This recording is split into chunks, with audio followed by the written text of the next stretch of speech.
Well, hello there, my outlaws and outlawettes.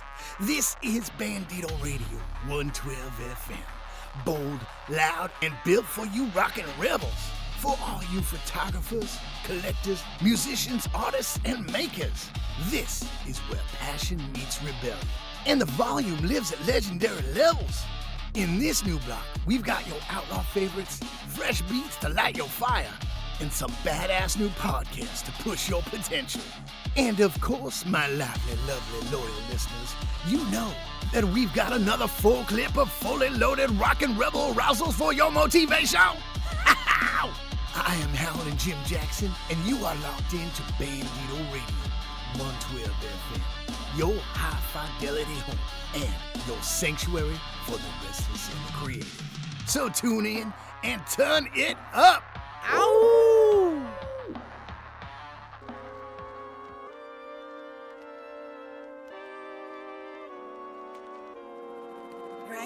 No back of the bus, we lift the bus. Ridiculous, no need to fuss on what we did for us. No handouts, we hand out hands. We've been bout plans of 40 acres of land, they can't gauge us. I'm so Luke Cage, amazing, gracious enough to spare the brute pain unless they really want it. And I ain't ducking from it, I'm static. We shock them till they get it, I guess they gotta have it. The roadblock of the block, small enough to be a doc, smooth as miles with the jazz, gap and sand with the plan. I can, I guess I'm really good in the jam. The rest is up to Rick when he come through with the band. We know we got what it takes to be a hero.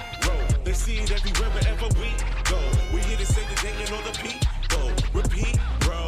We know we got what it takes to be a hero. They see it everywhere, wherever we go. We here to say the day and all the people.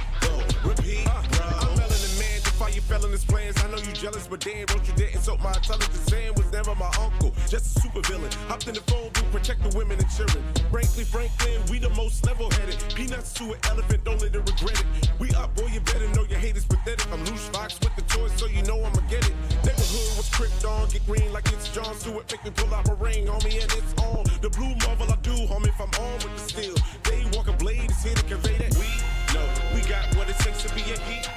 They see it everywhere, wherever we go. We here to say the day and all the people. Repeat, bro. We know we got what it takes to be a hero. They see it everywhere, wherever we go. We here to say the day and all the people. Repeat, bro. Look up in the sky. This looks like a job for.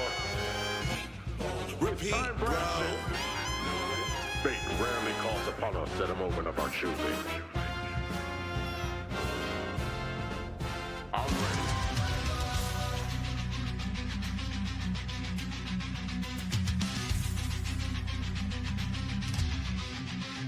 Marching forth with steel in hand, the iron grenadiers command the land. Under the Destro's gaze, the world will yield, an army forged in fire, a living shield.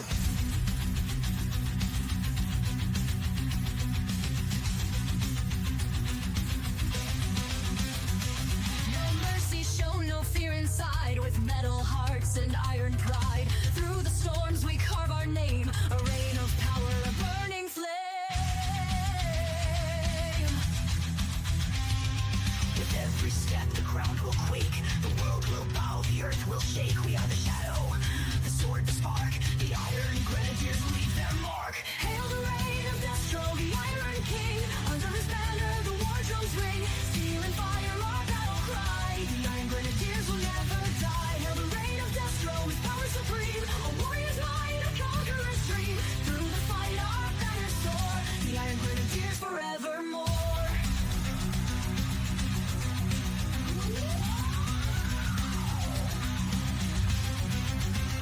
Armor gleams like the morning sun. Our conquest ends when there's no one to run. Destro leads with a mind of steel, a ruthless force, his will is real. Empires crumble, cities fall, no fortress stands, we conquer all. The Iron Grenadiers fear no defeat, our legacy lives in the enemy's retreat.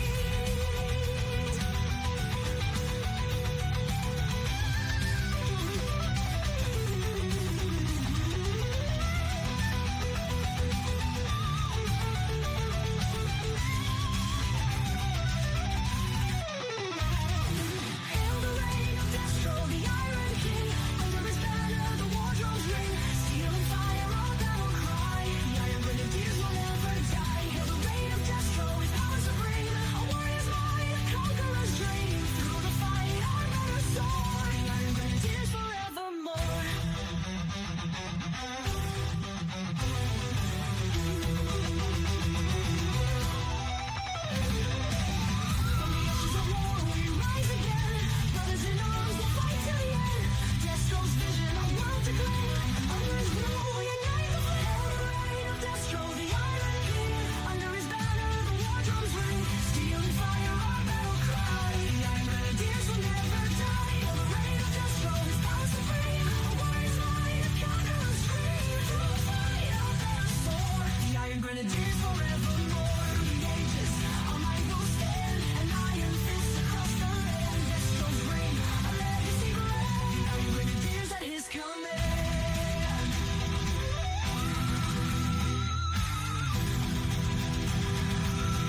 his irons.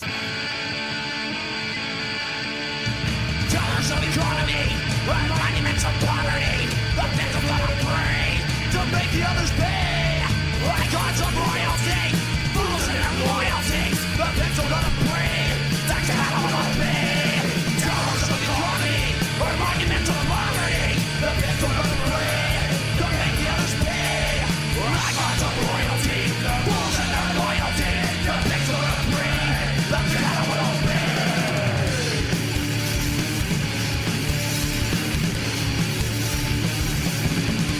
It's the rules and regulations and they're holding all you back. I'm gonna be around when you finally crack.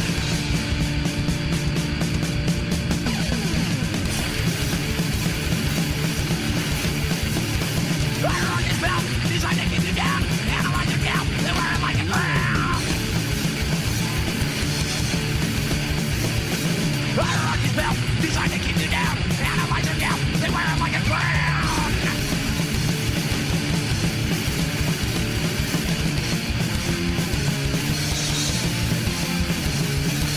I'm not a number or someone like you.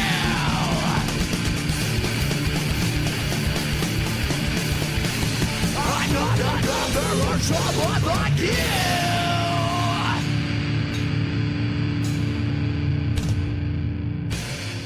And here's the new one from Stereo Flowers. This one is HOWWWL.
Follow the example of millions, and at the first sign of a cold, take Bandito Radio.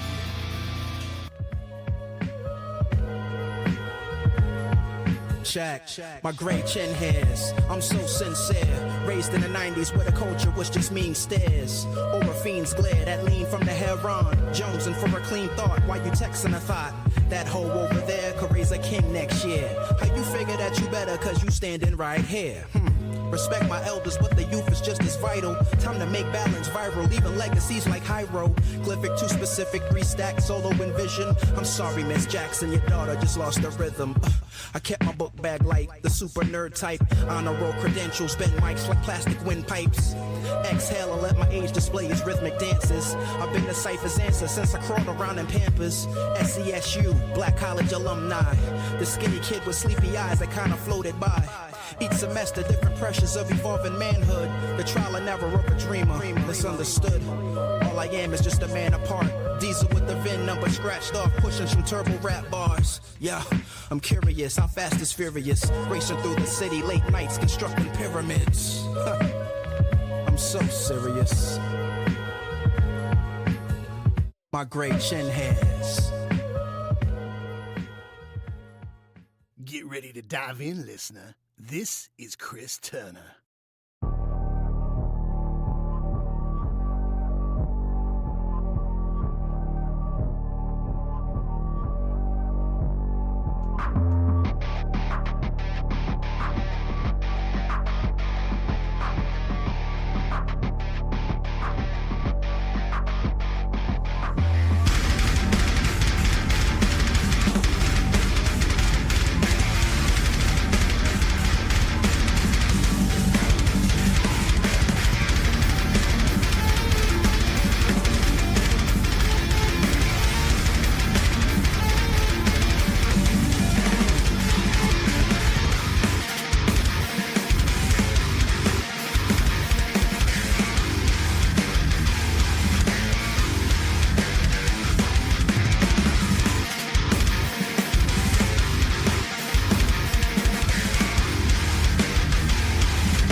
hello, listener. You are tuned in to 112 on your FM dial. Bandito Radio. Ow!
Now listen to this banger from Ray Millie.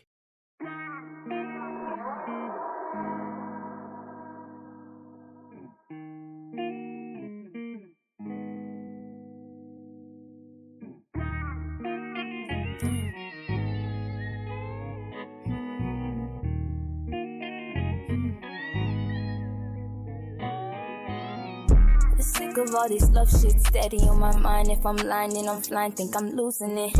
I thought you was the one, it could've been fate. I know it won't for us when we was in the United States. My last gang showed me not to trust nobody. My stick in the box got me feeling like I'm Roddy. I done took too many shots, it should've been his body. I'm heartless as fuck, so I don't cry no more, ayy. As time go, Millie go by flow. Mind your business if you see me cooking up by the stove. I'm with a bad bitch, who would check we cash in. Jody back with 100 bands, just know I'm taxing, ayy. If a soul think they got one up on me, got another one coming cause they cannot clone me. Crazy story, I can go outside for nothing. You can love me or hate me, baby, I'm still thugging. I've been moving presidential, I don't need no deal. Too hard on myself, I've been missing meals. Say depression, but I ain't stressing about a nigga, I learned my lesson. The next day, got this hoe tryna sex me. Got them boys on the phone tryna set me up. I talked about my pain, now them niggas tryna wet me up. Just 2 weeks ago, my best friend had the buck to set me up. So keep calling, I keep on banging. Keep them hoes around me, bet my boys and get the slanging. So keep calling, I keep on banging. Keep them hoes around me, bet my boys and get the banging. My last gang showed me not to trust nobody. My stick in the box got me feeling like I'm Roddy. I done took too many shots, it should've been his body. I'm heartless as fuck, so I don't cry no more, ayy. As time go, Millie go by flow. Mind your business if you see me cooking up by the stove. I'm with a bad bitch, wait, check we cash in. Shorty back with 100 bands, just know I'm taxing, ayy. I just know this music shit gon' take off. Wonder if they miss me, gon' be hard for me to shake off. My voice enough to pay off, I can stay long,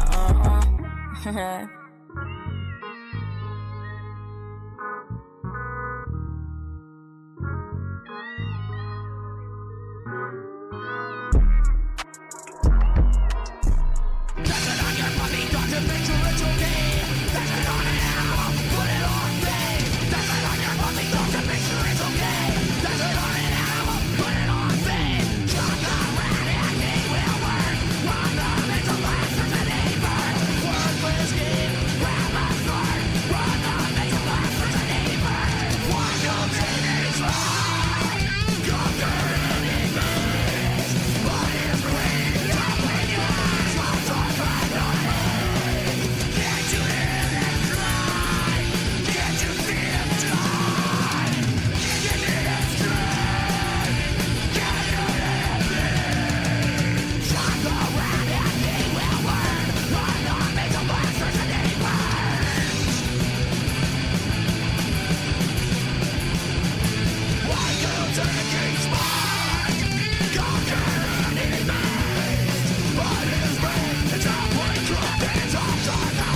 Bandito Breakout. New sound, new blood. Only on Bandito Radio 112 FM.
there's another great jam by the stereo.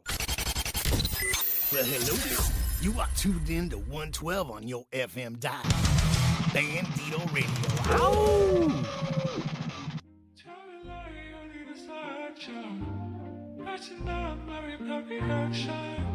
You're the one I want, how you know it. I keep dying to tell you the truth.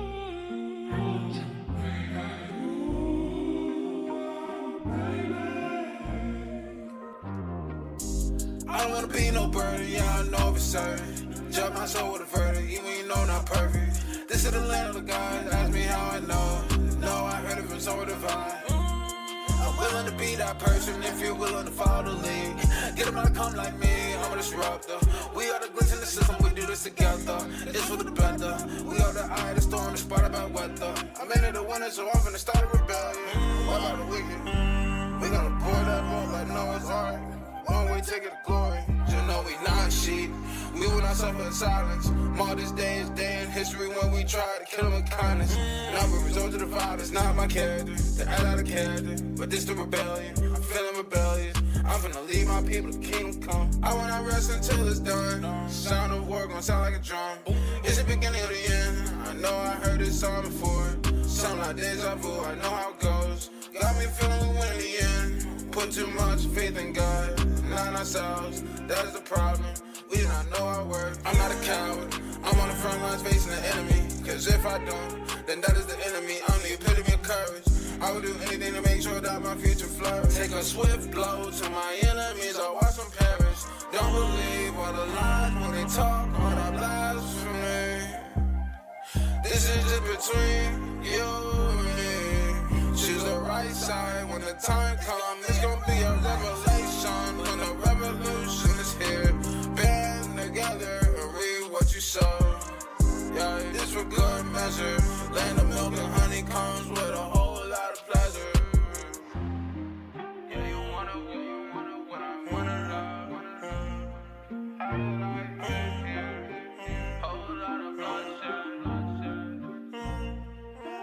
I don't wanna be no burden, yeah, I know for certain. Judge my soul with a verdict, even you know not perfect. This is the land of the gods, ask me how I know. No, I heard it from somewhere divine. I'm willing to be that person if you're willing to follow the lead. Get them to come like me, I'm a disruptor. We are the glitz in the system, we do this together. It's for the better. We are the eye of the storm, the spot about weather. I'm into the winter, so I'm finna start a rebellion. What about the wicked? We gonna pour that ball like Noah's Ark. Don't miss Bandito Breakout. New music hits daily at 12 p.m. Pacific, only on Bandito Radio 112 FM.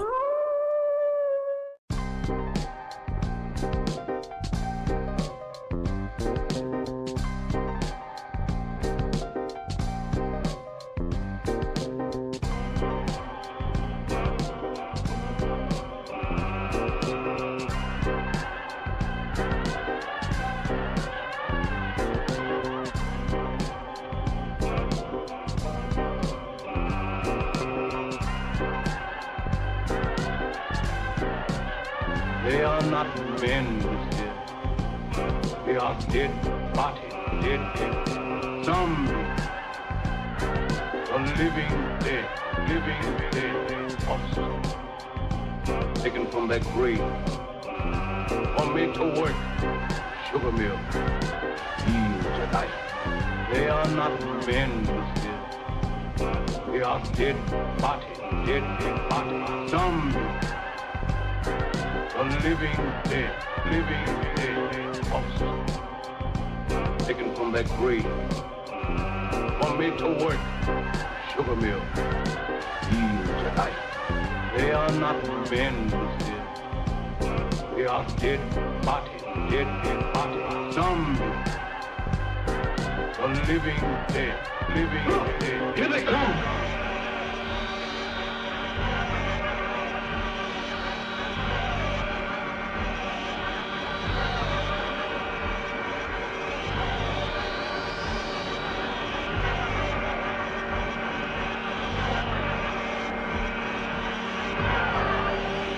They are not men,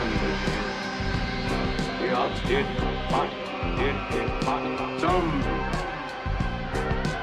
living dead, pulse, taken from their grave. Want me to work, sugar mill, heal tonight. They are not men, they are dead body, dumb. The living dead, pulse, taken from their grave. Want me to work, sugar mill, heal tonight. They are not men, they are dead body, dumb. The living dead, Here they go!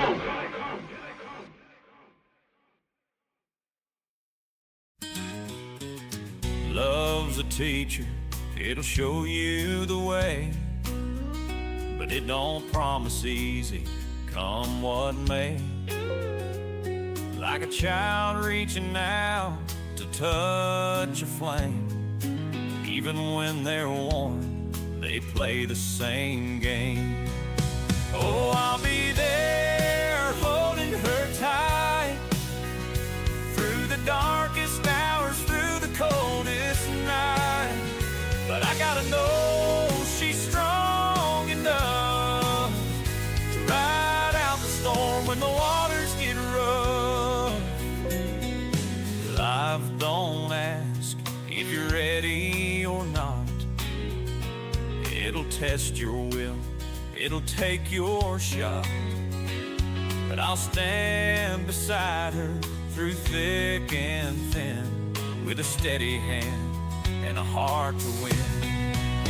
Oh, I'll be there holding her tight through the darkest hours, through the coldest night. But I gotta know she's strong enough to ride out the storm when the waters get rough.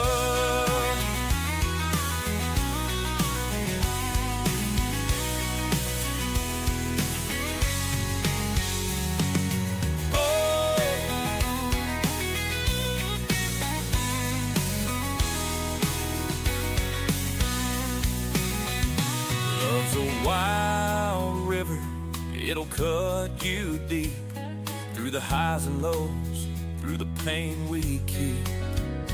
But we hold on tight, we don't let go, 'cause the strongest love is the one we grow. I'll be there holding her tight through the darkest hours, through the coldest night. But I gotta know she's strong enough to ride out the storm when the waters get rough. So here's to the lessons, the ones that burn. Every scar's a page, every tear we earn. In a world full of heartache and skies that turn gray, love still shines at the end of the day. Get ready to dive in, listener. This is Chris Turner.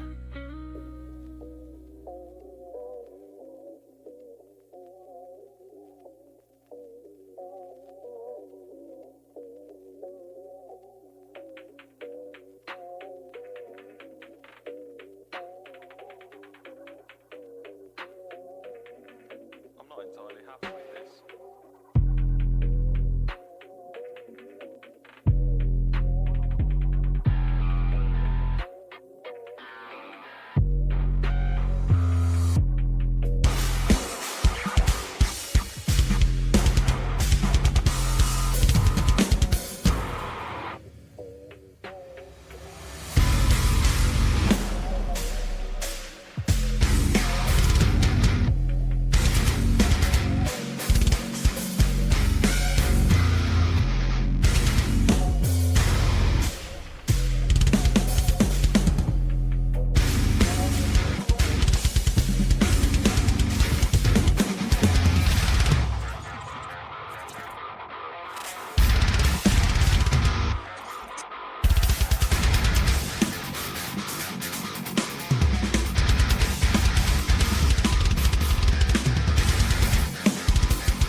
Bandito Breakout. New sound, new blood. Only on Bandito Radio 112 FM. Now how about this one from Iron Spires?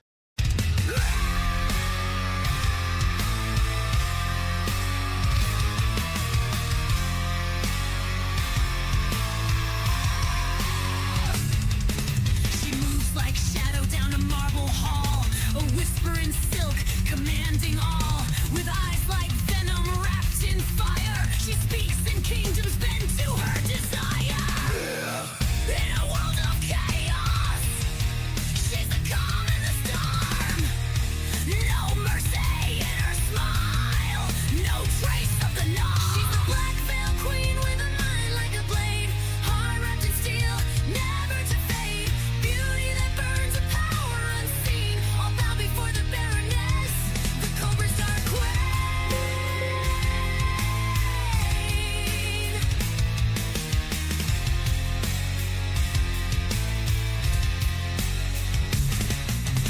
Blueprints and secrets dance in her hand. A war of ideas, she takes her stand.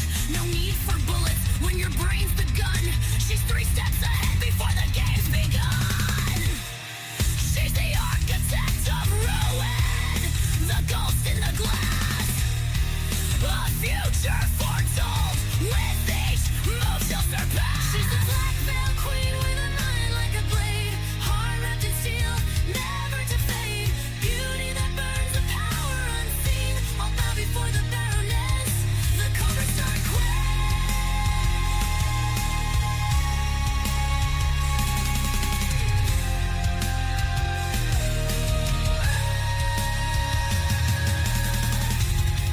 Don't call her heartless.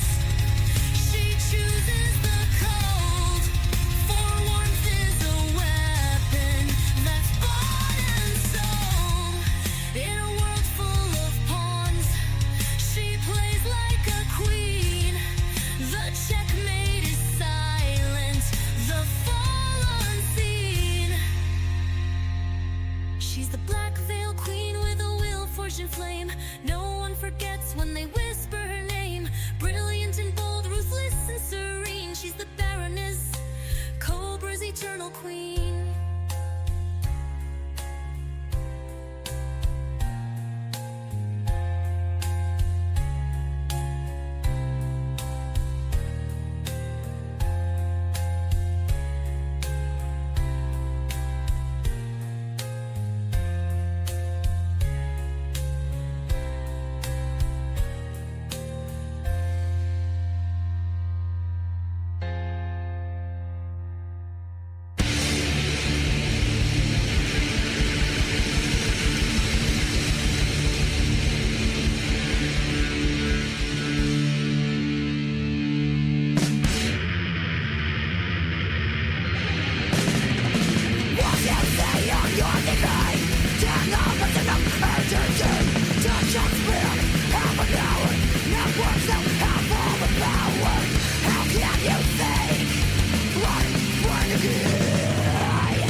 It has been a number of years since I began excavating the ruins of Kandar with a group of my colleagues. Now my wife and I have retreated to a small cabin in the solitude of these mountains. Here I continued my research undisturbed by the myriad distractions of modern civilization and far from the groves of academia. I believe I have made a significant find in the Kandari ruins. A volume of ancient Sumerian burial practices and funerary incantations. Naturam de Manto, roughly translated, Book of the Dead. Tatra Amistrobi Azarta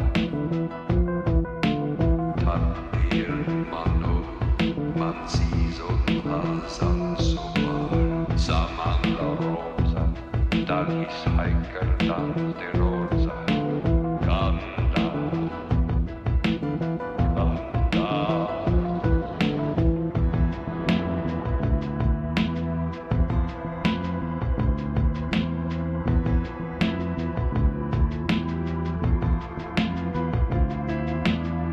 is bound in human flesh and inked in human blood. It deals with demons, demon resurrection, and those forces which roam the forest and dark bowers of man's domain. The first few pages warn that these enduring creatures may lie dormant, but are never truly dead. They may be recalled to active life through the incantations presented in this book. It is through recitation of these passages that the demons are given license to possess the living. Tatra Amistrobi Hazarta Tantir Manu Mansizon Hazan Sobar Samanda Rosa Dalis Hiker Dan de Rosa Kanda It's only been a few hours since I've translated and spoken aloud the first of the demon resurrection passages from the Book of the Dead. And now I fear that my wife has become host to a Kandarian demon.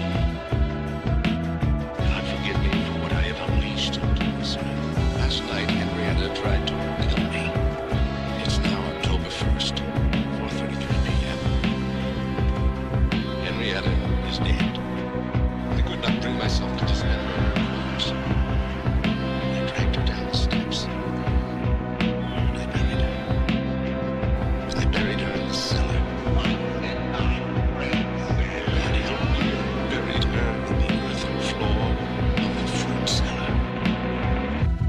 Tatra Amistrobi Hazarta Tantir Manu Mansizon Hazan Sobar Samanda Rosa Dalis Hiker Dan de Rosa Kanda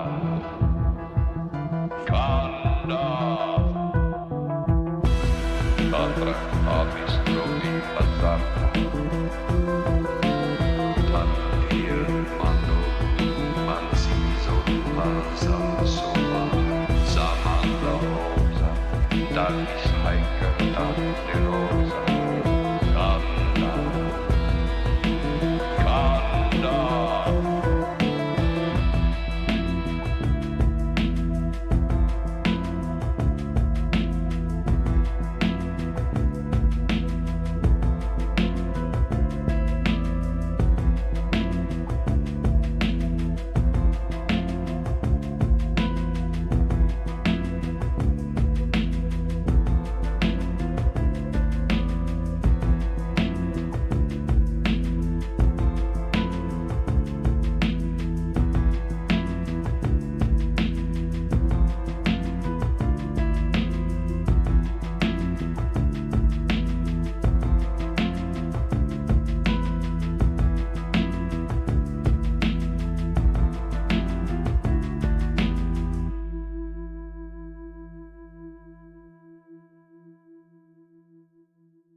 Now, how about this one from Iron Spires?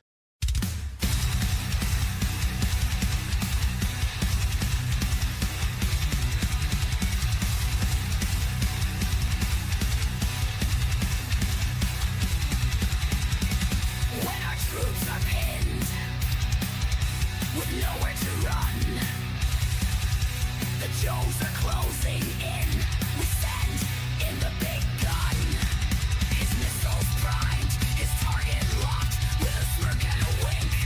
Metalhead shouts, bang, bang. The rockets rip across the battlefield. Bang, bang. Joes run for cover when Metalhead screams. Bang, bang.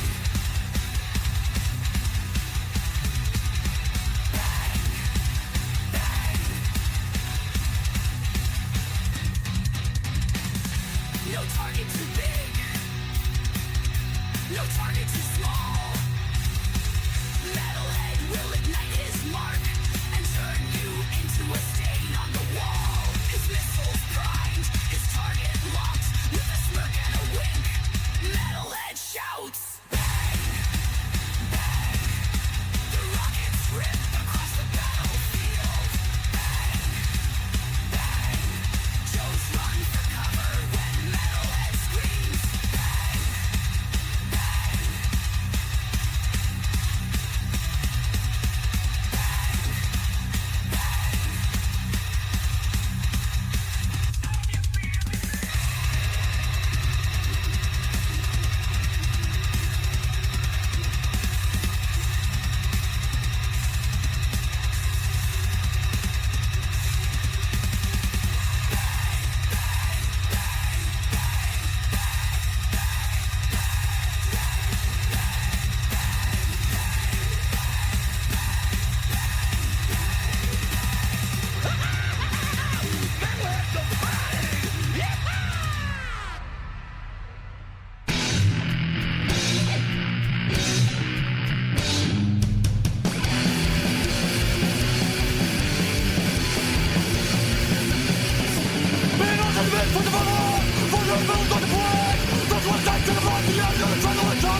Process moves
presents Action Figure Frequencies with your hosts, Chet Maddox and Alexander Storm.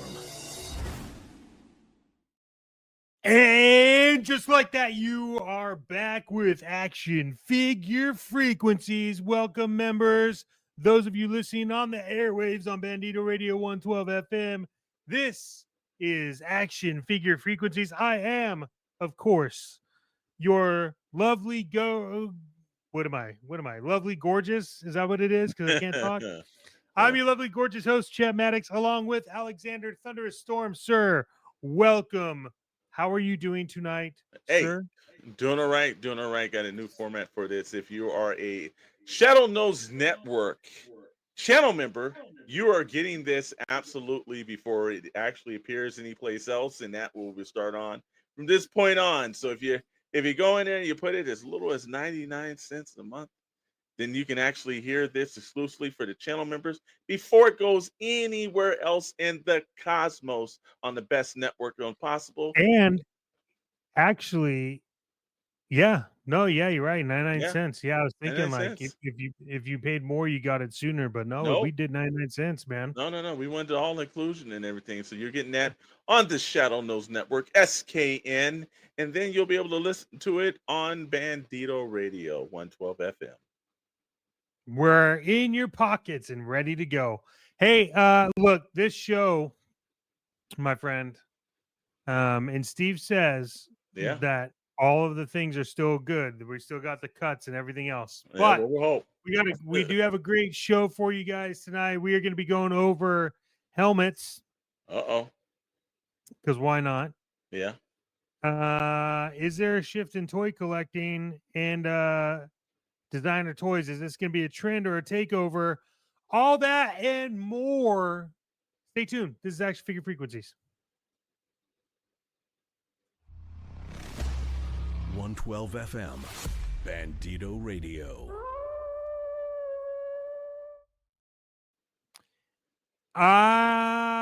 This week's hot point, and we are going to talk some crazy talk.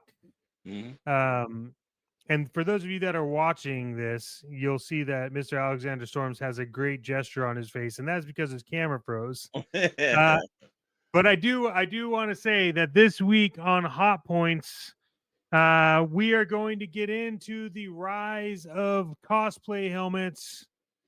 This is Hot Points. Hot Points. Hot Points. Hot Points.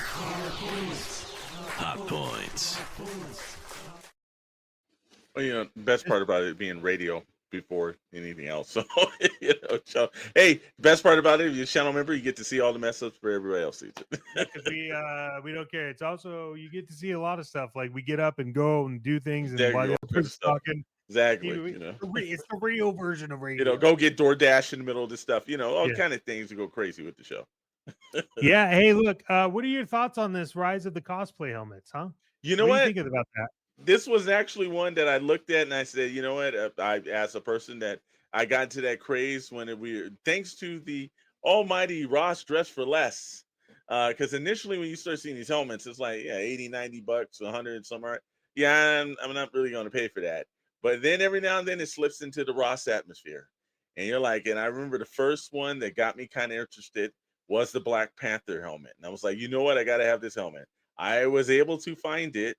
Thanks to a guy named Gary that lives in the Marietta area and everything. Really cool guy. I met him at a Ross. He was like, I got one at home, man. I'll go get it, bring it back. And I got it for like $20 and it was worth it. I've been seeing the Dr. Doom one hit. I've, of course, obviously a couple of Spider-Man ones. Star-Lord is starting to go to the Rosses and the DDs and the Ollies of the world. And then, look, if you're a Star Wars fan, and that's that's almost like not a gift. It almost happens all the time. One of the main things that I see all the time is they do a great job of helmets. Now, one of the sought after helmets has been, even though the show wasn't that popular, but the helmet it's the Strangers from the Acolyte. A lot of people are tracking down that helmet. I've seen these now. Now, I've heard the 501st does not allow you to use a Stormtrooper helmet that you get from there. It needs to be modified and different and a little bit more than you can use a standard helmet. So there are a lot of actual helmet makers out there that make things 501 accurate. But if you're just a person that just likes to have, like there's a scene from, I think it's like the Ewoks, remember? And, Return of the Jedi, where they're using like the stormtrooper helmets as like drums. as a drums, and I've seen that set up at like, a couple of people's houses and like across the helmets across the top of their displays and everything. It is getting to be an obsession because they're starting to do it more. They have that new blinking eye Spider-Man one where it shutters in, shutters out the foot, and it's a cloth mask that goes on top. Like I'm digging it, man. Like, again, I'm actively looking for a detailed version and also retail price version better than the Dr. Doom one, because that one with the actual cloth hood and everything, that looked fantastic, bro. So, it's not taking over a main point of my collection. I do know friends that it is a main focal point in their collection. It's something not to be ignored. And I even know that McFarlane doesn't have, like, it's not a full helmets, but he's doing all the Batman cowls that are popular with a lot of people. So this is something that I think is like, in collecting, it was kind of like, remember when we saw Funkos at first, like, this is going to be a thing. And then it became a thing. That's exactly the way I think these helmets are. They're starting to get more detailed, more accurate versions of them. And I've seen them go for like, high end, low end prices. There's a market for it, man. Yeah, I mean, look, I was never really a fan. However, I think that they're starting to do really good work on these, and I do think that kind of started around, in my opinion, kind of blowing up around Black Panther. Yeah. Like the Black Panther helmet they did is really good, right? Really great. And then they had Thor's hammer, which was cool. Yep, got that too. Yeah, and then so I think it's good. I think, unfortunately, I think someone will buy this that maybe a new collector that thinks it's awesome and then builds their cosplay around it, and then you have people in the cosplay community like you're using a store-bought helmet, and it's like, yeah, well, again, man, there's always a critic and a deterrent for anything you do, man. If you like it, it's cool, then do you, man. That's our motto here. Okay, like just fucking do you. Like there's no point in not, I mean, it's like I think that's something that hinders a lot of people, that makes people turn into like just not the best version of themselves. They're so worried about what other people think. Mm-hmm. They're so worried about pleasing everybody else on that shit. And so they're like, well, I don't know if I can wear this helmet because are these people going to be upset, or is this person going to feel this way? I don't want to hurt this. And it's like, dude, if you love the helmet and you want to wear it, then fucking just make the rest of the costume badass. Yeah, sure. Wear the helmet. It doesn't matter. Stop worrying about, like, you just have to stop worrying about what everybody else is thinking. Just do your shit. Yeah. And look, that Spider-Man one that they have coming out is great. Really good. Really good. Again, I've seen, and that's the second version of a Spider-Man, because they had one that popped out a couple of years ago that was really good. This one, even they re-up design. This one has not only, because the one they came out with, I think that was for Infinity War, that they did the Spider-Man helmet, and that did have the blinking eye, but it was a full plastic mask. This one has a plastic mask and then a cloth actual version of the Spider-Man costume that goes over it.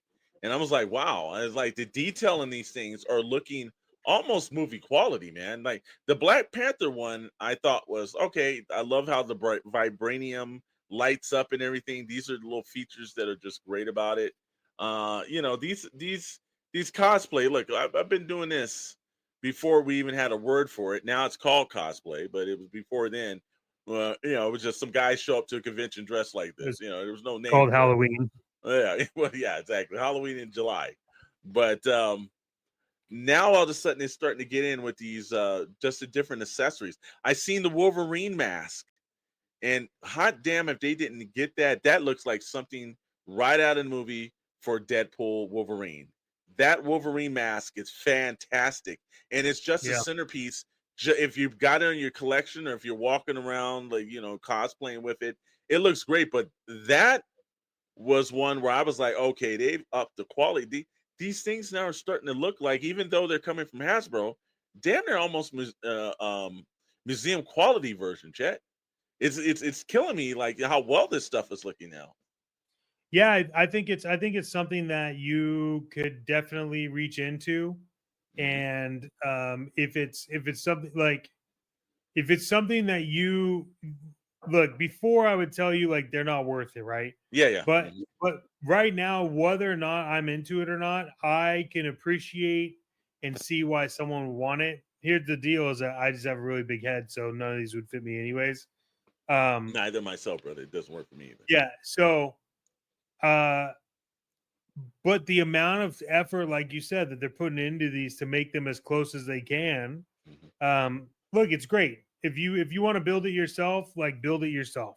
Yeah. If you want to just buy it and have it to put it on and do whatever, and let's be real, like the cost of these helmets actually is not bad. No, it's not crazy. It's not like, I've seen in the days where you had like Sideshow and some of these other companies that had some that were like, Sideshow helmets were nuts, dude. Yeah, they were crazy. But yet now I'm starting to look at it. It's like it's affordable. If you're a fan, especially if you're into Star Wars, I've seen so many stormtroopers, so many different fractions and versions of them. I remember there was a great Darth Vader one they did a couple years ago. Like these are like, this is fueling also fandom. It's another part of fandom. It also adds to your display. Look, again, like we've had this discussion, trying to get my office together because everything goes crazy, especially with all these figures. But like, recently, because of the fact that some of these other figures and vehicles came up, I had to remove because, I started to gather the Avengers in the office where I had like, Captain America's shield, Thor's hammer, Black Panther's mask. I've got Iron Man's helmet that flips down. It's supposed to be showing up. Probably want to get a Dr. Doom and everything. And it's just a nice, different version of fandom that looks kind of cool. So, I'm into it, man. I think it looks great as accessories. If you want to wear them while you're out, I know that a lot of my younger family members get big kicks off it. They always have a smile on their face, especially when they see things like Thor's hammer or the Tesseract or something. It just puts it has a way of transporting you to like when you were kids. And remember when we used to do the Halloween costumes and they were just these like plastic masks that had a rubber band about it, but you believed you were those characters. Now you're looking at these new helmets and everything. And when again, some of my younger family members, they have their helmet on and everything, they really see themselves as the characters. And now they got a better representation of those characters. And they're doing a wide revert. The Green Goblin one that they did with the Goblin Bomb. Wow. That was awesome. Wow. Again, like I'm almost like I'm trying to think what I haven't seen that I would like to see in some of these helmets actually. Is there like, maybe one of the helmets or something, maybe a couple of other I don't know, have they done a War Machine helmet? I know they've done a couple of Tony Starks, but I'm wondering if they did that, like it'd be nice to see some other crazy characters. I remember Taskmaster from the film had some pretty cool, like I like to see a little bit more that they're doing because I know with their fan base, there's a lot of people, there's a lot of other ones that people want to see, but the one I'll say the one that stands out to me right now that I just, again, as we were talking, is that Deadpool Wolverine mask.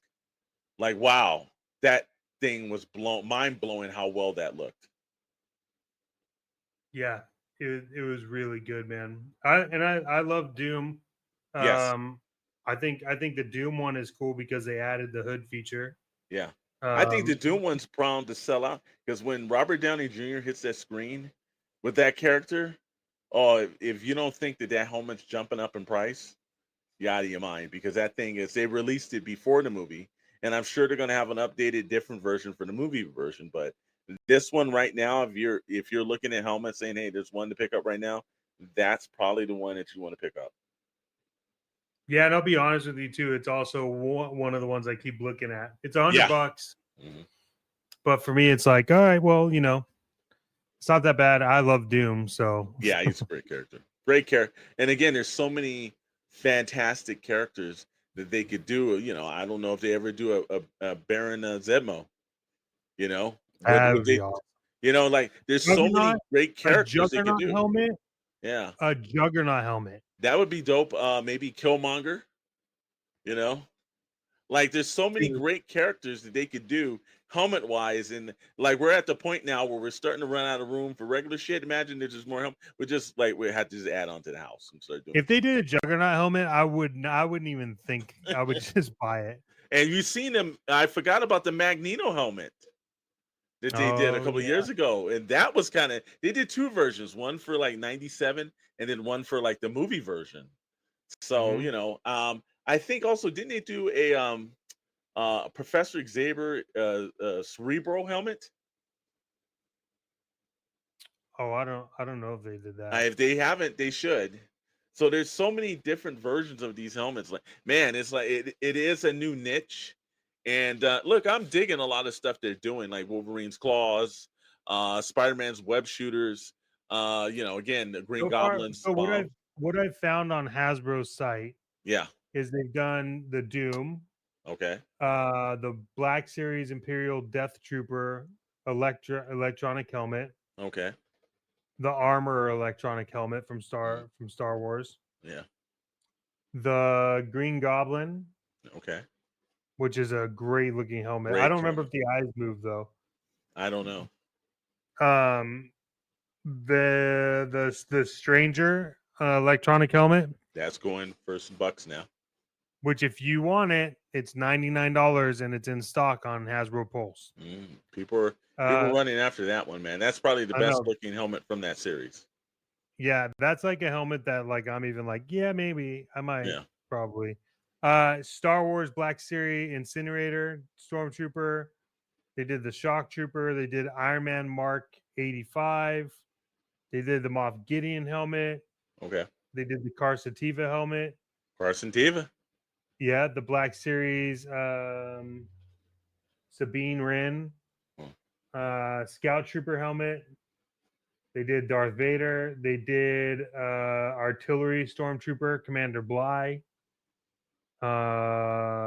They did Power Rangers. I forgot they did the Power Rangers. I forgot they did those too. That's wild. They also did the Rogue One Imperial Stormtrooper. Of course, we know the Mandalorian they did too. This is the way. Well, the last one they show you on there is the Mandalorian premium one. Yeah, and that's let me tell you something. That's a beautiful helmet, man. Yeah, and that's just what's on there. I don't even know what else they're doing. So yeah, and again, like, you know, this is the quality that Hasbro's doing with this. Is a niche in the market that they're starting to do really well with, but they're doing a good design process. They're looking good. The electronics in them are well. You know, the Darth Vader one, I've always been on the fence about that because it's such an iconic helmet, and it just like I think almost anyone would instantaneously know what movie or era that was from. They would, that's Star Wars. It's just one of those iconic ones. But the Green Goblin one is like, for a villain, they took that up again. They're starting to get into some of the villains, man. I dig that a little bit, you know. Yeah, I'm into that. Yeah, so you know, hey, if you're out there, there's an appetite and taste. I forgot about the Power Rangers one. That just did hit me, man. They did do the Power Rangers ones. It was a Red Ranger, yeah. Yeah, you know, we've always said this. What happened to the Power Rangers, man? Wow, you know, it's like you know, you couldn't turn on the TV at the late '90s, early 2000s, and they weren't dominating. And you know, it's always interesting how trends and things go. But right now, I think this helmet trend is definitely moving towards the stratosphere of beginning. And again, I think with the technology they have now, they can only get better with some of this. You know, we're starting to see fiber optics and things like that in these masks that are like really not that hard, man. So, you know, we got some really good stuff to get, man. You know, trying to keep up with like all the helmets and everything that's been changing, you got to have your energy, right? Absolutely, man. Absolutely. That, I think, is where one of our sponsors that we've had for a while comes into play. Absolutely. And that's right, Toy Fanatics. Let's talk about energy. Whether you're hunting grails, posing figures, building dioramas, or deep in a custom paint job, you need fuel to keep going. And no, we're not talking about lukewarm gas station coffee. We're talking about Figure Fuel Energy, the ultimate energy drink for toy enthusiasts. with our Electro Surge Caffeine Steady Hand Precision Blend and Shelf Warrior Stamina Boost, this bad boy keeps you sharp, steady, and sculpted like a premium import figure. That's right, Chet. Whether you're a loose collector, a mock protector, or a custom creator, Figure Fuel Energy has your back. And it comes in 3 collector-grade flavors. Prototype Punch, because every great collection starts with a concept. Blister Pack Berry, so fresh it could have its own pet cook. Grow in the Dark Grape, because real collectors don't sleep, they recharge. That's right. And for those long nights painting customs, designing displays, or just scrolling on eBay for a deal that doesn't require selling your kidney, no crash, no jitters, just pure collecting power. So hit up figurefuelenergy.com. That's figurefuelenergy.com and use code TOYPOWER for 10% off. That's TOYPOWER for 10% off. And fuel your passion like a legend. Figure Fuel Energy, because shelf space ain't going to fill itself. 112 FM, Bandito Radio. And just like that, this is Toy News. And now, Toy News.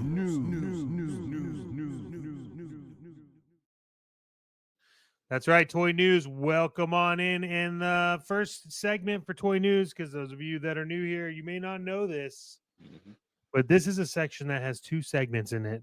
It does. Because there's so much news that we have to break it down into 2 sections. Absolutely. That's the logic in my head. So makes sense to me, man. So if it makes sense to you and I, it makes sense for the rest of the world. That's all. Then it makes dollars, baby. The shift in toy collecting. What are your thoughts? What are you seeing? Yeah. This is a good subject when I saw this in the green room. There is a shift in toy collecting. And I think that the shift has been, I think it's been exacerbated, especially this summer of 2025. And I think Hasbro's the reason why there's a shift. And I don't know if this is a good thing. I think I've seen more people re-examining their collective, their buying power potential and what should they be going after. We've got guys, you and I have done the same thing where, we've sat on a call with one another and went through our orders and canceled some pre-orders and streamlined that down, when it used to be a time where that just didn't happen. You just, bought at will. Think now we're starting to get to this point. And again, I'm a direct result of this is I'm going to say that I think Hasbro kind of they're overfishing the pond. We've talked about this in the past. But I think they did this more than I've ever seen them do. And I'll explain from last year, San Diego Comic-Con, the exclusives. You had Once a Man, Cobra Commander. You had a couple of characters. They were under the $40 mark. So you went to Comic-Con, you bought that. They had HasLabs that popped out. One thing I thought they did last year that I thought was ill-advised was that they ran with a Star Wars HasLab. And then after that, for San Diego Comic-Con was running, they ran a G.I. Joe one for the Rattler. Then in the later part of the year, November going into December, they did something that I thought they shouldn't have done. They did the Ecto one. And I thought at the end of the year, especially with Christmas coming, that wasn't a wise idea to do that, because I think they could have got more potential buying power if they would have waited and saved that to February. Because that was the year you and I remember both know. that was the year that they were behind on every HasLab. Yeah, everything was going back, everything was wrong. But to drop that in at that time of the year, you've got to read the room, you got to read your audience. I think that was the start of people's collecting habits, because there was there's a lot of people, you and I was involved too. It's we want this, but do I want to forsake Christmas for my family for Ecto one? And it wasn't worth it. And I know more people that did not order that than people that did, for a change. Yeah, we in our group alone, 4 of us had already pre-ordered it and then canceled it before. Yeah. So and so that's where I started seeing this thing change. This year we were down at San Diego Comic-Con. We were at the exclusive. Almost every exclusive they had was over the $75 mark. They had, if you looked at the Mustafar set, that was 100 plus. You went over and you saw the Cold Sliver set, that was 100 plus for G.I. Joe Classified. You saw the Marvel Snap series, that was over 70 plus for that, They did things that was different, and they simultaneously had one HasLab campaign that has really kind of started near the end, and then they jumped another one, and they said they never have two going. So I'm starting to see that Hasbro is on now. They had Mezco had the Rumbler that went out before the San Diego Comic-Con. They said you would get it after the San Diego Comic-Con. They were true to their words. They did hit those up. Also, you know what? Last year, Ace had the Ramen Toys had the two tanks at the same time that we were running and paying for the Rattler, which was again, it was like so many companies hitting one after another, after another, after another. But this year, these companies kind of started looking and reading the room. Mondo didn't have crazy pre-orders around San Diego Comic-Con. A lot of other companies didn't. Mezco just had the Rumbler, but that was before the convention started. Mattel's current one isn't working well. The only one that's doing really well right now is McFarlane. Yeah. McFarlane, and he did something that you and I have talked about. That two things we talked about. One, they need to get this down to made to order. They need to change the HasLab. I think it needs to go away. I think that they need to do made to order. But the way McFarlane ran his crowdfund was, it was not an all or nothing. You got to pick the tiers that you wanted. If you did not want something, you did not have to purchase it. He did not force that down. He didn't do it for the highest amount that you could get. Like, it's like, the Snowcat just completed. This is the first year that I had G.I. Joe Classified Anxiety. I did not order the Snowcat. Because with everything else, I'm just like, you know what? I'm good on this. If I want it down the line, I'll think about it. But it just wasn't, it didn't speak to me the way I wanted. Like, I wanted the bridge layer that's coming out from Ace. I actually wanted that thing more than I would want the Snowcat. But the tiers, I didn't care about any of the tiers. A couple of them were rehashed. They just put some jackets on. And they had, like, the tiers weren't really great. McFarlane limited. Now, if they said, look, it was like $325, $349, I think, total. You could not have, if you just wanted the Snowcat, all right, that's going to run you like, $275 with Frostbite. I probably would have purchased that. $349 for a bunch of other figures I didn't want. No. When it came to McFarlane and he's calling his crowdfund drawing board, he had the Batman versus Superman, the I think probably one of the best Batmobiles of all time. And he had it where you could buy that, or you could buy the next tier was you could change off the canopy and make it into the Justice League version. And that was like for $20 extra. Then there was another tier that came with, you got the actual Batmobile, you got the actual the device that you changed to Justice League, and then it came with Batman and a bat signal. Then you went, there's another one where you could buy where it came with all the rest of the previous stuff before, but it also came with 3 black and white versions of the Trinity, Superman, Batman, and Wonder Woman from the actual Zack Snyder version of Justice League film. And then the last tier was it comes with a signed 10 copy. I think it's either by McFarlane or somebody. 10 post. But I didn't have to buy all of it and get into like this 300 plus kind of thing. I just wanted, I've always been a fan of Batman and Superman. Not really a fan of the Justice League version of it with that canon. I just like the Batman, Superman, or the Dawn of Justice Batmobile. I'm finally getting an accurate version of that, and it looks wonderful. And that's all I wanted. I didn't want extra figures. I didn't want all the rest of these things. I didn't have to do that.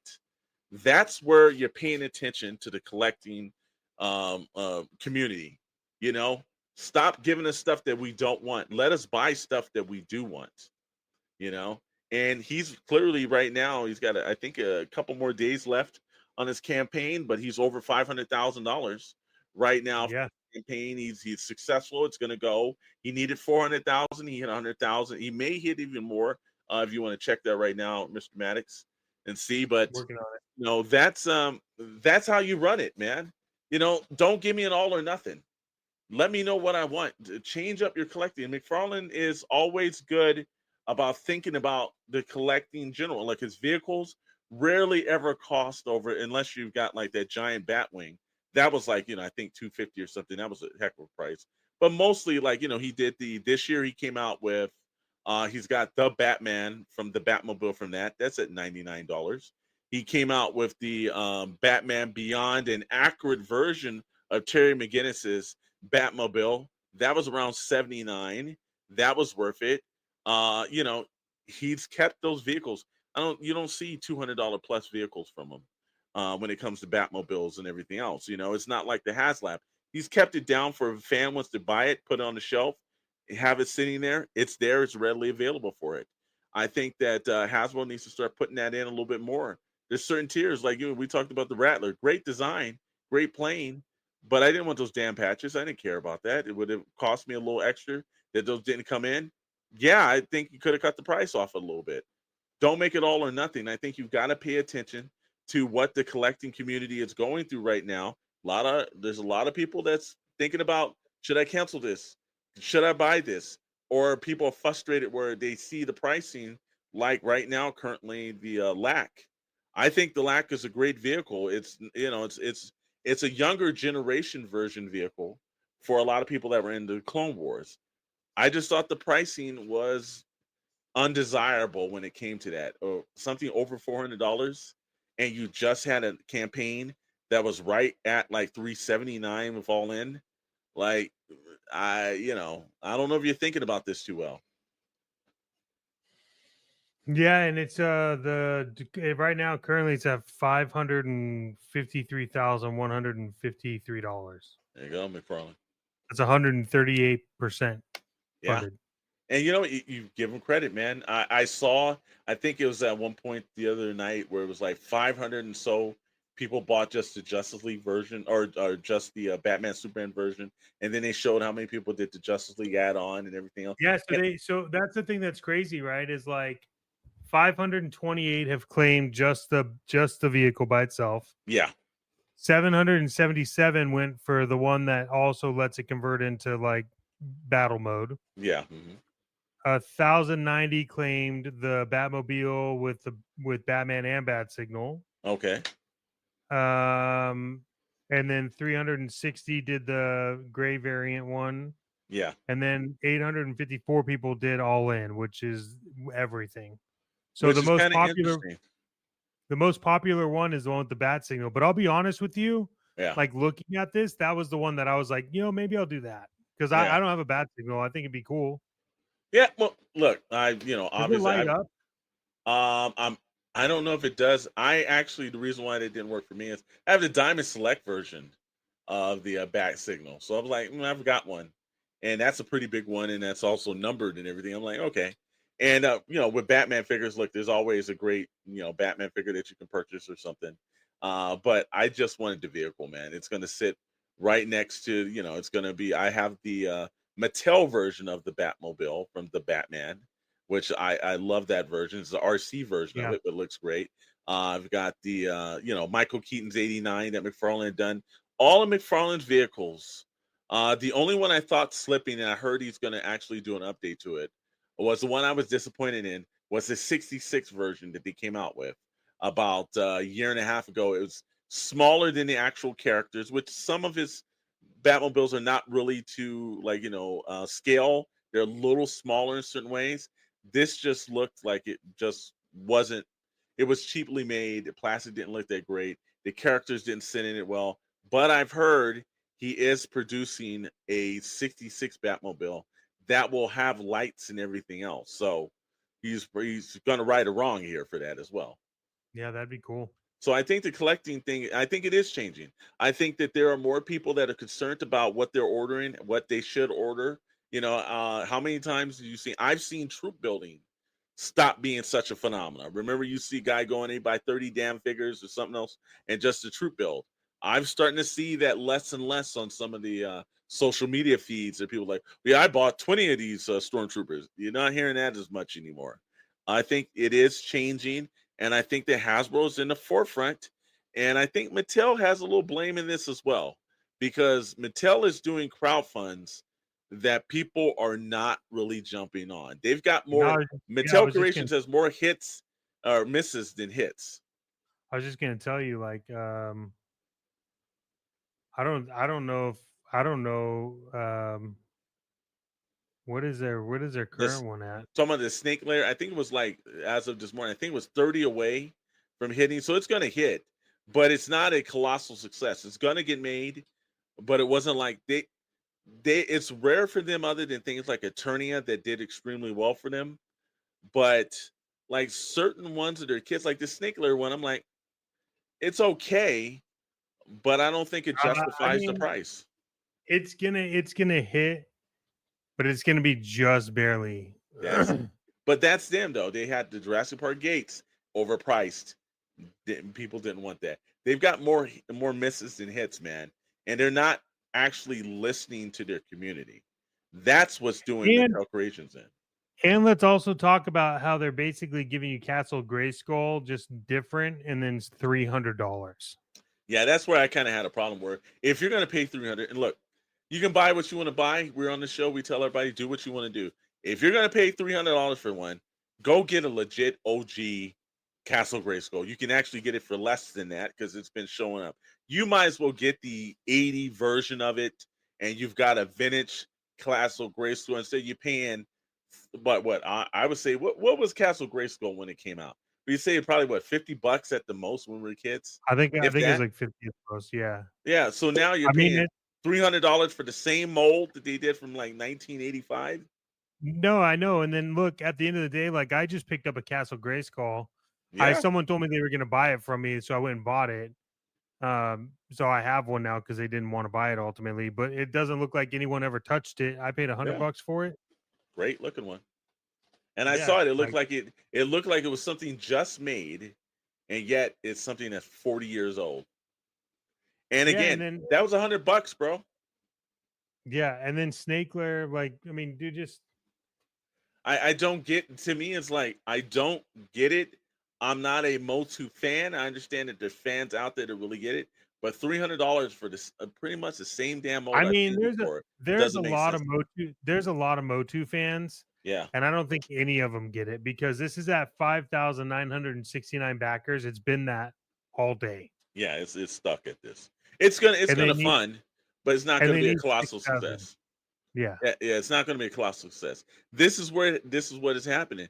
And again, this is like, look, if you're gonna give me a $300 Castle Grayskull, okay, here's what you can do.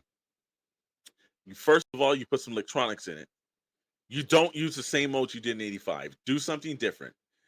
Make it bigger, update it, because you and I both know He-Man has a problem getting through that front drawbridge. So update it, make it a little bigger, make it $300. Don't give me something again on the market. And we've been to like Robo Toy Fest, and like, we were at Geeking Out a couple of weeks ago and down at San Diego Comic-Con. I've seen Castle Grayskull for like, really inexpensive money. When I'm talking about inexpensive, I've seen it under the $200 mark. It's not crazy. Yet you're paying $300 for a reproduced version of one that they didn't add anything different to. There's no lights. There's no anything. At least Super 7, when they did the Cat's Lair, they were like, look, we're going to charge you a lot of money, but damn it, you're going to walk away from this looking like, yeah, I know where every dime, every penny went. It's not like they did like the LJN version and it's the same size and they charged you that amount of money for it. So that's, again, you've got to read the room. The collecting, it is changing. More people are like really being picky with what they buy. Again, one of the first things, the troop builders. I noticed they had the Trench Viper with the actual bunker. And I've seen some people that bought 6 or 7 of those. And I saw one guy who was like, yeah, I think I'll pass on this. And it's not like it used to be where people are like, oh, I bought 3, I bought 4, I bought 5. Snake armor hit out and everything. A lot of people initially bought 3 and 4 of them. And then almost everyone that I know is like, I think I only need one of these and canceled.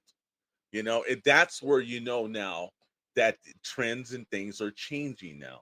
Is that people's collecting is starting to shift.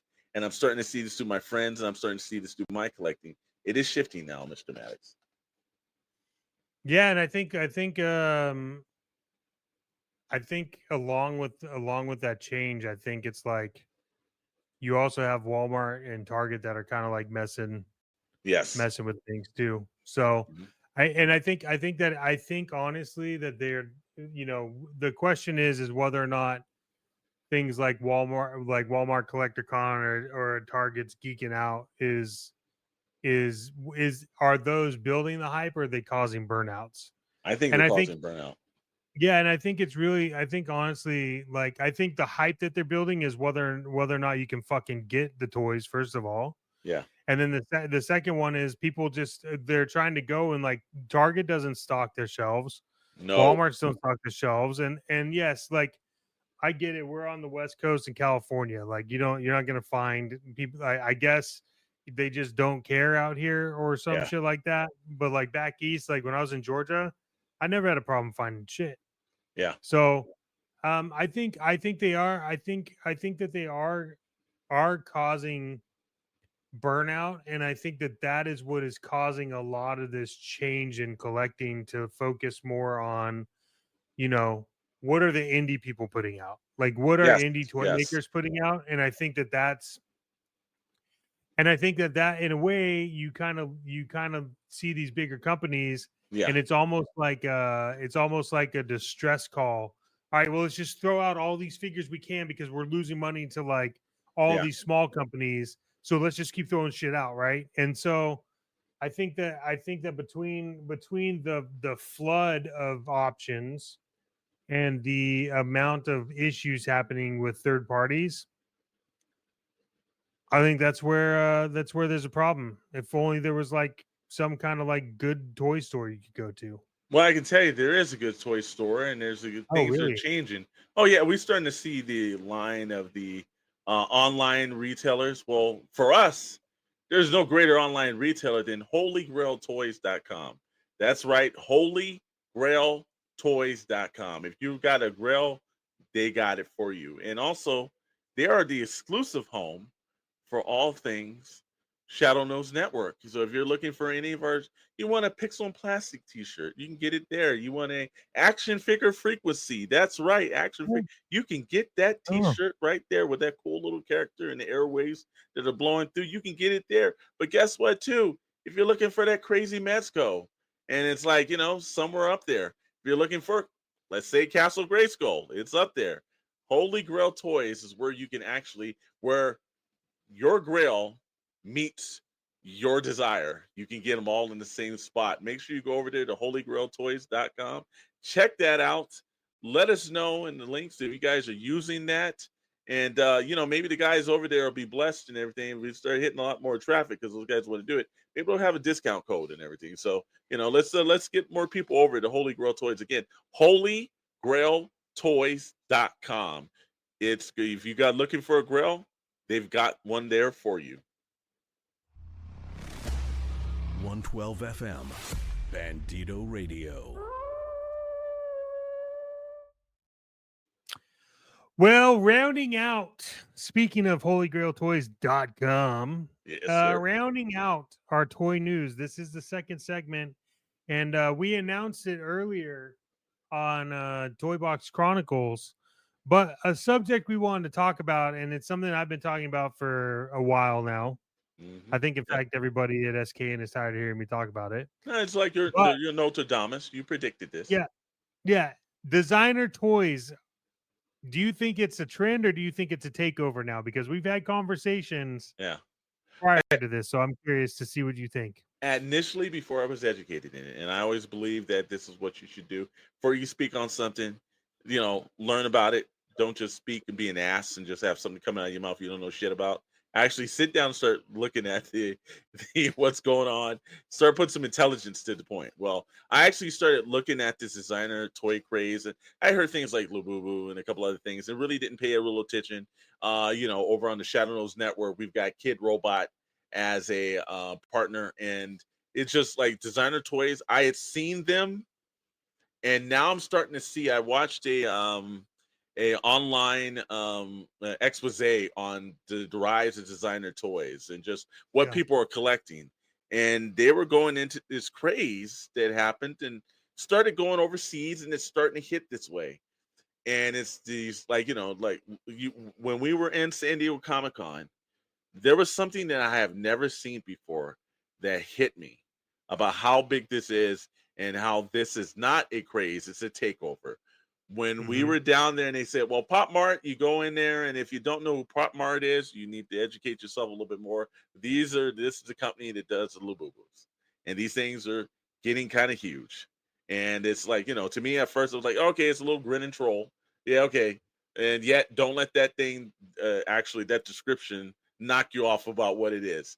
This thing is when you had like Beanie Babies that was like big and people were like mortgaging their house for it. When Funko, people were selling kidneys for it. Well, this is the way Pop Mart and Labubu is happening. But they did something I have never seen Beanie Babies and I have never seen Funko do. They had to take Petco Park. Now, if you don't know what Petco Park is, it's in San Diego. It is the home.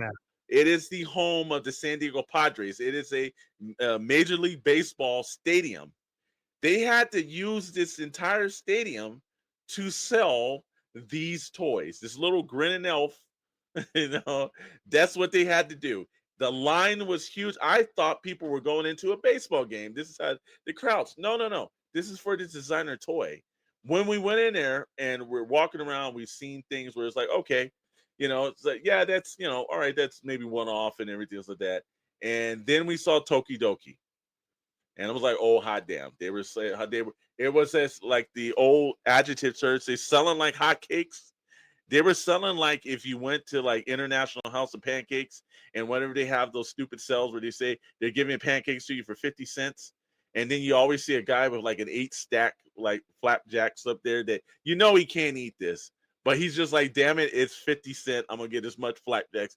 This is this is exactly what Tokidoki was slinging out, like hotcakes at a discounted price. But you were paying full price for it. It is not in any way, shape, or form a trend. It is a takeover. I'm starting to see executives put this on their shelves. There's like, I know a certain amount of female family members and friends that are like clipping this to purses and everything else. I've seen like, my little niece has several of these, it's not a trend. A trend was Beanie Babies and everybody thought they were mortgaging their house on this stuff. There's more people that are just buying this because they like them and because the prices are decent than to say, hey man, 10 years now, I'm going to actually sell this for like my 3 times the value of it. It's not like the way the comic explosion was. It wasn't like the way some of the statues were in the early 2000s that didn't pan out. This is a takeover. People are just wanting it. First of all, they're running out of space. You've got something that's like, under 4 inches high. It doesn't take up a lot of space. You can collect a lot of them. They come in different colors, different varieties. There's a rhyme or reason for that. I've seen TMNTs.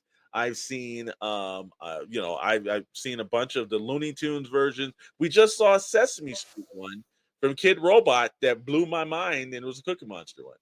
And I was like, well, I've never seen that done. That Rick and Morty has, whatever it is, it's there. It's not a trend. This is absolutely a takeover. And the best part about this takeover is almost anybody that has a great design can actually get on this and have an opportunity to blow up. It's not like when you're trying to get into the independent toy market, like we start seeing in, Hasbro, Mattel, kind of have a little lock. It's hard to get to their levels. Pop Mart overnight became a juggernaut. Yeah. Overnight. It's don't let it fool you, man. Don't let it fool you in any way. This is a takeover, and this is I've seen from like that term that they say in marketing from 8 to 80. I've seen from 8 to 80 start this. I'm like, this is 100% a takeover. Pay attention to it, Mr. Maddox.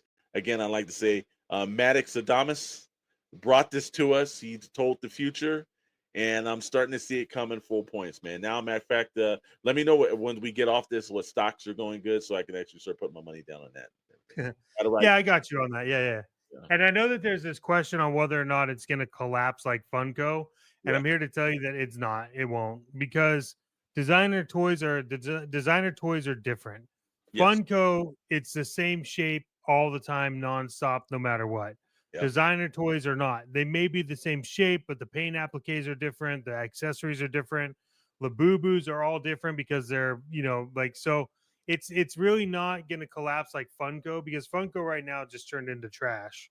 It did. And it's cheaper to send them to the landfill than it is to try to sell them. And So we saw that coming too for one thing only. And you know why, right?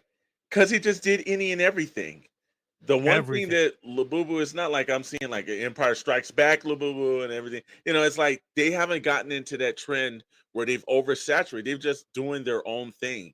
I think if they stay in that lane, they'll be fine. Yeah, and they may do like a couple of like one-offs here, right? Yeah, but collab, like the vinyl toy, like Kid Robot, for instance, the Dunnies have been around forever. The Monies have been around forever. Like all this stuff has been around forever. But they do, they did like a Basquiat line, right? Yeah. They did, they've done a lot. They had like a whole artist series, right? So I think that this isn't it's not a collapse, it's just an invasion. And to be honest, they're great for your shelf. Like you see, I have a lot of them. Like you've come over, you've seen them. Like they're only 3 inches. You could put a shit ton on a shelf. And I think that that's what people are looking for. It brings someone happiness. It brings them joy. It's good, And that's another thing we announced too over on Toy Box Chronicles was we were going to be in LA Comic-Con. Yes, sir. And we will be at LA Comic-Con from September 26th through the 28th at booth number 810 with the Potbelly Panda crew, which is a blind box series of vinyl toys that are 3 inches. Uh-oh. So we have a whole lot going on. There's a whole story behind them. There's everything that's going on. So, hopefully we could see everybody at LA Comic-Con for that. But yeah, I think I don't think this is a trend. I don't think that it dies down. I think that it's just gonna push people. I mean, look, we talked about like Mondo and their soft vinyl toy, the Slash. It's only $100. That's 8.5 inches tall. That's not that's huge. $110 is not that much for that figure. Well crafted too, man. Well sculpted. Colors were fantastic. It's a good looking figure. Had a bunch of great accessories with it. Again, I've heard the whole thing about Labubu, the way it broke up is that there's a lot of like people in the workplace that they put them on their desk. It felt good to have a little character that sat there, and a little bit it made you an individual a little bit. And anything that you can make your workplace or your office space or your car ride or something a little bit more enjoyable, put a little something that has you smile and makes you feel good. It's not a bad thing. And it's also if it doesn't cost the bank to do it. And that's where I just look, I've seen kids with some of these designer toys because they are more affordable than actually some of these actual 6-inch action figures now. They're starting to get a little astronomical. So, I look, we've been down this stage before. I remember when we were younger, this goes to throw us a little age back. But I remember the Smurfs, and they were little vinyls that did extremely well overseas. And we've seen this happen several other times and certain other things. And it started to come back. And again, Pop Mart, bravo to them. Bravo. They've got something that's just hitting all of the world and is taking over. And it was like, I love the story behind, it's like basically somebody was like, you know what? Like, it's just got to work for me, man. It's got to be that, it wasn't like some corporate huge company decided to do this. This guy just had an idea, situation, and did it, and the world's taking it over. And again, just like we said, it's like a takeover. It's an invasion. It is something that 100% is, it's not going away. Funko killed themselves. They shot themselves in the foot because they just, like we laugh and we say like Lego does licensing right. They don't do enough to make you sick. They always do enough to make you want something else. They do a Harry Potter set. You got to have another Harry Potter set. They do Star Wars. You got to have another Star Wars. Funko just took everything they could get their hands on and just did it, and it looked the same, whether you got a Star Wars one, whether you got it, you couldn't tell the difference between the two. That's what did them in. They just took too much, and they didn't have a way of spotlighting that better. I don't see that in the designer toys. Well, again, Kid Robot, there's a Cookie Monster one right now. I've never seen that character displayed in that way, and I was like, that's interesting, and that spoke to someone different. And I just gotta applaud them, man. It's making me change. And again, Mr. Maddox, I gotta say thank you for bringing this to our light, man, and do a little education on it. Find out what's out there, and you might find something that piques your interest in the designer toy area. Yeah, that's right. And for all of that and everything that drives the forces of SKN and Action Figure Frequencies and Pixel Plastic Inc. and Toy Box Chronicles and spreading like wildfire, one of our new partners, where do we get all of our news from, sir? We get it from plasticnews.com, and actually, let's say it's the PLA.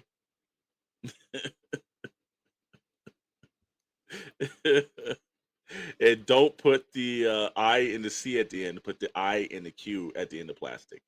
Plastic News, like more or less it's like plastique, but plasticnews.com. You want to go there.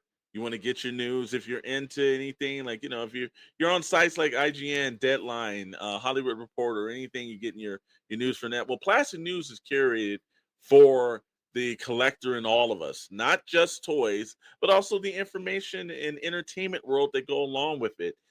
So you can find that. You can go to plasticnews.com, get your news from a reliable source, the people that love collecting, love the world of entertainment, love everything that when we say the words Pixel Plastic Inc., they love all that stuff there. You can go and get your news there, and it's a trusted, reliable source. They're not just some kind of like rumor mill fashion and making things up like they do in this world. It's not fake news. It's real news. Plasticnews.com. Yep. Plasticnews.com. That's where I get my information from, brother. That's where I get mine. There you go. Make sure you guys are checking out plasticnews.com. And again, make sure you tell them that the Shadow Nose Network guys sent you over to it. 112 FM, Bandito Radio. And just like that, we want to thank you all for hanging out again with us here on Action Figure Frequencies. To all of our lovely members, we want to thank you and hope that you enjoy the early access to this episode. But hey, look, we'll be back again. We got some more great shows scheduled. We got a lot happening. You guys saw a couple weeks ago our morning show that's getting ready to launch eventually. That's just about timing. That's about things we got to do. But yeah, we want to thank everyone for hanging out again. This is Action Figure Frequencies, and man, it has been a wild night of conversation, sir. I never thought I'd be this heavy into helmets. What about you?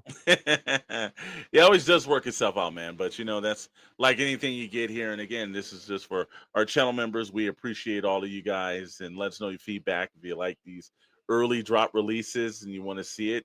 That's what we're here for. All the people over to Bandito Radio, guess what? After us, you can listen to some music. Some Howlin Jim is actually going to go on. And then from there, our guys, Purple Gang, full Frontal Purple. If you want to have a good time, make sure you're stopping around on full Frontal Purple because they always have a good time. Love the Purple Gang, bro.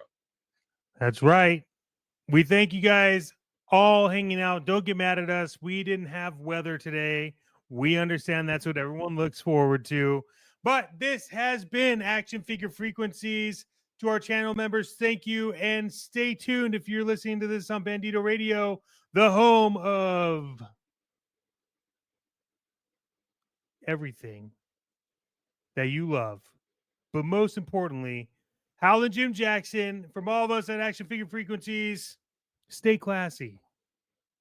Thank you for listening to Action Figure Frequencies with Chet Maddox and Alexander Storm. Tetragrammaton. Metrotan Usatla, Metheos Sabayoth. Oh, powers of darkness, let the spirit of Ilsa sink deeper. Be as though you never were. Be as though you never were. Spirit of Ilsa, see through this eye, speak through this lips. Do my bidding, for only then shall you find relief from your torment. You are becoming stronger now, quite strong.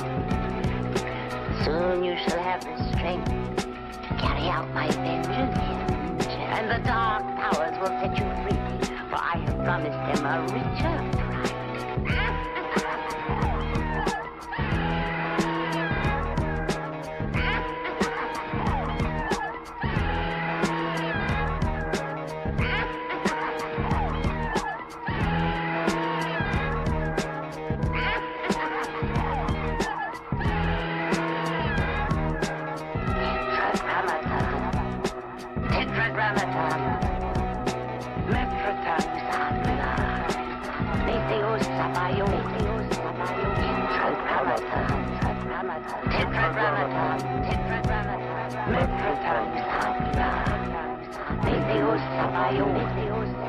Oh, powers of darkness, let the spirit of Ilsa sink deeper.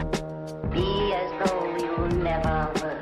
Be as though you never were. Spirit of Ilsa, see through this eye, speak through this lips. Do my bidding, for only then shall you find relief from your torment. You are becoming stronger now, quite strong. Soon you shall have the strength to carry out my vengeance, and the dark powers will set you free, for I have promised them a richer bride.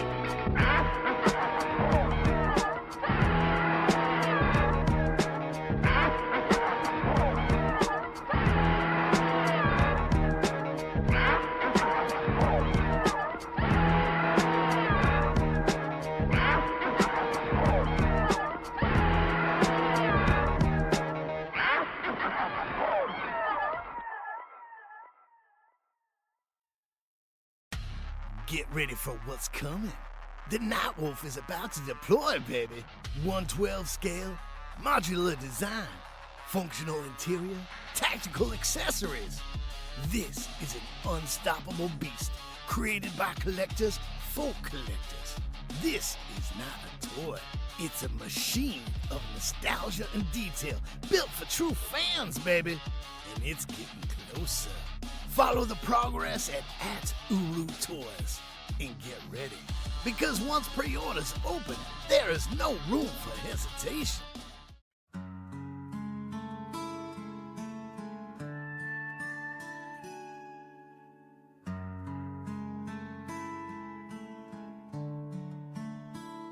I used to beg the pain to leave, prayed for silence, prayed for sleep.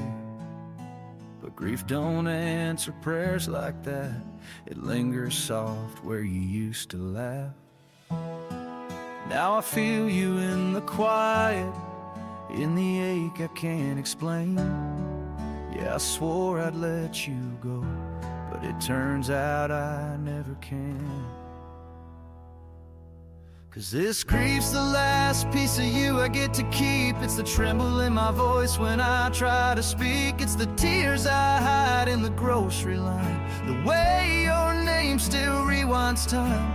The world keeps turning but I stay here, holding on to every shattered souvenir. This grief, it cuts but it's true.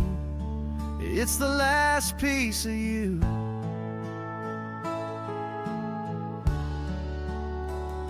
I see your shadow in my rear view, feel your warmth in an old perfume. The world forgets, but I replay every moment you slipped away.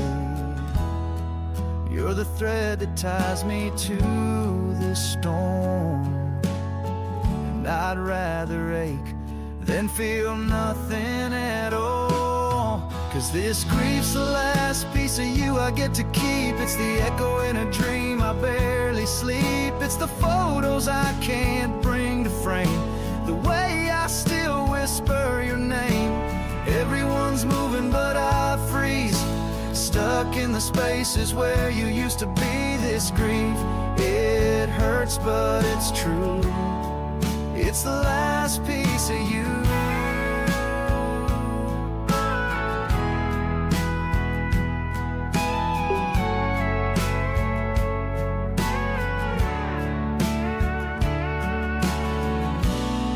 And I'll never let it go. 'Cause this grief's the last piece of you I get to keep. It's the tremble in my voice when I try to speak. It's the tears I hide in the grocery line. The way your name still rewinds time. The world keeps turning but I stay here, holding on to every shattered souvenir. This grief, it cuts but it's true. It's the last piece of you.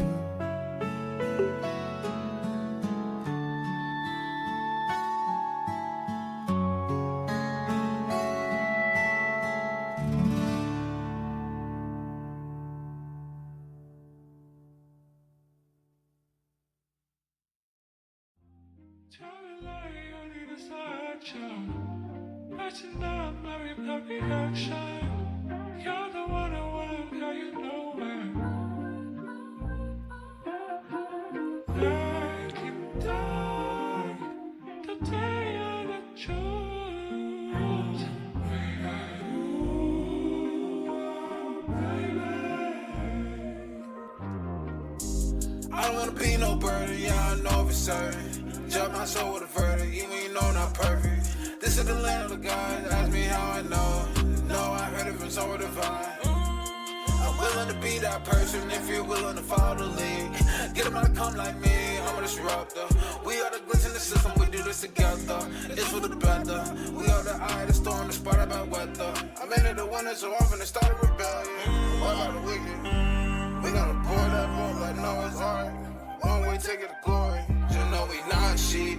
We will not suffer in silence. Mark this day is day in history when we try to kill them with kindness. Number result of the violence, not my character. The act out of character, but this the rebellion. I'm feeling rebellious. I'm finna leave my people, the kingdom come. I will not rest until it's done. Sound of war gonna sound like a drum. It's the beginning of the end. I know I heard this song before. Sound like deja vu, I know how it goes.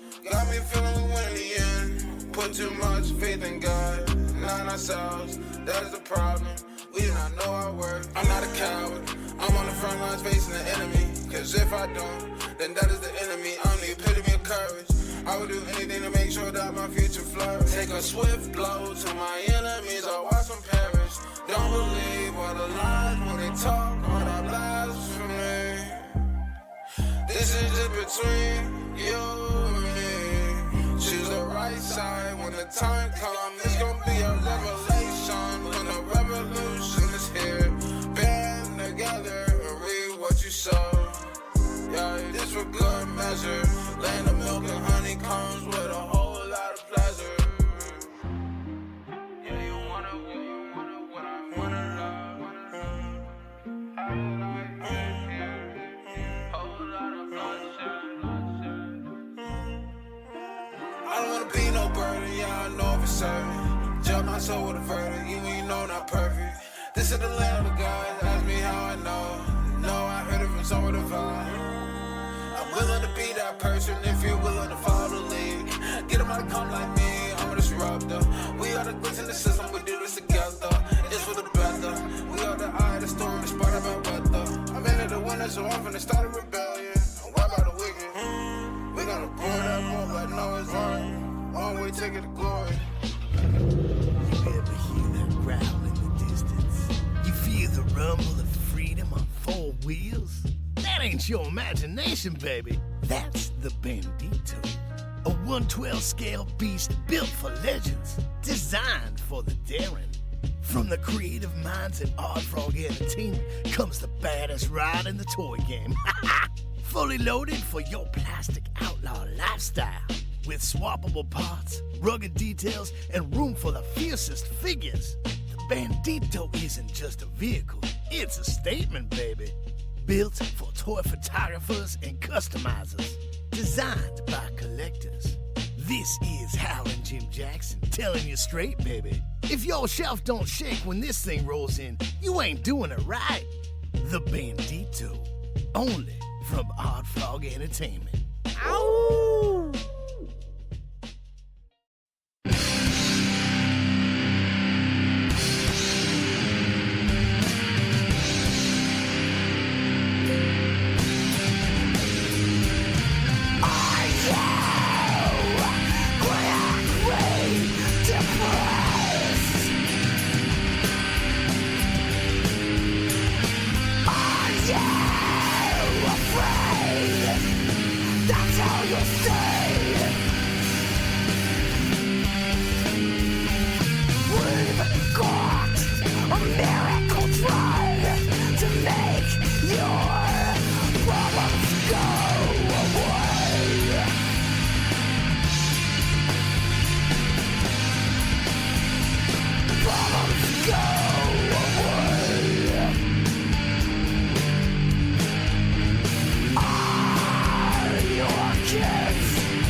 Well, hello, listener. You are tuned in to 112 on your FM dial. Bandito Radio. Ow!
without something to lean on.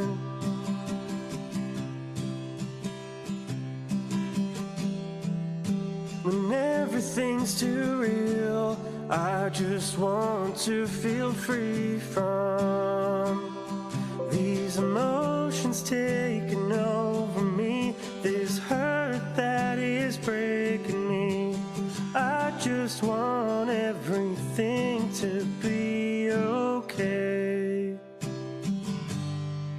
When the crutches are gone and I cast it all off, I'm left with my thoughts and I don't know if I can deal with everything or anything without something to take the pain away. What am I supposed to do when the cards aren't in my favor? Oh, how do I get through when my life looks good on paper? Why do I feel so alone? I can't get through this on my own. Dependencies left me here in the unknown.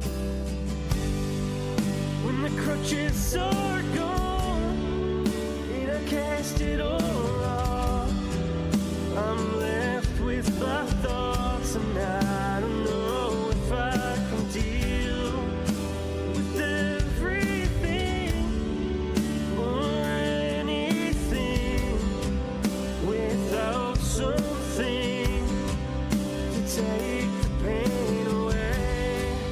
When I feel so lost and I measure the cost, I'm left with myself and I don't know if I can heal from everything or anything without something to take the pain away. All that I can dream of is to be more for you. All that I can think of is what I can't do. I know that it's not enough, but I want to get through. I feel so much love. I'll be back soon. When the crutches are gone and I cast it all off, I'm left with my thoughts and I don't know if I can deal with everything or anything without something to take the pain away. When I feel so lost and I measure the cost, I'm left with myself and I don't know if I can heal from everything or anything without something to take the pain away.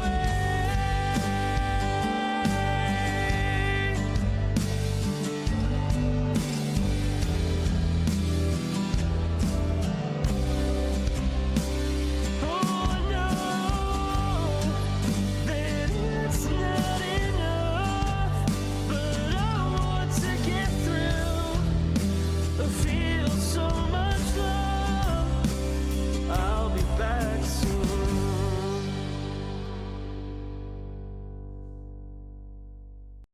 Get ready to dive in, listener. This is Chris Turner.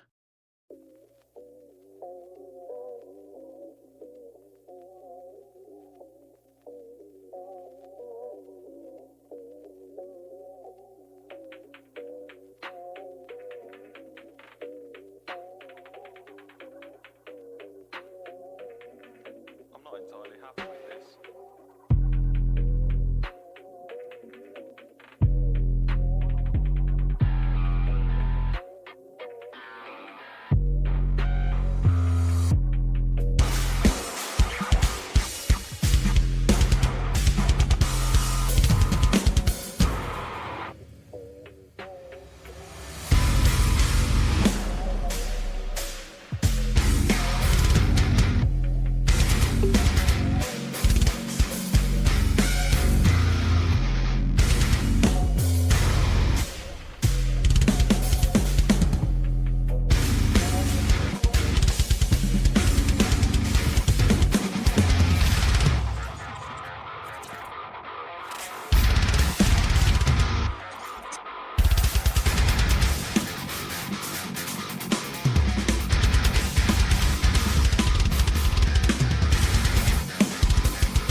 Storytelling, Advent Comics is here, delivering hard-hitting action, unforgettable characters, and worlds that'll blow your mind, baby. Dive into the gritty streets of Southside, where heroes walk a razor's edge between justice and vengeance. Or join Dalton Malone as he hunts in the darkness where no one else dares. From cosmic battles to street-level justice, Advent Comics has it all. The stories are bold, baby, and the action is relentless. The adventure never stops. Advent Comics. The future of comics starts now. Are you ready?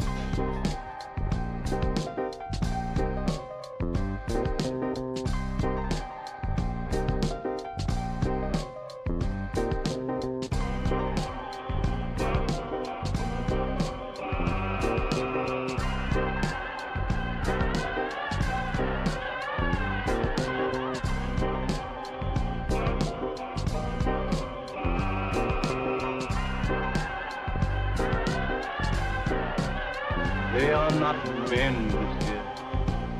They are dead bodies, dead. Zombies. The living dead, also. Taken from that grave. For me to work. Sugar mill. Heal to life. They are not men, monsieur.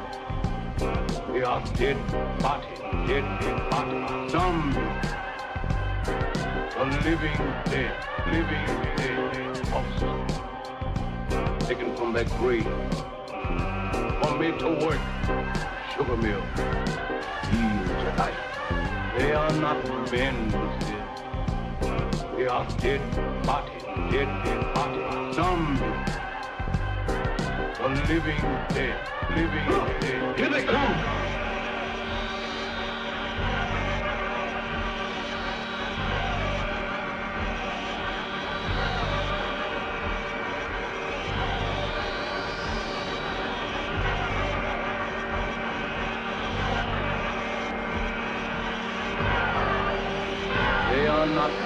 man this is. We are dead body, dead body. Zombies. The living dead. Also, taken from that grave, for me to work, sugar mill, heal tonight. They are not men, this is. They are dead body, zombies. The living dead, also, taken from that grave, for me to work, sugar mill. Tonight. They are not men, this is. They are dead body, zombies. The living dead. Here they go!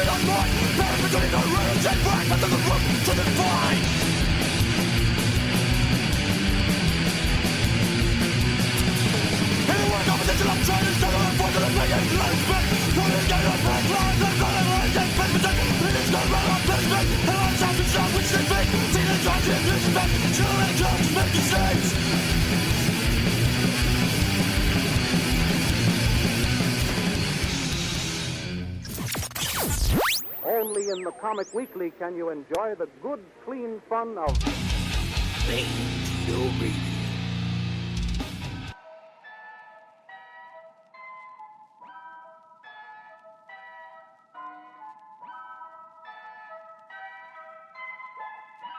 I'm not entirely happy with this.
We're full Frontal Purple. Help! Help! It's full frontal purple. What is full frontal purple? I don't know, but I think I'm gonna need an adult. I reckon I'll probably listen to the first 1 hour and decide if I want to keep listening. It's full frontal purple. Purple. And you are listening to Full Frontal Purple with the Purple Gang Gang on Bandito Radio 112 FM.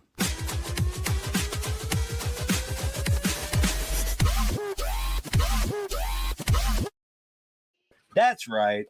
We are doing it again. Skibbity boop bop bop bop. Skibbity boop bop bop bop. Scoobity doo boo ba doo boo boo. Tonight we are joined by the absolutely wonderful, talented, great friend of ours, lost her to photograph, William Wallace Harris III, better known in the Purple Gang Gang as Dub3. What's going on, buddy?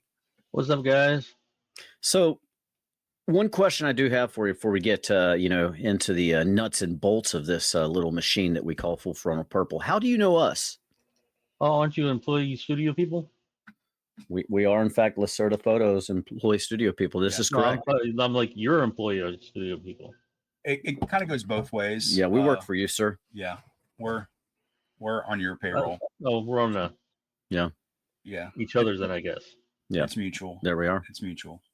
It's true. It's true. Yeah, that works. So I'm gonna go out on a limb and assume you were not born a photographic genius. I still wouldn't even think that today. So agree to disagree. Yeah. Yeah. You had to work to it, a lot of sweat, a lot of blood, a lot of tears, seminal fluids. Yeah. Well, I wouldn't go that far, but yeah. I mean, lots of practice. Well, you did do a lot of badass concert photography, and I'd have to imagine there would be some of those unwanted fluids there. Yeah, especially when you shoot like guar and stuff like that. Yeah. Yeah, blood and fake jizz and all that good stuff. They just want you to think it's fake. Yeah. True. Yeah. Goonie goo. So how did you get started in that? Because I'm sure you don't just wake up one day and like, I'm just going to go photograph guar. I mean, well, back in like elementary school, my dad bought me like a telescope, and he said, let's take pictures of like astronomy and stuff like that. And I'm like, okay, cool. Sounds fun. So he bought me a camera to go through the telescope. Well, eventually I got sick of that and I just started taking like regular photos. And I took photos throughout high school and stuff like that, but never been really serious.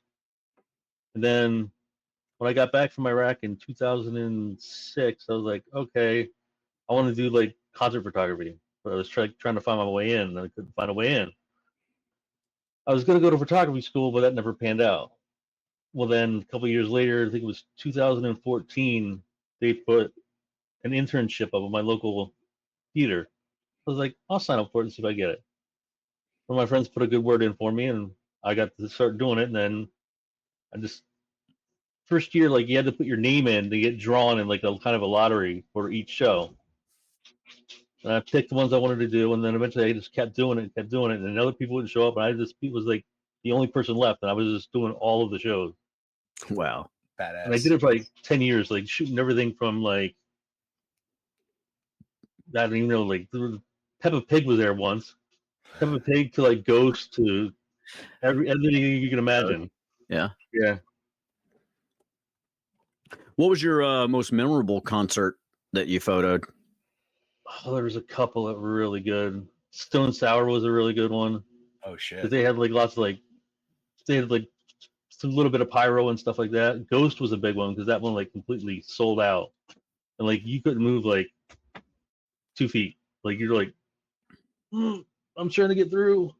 Did Stone Sour not sell out?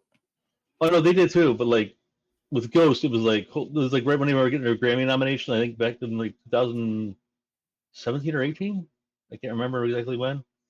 But it was like right after they got their Grammy nomination, so it was like everybody was there, like completely just packed in. Yeah. Did Scooby Doo show up? That's a good question. Unmasked Old Jenkins. I think Ghost was here in Raleigh not too long ago. One of my friends was at the concert. They seem like the type of band to perform at like the Ritz. What's like the all stand up one? I don't know. I know that we got a buddy of ours, Errol, that's he does a lot Head of of security and services for a lot of cool concert venues and stuff. And he referred to Ghost because I was not familiar. Imagery wise, I was familiar with him, but I never really listened to her music. And he he referred to Ghost as for Satanists that like Taylor Swift. Yeah. Yeah, kind of. I get that point of view, but yeah, I mean, there's a lot of shows that are like memorable because some bands are like super like. Some fans like are like kind of like, yeah, whatever, we don't care about the photographer or whatever. But some are like really cool and they interact with the photographer and they're like that's what you want, someone to like be like in the camera to like capture that moment. Yeah, happy that you're there and not just like, why is this guy so close? He needs to give me my space. I'm an artist. I'm not a performing artist, and this guy's just my personal space. Right. But yeah, if they're working with you and they're giving you poses and they get up Yeah, there, that's always fun for you, and you know they're like another memorable one was when I shot Fozzy, the band at Chris Jericho. Oh yeah. How is he live? Waka waka. Really good. Like I was surprisingly surprised. Like I was like, holy crap, this is really good. And like there was a moment where his guitar player like got down and was like right in the lens, and then Fozzy came along and like was like they did a pose together, and they snapped a shot. I was like, oh, that's freaking awesome. I'm gonna have fun with that one later. And then like that same night or like that same week, they were like, well, is it okay if we use your photo for like a tour poster? Fuck yeah. I'm like, oh yeah, dude, go for it. Like, sweet. I'm like, is there gonna be they never did a print or anything, but it was like a digital tour poster or whatever. I'm like, it's still fun. It's still cool to get that like that's there.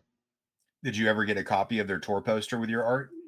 Well, no, I mean I have it saved on my computer, so yeah. Right. I don't know. It'd be cool. He's to like, get I got the original. Like a physical print would be pretty badass too. But I've always been a really big Chris Jericho fan. You know, from his from wrestling, which I'm pretty sure he still wrestles, doesn't he? Or is he only? Yeah, he's on AEW or something. Yeah. AEW, yeah. You know, I love a lot of the stars in AEW. I haven't seen a single match though, not a single one. I'm right there with you. Yeah. But I was watching and I stopped for a bit. I was like, I just couldn't catch it all. I got rid of I had YouTube TV and I'm like, the price kept going up and I'm like, you know what? No, we're gonna just cut that off right now.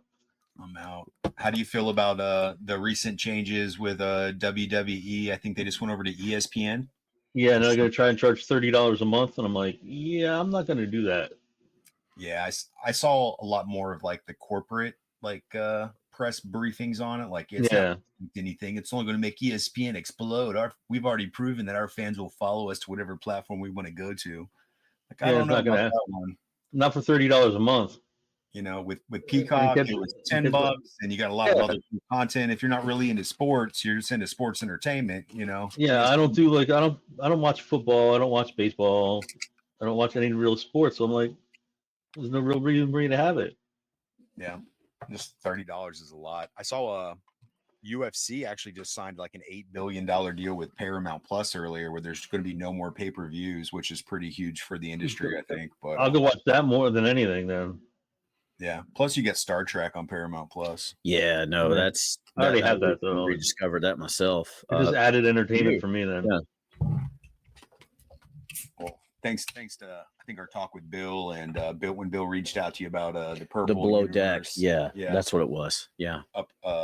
Was it lower decks? Yeah, lower decks. Lower deck, but yeah, below decks, the reality show about the yacht people. But no, but you had told me how funny it was, and it was almost, to me, it was more like a Futurama fused with Star Trek.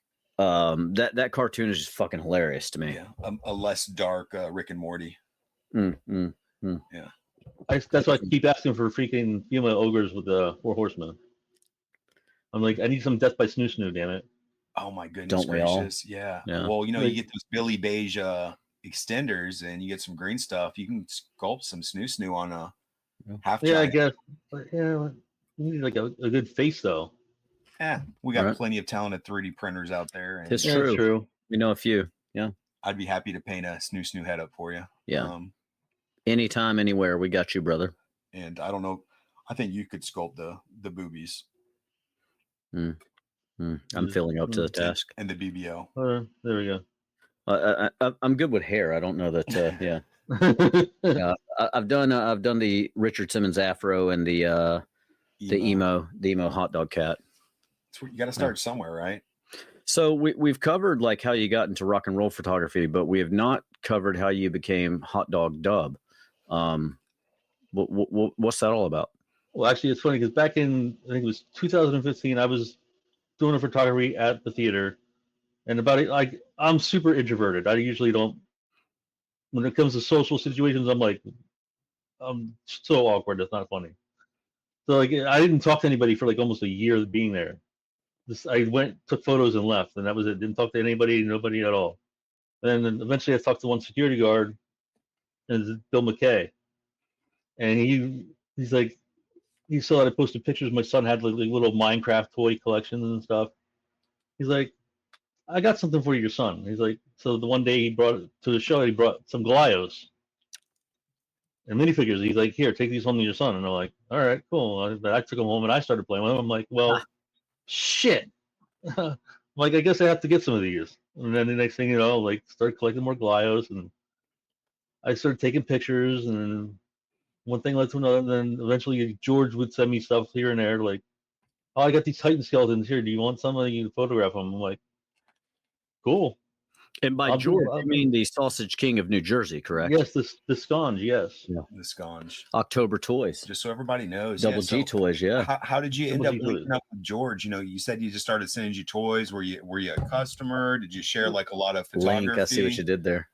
Well, customer, yeah, because I bought, like, they had the minifigure militia was like Bill McKay's baby. Like, he started the minifigure militia, and they had like these little minifigures. They were called OMFG, little, and like I started collecting them like crazy. I was trying to track them all down. I was like trying to be completionist with it, and like he saw it. I got some stuff from him, and then like he saw some photos, and he's like, hey, you know, I got a couple skeletons here I want to put up. Do you want to, like, here, I'll throw you some. You just shoot some photos and send them to me. Like, perfect. Works for me. So George was part of the minifigure militia?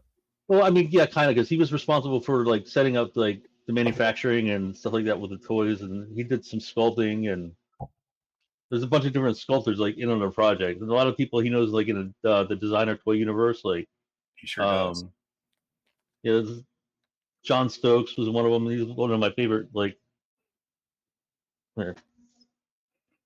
one of my favorite vinyl figures. I think I showed you guys the other day. Oh, it's the one I'm thinking of. No, yeah. Doug's got some sick ass vinyls. Yeah, that one. Yeah, that's too bad. Hell yeah. So that's a John Stokes sculpt. And yeah, it's Spanky Stokes is his name, but he did the design, and then I'm not sure who exactly did the sculpt. I don't think it was George. I think it was someone else.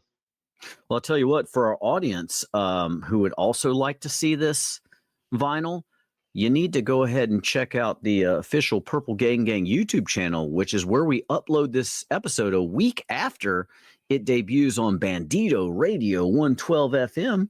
And just for the little asterisk purposes, we say a week. It could be 1 to 5 weeks. But yeah, we'll get it there. It'll get uploaded. Yep. It'll be there. But in time. This episode will be available on audio this weekend. So that's true. That's a cool thing. Yeah. Sausages. Who doesn't love sausages? And it's funny because like at that time, around the same time, I had gotten a Mythic Legion, and I was like, my friend kept trying to like push me to do the whole Kickstarter thing at the time, and I was like, I can't pull it off. I got too much involved with other stuff, and I'm like, crap. So I really wanted the Eagleist. Like, so I got that and played around with that and had that for like a while, and then I didn't collect any Mythic Legions until like 2022, I think. So post pandemic, yeah, you were still collecting kind of Glyos still at that time, and well, some Glyos, some designer toys, and then the Mezco, and I'm like, okay, I have to start sorting through here and pick what I really want to keep because like it's getting to be too much. So I'm like, I got my first Mythic Legion was like, well, real Mythic Legion was 2022. I got ordered a couple off Big Bad Toy Store. I'm like, okay, these are really cool. I'm like, I didn't like put much thought into it, and then I was like, I wanted to go to Legions Con 2022, and I'm like, I wonder how am I going to go about doing this? So I didn't know anything. I wasn't part of the cabal yet, and I messaged Eric, Cornboy. I was like, how do I do this? How do I get there? He's like, well, I think tickets are already sold out, but you might want to join the cabal and see about if anyone's got any leads there. And like I remember, it was like I went in there and messaged him. I think I even talked to Jeremy before that. Cornboy sent me to Jeremy. Jeremy sent me to the cabal. And I go into the cabal and I'm like, does anybody have an extra ticket to Legions Con? I want to go. And then I got a message to Dennis Derby. He's like, I got you. I'm like, he didn't know me from anybody. I'm like, awesome, cool. And then they put tickets up again after we had already established that he was going to give me a ticket. I'm like, crap, you know what? I'll buy another one, see if my son wants to go. So like, all right, cool. We both went. 2022 was like, it was still at, what was it, the La Quinta? The La Quinta was 22. Yeah, that was the broke elevators. Yeah, and the farts. Ooh, and there was a rat and a cockroach story. And well, we were like, we got there like, we figured we would get there a little bit early. We figured like, 8 o'clock's early. Ha. Yeah, well, little did we know. We didn't know shit. Summer. Yeah, we didn't know jack about Mythic Legions or anything. So we're like, we'll go see how it is. We don't only go one day, so we're like, we'll go Saturday. We sat in line for like, what was it, like 4 hours trying to get the exclusive. I'm like, this is crazy. I'm like, 4 hours we're trying to get into this place and we still can't get to the table? I'm like, this is crazy. But then when I got to the table, they had like, how they sold the old stuff. Yeah. They had the Forest Troll, and I'm like, I always wanted the Forest Troll. And I'm looking, I'm like, hell yeah. Like, just give it to me. Damn it, let's go. Got the exclusive, and like, even the whole first year in the cabal, like, I was hardly, like, I would post pictures, but I didn't know anybody, didn't really talk to anybody. I did a couple trades, so I think someone traded me a Stone Troll for, like, the unknown one. I'm like, here you go.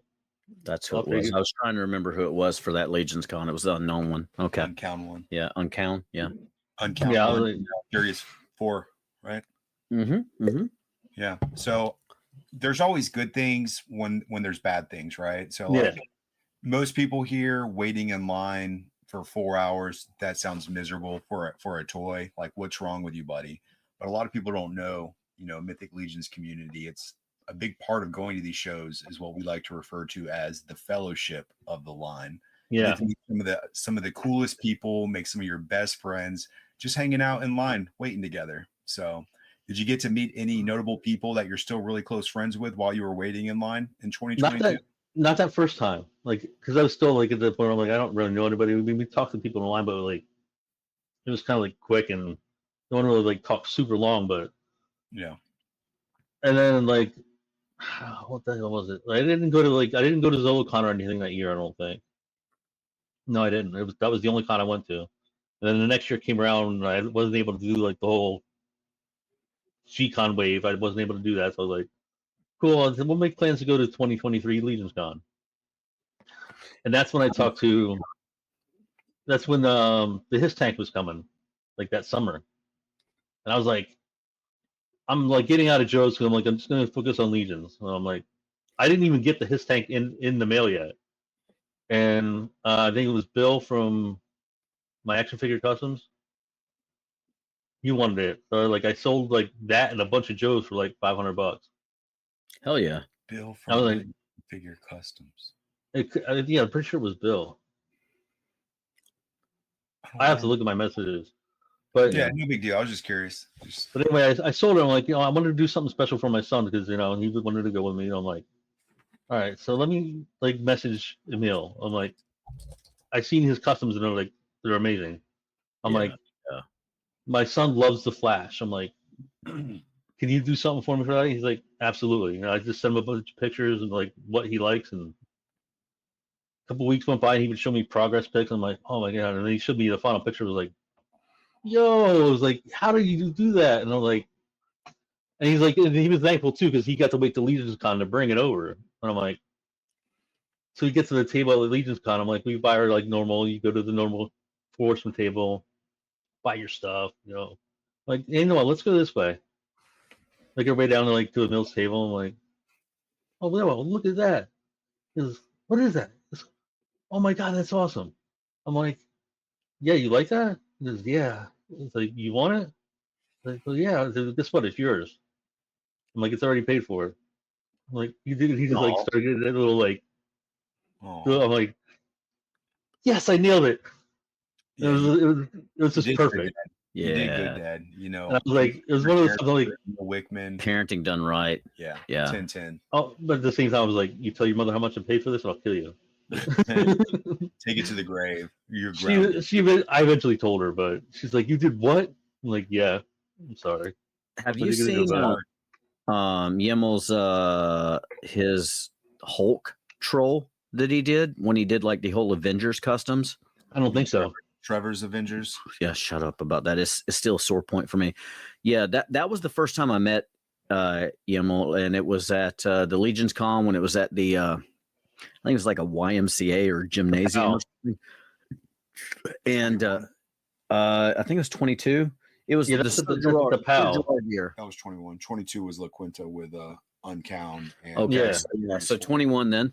And I saw that because I still was not like completely sold on Legions at the time. Yeah. And I saw his Hulk Forest Troll, and I was, I wanted it so bad. And at that point, Yimmel wasn't selling them yet. Like he was doing them just to display them. That was it. Yeah. And I was foaming at the mouth. I wanted that damn troll so bad.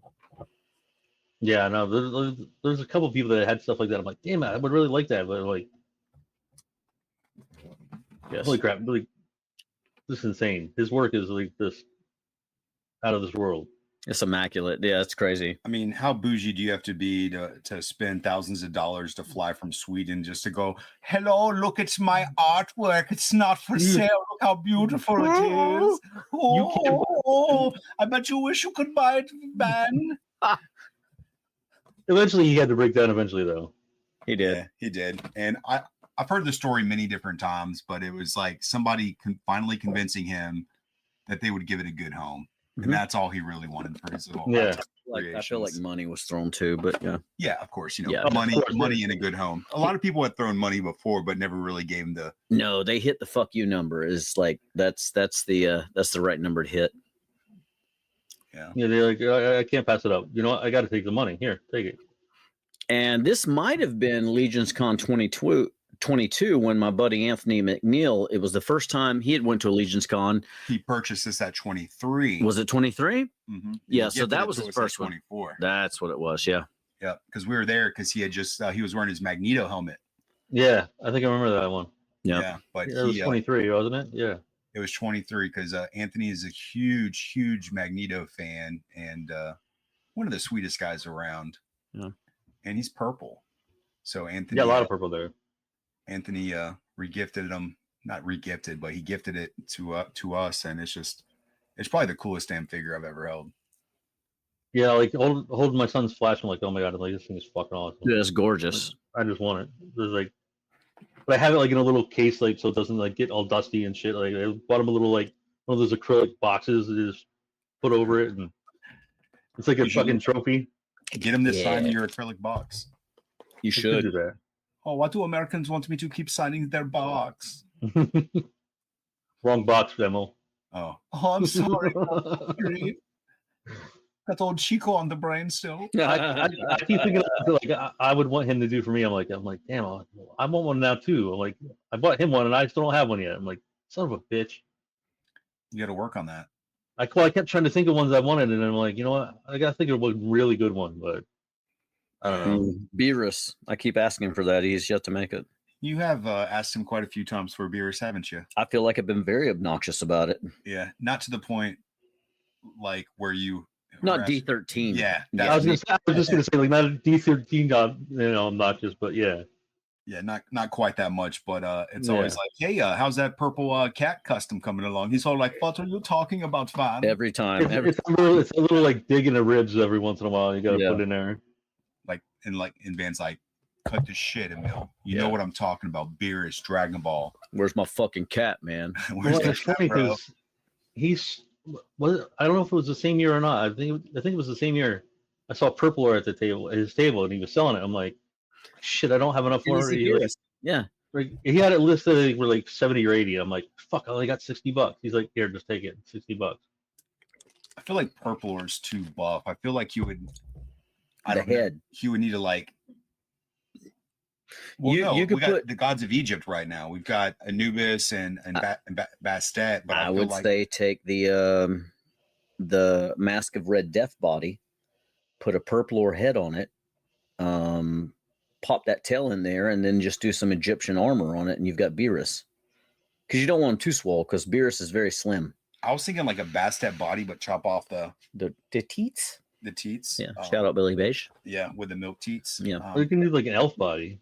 Yeah. Oh, yeah. There you go. Body. Do we have a nude elf body?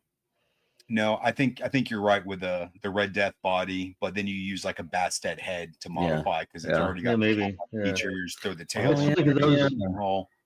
I was watching Curtis's little, his how they do that videos, and I'm like, they're doing pop and swap. I'm like, I love doing pop and swap, but sometimes it's just such a pain in the ass for me because like with my Parkinson's, like my hands start just shaking. And I'm like trying to push it together. I'm like, son of a bitch, fucking forget it. I'm like, taking a break. I'm coming back for it later. Yeah, I do easy pop and swaps, but if you try and like have me like switch out what are the damn ankles and the. So I just did like. Hell yeah. That was the quick, easy one. I was like messing with that, and then I had to pull the Brett Stoddard on a fucking Paladin. Tidy with the lens. You know, not enough people talk about Brett Stoddard's photography. Yeah. And I get an amen. Amen. Oof, that's tight. It's dope. Yeah, I'm like customs. I don't do much customs because that's the pain in the ass too, especially when it comes to painting faces. I'm like, anytime you need something painted, you got a couple of purple homies over here that are ready, willing, and able to paint, do anything for at your request. Absolutely. Absolutely. And I know the dwarf guys hate this. They'll get over it. That was funny to me. I remember when you were telling us about that and making it. Yeah, I got a bunch of different. I went and bought a bunch of like barbarian parts just to freaking do battle damage on them. I still got to get to work on them. Well, I mean, at the price point that they had them, that absolutely will embolden you to drill something out like that too. I'm just sitting there with the Dremel just like caving in the freaking chest. I'm like, yeah, whatever. Let's have some fun with this. Dremel. That sounds like a lot of work. Right. And skeletons, I was never really into skeletons, but then he did the whole dwarf skeletons. I'm like, these things are freaking killer. Yeah. Yeah, the Scally Bone Splitter goes extremely hard. Is that him? Yes. Yeah, there's so many. Yeah. I had to get two of them because I wanted to do like the pop and swaps with them, and I'm like, I wanted to know. I still might get another one because I want that chest. That chest piece is like. I think I got 3 Scallies on the way for my retailer order whenever the street date is. Are you talking about the retailer that is Wolf King Customs that has now passed his torch over to Dirk's Designs? The Raccoon King of Ohio? That's the one. What I'm referring to. I think they came up with a new name too. I forget what the name is. I think he posted it earlier. Dirk did. Raccoon King of Ohio. No, but there's like them with Dwarf Lord. They put like together like a. Oh yeah, I saw that. A new like name or something. I'm like, I don't know. I think that's just a Dwarf Lord thing attached where Dwarf Lord's going to have like different stuff to go with them. I saw that. Right. Yeah, that would be including those with the pre-orders and stuff. Yeah. Let's see. Yeah, well, I wasn't able to do a pre-order for some of the All-Stars. I missed Enoch was one of them. I got the skeletons. I got the stuff I really wanted to get. And it's Enoch, and then I missed out, and I know a lot of them were sold out like everywhere. Well, you got lucky because I believe you actually secured an Enoch in a trade with our good friend Schmerben Werbenberber. Hey, we know that. Saying that because I went to do the test shots. When they put the test shots up, I'm like, I know people that want the value. I'll try to get it. Yeah. Just for the case if someone missed it, I can go here. You got something you want to trade? I'm like trading Enoch for that. It was like, I mean, obviously, the Valiant test is going to end up being worth more, but. Yeah, I don't give a shit. I'm like, here. It goes to a friend. You're getting something you want. You're happy. You get something. I'm happy. He's happy. And that's kind of why I did with the giveaway on Saturday with Paladin, because it was like more people came through for me than I expected. I wasn't expecting as many people to come through with me, and then like I did a trade with a Kragnar. I wanted a test shot. I wanted Maryland. I'm like, okay, the guy said he would do. He first he only had one paladin. But he's like, no, I got two. The guy said you could wait. I'm like, okay, well, he did two paladins for Kragnar. Man. So like, I'm gonna turn around and I'm gonna give it back to somebody in the community. And I'm just gonna be like, give it away. Let me help Jonathan get to 1,000. You guys couple more subscribers, and then everyone makes out. Doing the Lord's work, man, and the unspoken thing, man. You do good things just to do good things, and that's why we do good things, right? Like it always comes back to you tenfold. It may not come back when you want it to, but it'll come back at you at some point. Everything Eventually. happens when it happens for a reason. Yeah. You know, And that's what, like, usually let the chips fall where they may. If someone comes along and gives them, then whatever. So all together, like, and it sucks because Brett, he was busting my balls because he actually went to SDCC and was only able to get one. Yeah. And I'm like, he's like, this sucks. I'm like, yeah, I know, because they sold out like every day, like the day before. I'm like, holy crap. And I'm like, I feel like such a jerk. I'm like, I got 5. I'm like, what? I'm like, well, I'm giving one away, and then I was going to use the other one for trade, but my son's already committed to taking one from me. I'm like, you jerk. I'm like, how about you pay me for it? You know, I don't want to pay you for it. And I'm going to confiscate it while you sleep. I'm like, okay, whatever. He's going to have to play the blood and salt tax on that Absolutely. one. Yeah. That's the way it works. Yeah, so I mean, I got more coming, but like I wish everybody could get them because like it's just so good in hand. Yeah. Yeah. It's just a terrific freaking figure. It's like, to me, it was like figure of the year, like along with Gideon. And I think it maybe even more than Gideon because I mean Gideon is great and he has a lot of shit with him, but like this is just like a whole new. And Enoch, I'm sure I'm gonna feel the same way about Enoch because like his soft goods look amazing. I'm trying to remember which one's Enoch. Is he the old man? Yeah. He's the old man in the Templar, right? The Templar soft goods. Who's the Templar that had the hammer that I like so much? Elijah. I like Elijah. So I liked good. Elijah a lot. Yeah. I've been doing a lot of like the faceplate swaps, but only some of the faceplates you can only put in certain ones. I've never ever swapped a faceplate on any of my Mythic Legions ever. I think I put the skeleton on him. Or no, I did that on Sir Andrew. I think Yeah, I don't have Andrew yet either, but I'm hoping to get him soon. Yeah, you did it on Andrew for your review. That's right. Yeah. Yeah. Yeah, 'cause I wanted Andrew because I want to see. Wait, yeah, I don't have Andrew yet either. I need to get that one. Yeah, but I think Kevin's going to be looking at one for me at Joel Danta. This guy? Yeah, that guy. Because the street date It's the 18th. Is the 18th, and Which is what? Is next next weekend. Monday. It's like next Monday. Yeah, because Friday's the 15th. So a week Yeah, from because today. I think Kevin was going to talk to Ish and see if if he's going to have any there. Is there something you're missing? He needs an Andrew. We'll make that happen. I don't know if Ish is setting up, but we can grab one from Ginger Kid. I'm sure he'll we have got one. you. I might have an Andrew here, actually. Yeah, it's funny because I think I mean that one, yeah, because you got your 2 direct all ins, so you definitely yeah. have one. No, Yeah, no, because like Smurfs, I was like, you know what? If you got Enoch, I'll take it off you. You can have the Valiant test shot. I'm like, I don't really care. Yeah. And I got the other test shot I got was a gold knight because I'm like, someone always like knights, and if they don't want the knight, I'll use it as a statue. That's right. Or Yeah. you paint it up. Oh, I wouldn't paint them up. No. Hit it with the old rattle can. There you go. Yeah, spray it. If anything, I would just like I would have it used as a statue, and then if somebody wants it, trade something for it. So either way, I'll look around here because I've recently moved a lot of boxes of stuff, and if I can find the Sir Andrew, the sealed one I have, it's yours, or I'll pick one up at Jolana. Either way. All right, sounds good. If you can't trade away your gold knight, I know you don't want to paint it, but you saw how Dirk did that marbling effect on the Knights of Legion spawn last year. That would be dope. It looked like I would want one like that too. I've still got some stuff that Dirk was working on, but hopefully I know he's been super busy. So yeah, he just got back in Japan. Yeah, he was in Japan. That's what I heard. Yeah, Yeah, I want to finish that freaking what's it called? That dio I was working on. with all the skulls in the background of the catacombs. Yes. I have like I think there was like 100 and something. I have them like all glued to the wall already, but like it's just so much work. I'm like, holy crap, this is ridiculous. And then we went through like cranium.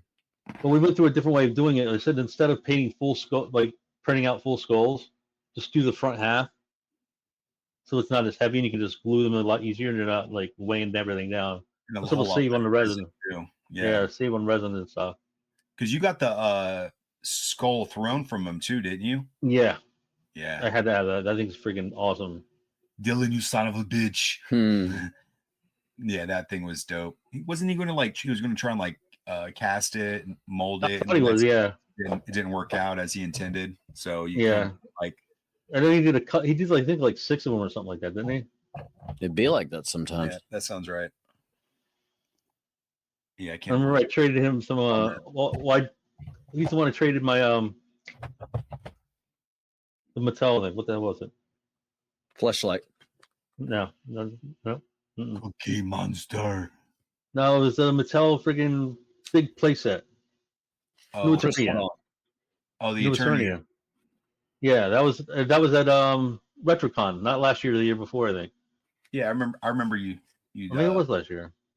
It sucks they're not doing RetroCon this year, though. Yeah, just didn't work out on the scheduling, and you know. I mean, because that whole thing was great when they did like the painting and. Oh yeah, JesseCon. Yeah, that was just awesome. Jesse ate those tomatoes. And Legion's Con, yeah. This is the first year at Legion's Con that I'm going to be able to like be in the hotel, because I like booked the hotel instantly this time. I didn't like last year. We booked, but we couldn't. We had to like stay in a hotel on the road. So we're like, nah, whatever. This sucks waking up how early just to get over there early. So I'm like, yeah, not feel you. We've come to the conclusion that it's like 99% of the time you want to stay at the venue that the show. Yeah. Less driving, you know, you can have a little bit of fun without having to worry about, you know, being able to make it back without having to pay for an Uber. But yeah, for the most part, I think there's only been like one show in the past few years where we didn't stay at the event, and that's because you couldn't. There was no hotel there, Maryland. Yeah. Oh yeah, that's right. Yeah. Yeah, but Maryland was last. Yeah, the funny thing was like last year we went to Legion's Con, and like the first time we did like the full weekend. And I'm like, I really wanted to do the full weekend. I want to go to G-Con. So I'm like, you know what? I tell my son, I'm like, you know what? You don't have to go to school. We're going to G-Con. And I'm so glad we did, because when that dragon came out, I was like, the crowd was loud. I was like, holy crap, man! And it was like the perfect time to do it with that wave. It was like just the perfect time to do it. And we were there the whole weekend, and. Remember that Saturday, we were so tired from Friday. That Saturday, we got done a little early. We got back to our hotel around like 4:00 in the afternoon. My son like passed out. 4:00 in the afternoon, he's asleep. I'm like, son of a, now what am I gonna do? Come back to the hotel, leave him there, sprinkle some. But then I end up going to sleep a little bit later. But I woke up ready to go like 3:00 in the morning. I'm like ready to go. I'm like, let's move. He still wouldn't wake up. I'm like, dude, you've been asleep for like 12 hours. Let's go. Come on. What are you doing here? Come on, wake up. Yeah, you got to be at the main hotel so you can come hang out during PGG Live on Friday night. Exactly. No, that's why he was so tired last year, because we hung out late that night and then went back to the hotel room. That makes sense. Saturday, he was like, yeah, he was done. That makes perfect sense. I think we're going to have twice as many sausages this year. I sure hope so. Yeah. And eggplant parm. Yeah. Oh my gosh. Chef Brendan, like. Well, that was Nate. Yeah, Brendan, heated it up, but Chef Brendan absolutely came to the rescue, and our catering, like this, like kitchen disasters reality show. Yeah, we're gonna feed you guys raw sausage. Who got? That's not what like last year. Like I had this mindset where I was like, I'm gonna like go and take a bunch of pictures. I took pictures, but like I didn't feel like I got like enough. Yeah, like you took more. Like, you know, I'm always like missing shit. I'm like. What I can't concentrate. Like there's too much shit. Everyone, my attention's just getting torn like everywhere. I'm like, no, but a lot going on. I had the intentions of taking a lot of photos at Legion's Con last year as well, but there was no way. It's like complete sensory overload. It is. It's rough. I mean, because you're trying to get the one person's table to buy something you really wanted at their table. Meanwhile, someone else is buying something that you wanted at the other table. I'm like, well, crap, I gotta miss something. 2 years ago at Legion's Con, I got to see pretty much 95% of the vendor booths. This past year, I wanted to take photos. I wanted to go see everybody's booth. Yeah. I wanted to photograph everybody's booth. I couldn't make 3 steps without being stopped. It was just. I mean, that's how I wanted to do it too. I had a plan though. Like, I'm going to stop at this booth, take a bunch of pictures here, go to the next booth, take that booth pictures. I had it all planned out, and I'm like, none of it went to plan at all. It just went. Yeah. You know what Mike Tyson says? Everybody has a plan until they get punched in the face. That's right. And you get punched in the face with all that creativity, and you're like, holy, where do I go? What do I do? Who do I see? Like, you're just like drawn everywhere. I mean, just walking down the first row, I mean, you have like Shooting the Shelf, you have with Curtis and Emil, and how many other people? Stephen Busciotti and David Williams. You had the Godfire, Lynn LaGuardia, Wolf King booth. Then you go down to the next little island. I believe they called it the Alliance, First Alliance. The First Alliance island. Matt Steins was there. Like those were the two main ones. I bought a couple customs. Yeah, the House Hill Brothers. Tomato Pie. I bought a couple customs like last year, but like I got this year I was like, I'm not gonna buy any customs, but like last year I didn't get the one I wanted to get from Curtis, so I'm gonna have to try and get it this year. Which one was that? The Space Orc. I'm glad he didn't say the drummer. I want to make sure that nobody's competing for my band members.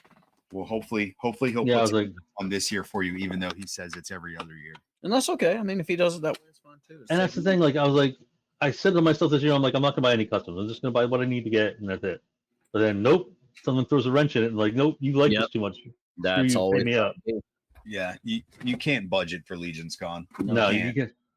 And my son pissed me off because like he only worked like 1 week, 2 weeks of the summer. He got paid $1,000. I'm like, and he's still trying to like not use it. Like he's like, I'm saving it for Legion's Con. But like he's asking for money for other shit from me. Like I pay his gym membership. I pay his gym membership every month. I'm like, that's not saving, you know? Yeah, you're having me spending my money, so you don't have to spend your money. They're like, you're a jerk. Yeah, that's how kids are, though, right? I remember we went to like a minor league baseball game, and like my parents gave me like $20 for concessions, and they're like, "Yeah, that's gone." I want an ice cream and a baseball helmet. They're like, "Well, you got money." I said, "I don't want to spend my money on that." So exactly, can't relate. I know. That's why I'm like, you know what, whatever. They'll figure it out. But like he sees all this stuff on like Facebook with Mark Calvo that the Aliens tributes that he's been doing. Not even bro. That Doomslayer he just did. I don't think I saw his Doomslayer. I've been following his Aliens tributes. It's a dwarven Doomslayer, and it's freaking fantastic. Yeah, it's like spot on. Yeah, I'm gonna have to look for it. I haven't been seeing a lot of stuff in the Cabal. I don't know if I snoozed it or if my algorithm's been retrained. No, my algorithm's been like messed up, and then my Instagram algorithm's all screwed up. So it's like, well, I wouldn't say it's screwed up. Well, I mean, I don't see everything I want to see. Like, and it's only been on there so long. And I'm like, there's so much. I did see his the Revenant. Is that what you're talking about? No, the dwarf one. Because that's fucking amazing. The Doomslayer. Oh, okay. Oh shit. Yeah, that goes. Yeah, exactly. Oh, no, I do remember seeing that. Yeah, Calvo's. Yeah, he's putting on some fire. Yeah, he's between who else? I mean, everybody. Blaze. I got quite a few heads from Blaze. Yeah, Blaze always. Yeah. Yeah. I got that Medusa from him last year, and I was like, that was like I had to have that one. Yeah, stay away from the snake heads. Yeah. They typically charge more for them too, just because there's so many details and extra stuff. Exactly. I got a Hellboy head from Blaze last year. Yeah, I did too. And like 2 other heads. But I got like the kit from him. He had like the pauldron and the fist. Yeah. No, all I got was just a straight up head. But yeah, like these, and then Chris Brennan's another one. I got that custom coming from him yet. I got to pay him, and your wallet. Oh, Yeah, he's had it for like how long? But I'm like, I know what? I'll wait till Legion's Con because I don't want you to ship it. Yeah. I'm like, because if something happens to that in shipping, I'm gonna be like fucking heartbroken. I also enjoyed Brian Burke with his little scavenger hunt he had and stuff like that. Oh, yeah, that was pretty cool. Brian's a talented guy all around. So and is Roberto Flores, Brennan, yeah. man. Like, there's so many though. It's like it's so hard to keep up with everybody. Yeah, there's a lot. Dennis has someone that I want to get from him, and I'm like, dude, I can't. Ooh. Dennis Noah, yeah, the MAFC head, yeah. Holy shit. Yeah, I saw that. That was dope. Acronym brushes, yeah. Yeah, using those art brushes. I'm like, oh, I still got to get those yet. But I'm like, I spent so much money the past couple of weeks. I'm like, damn it, I got to wait.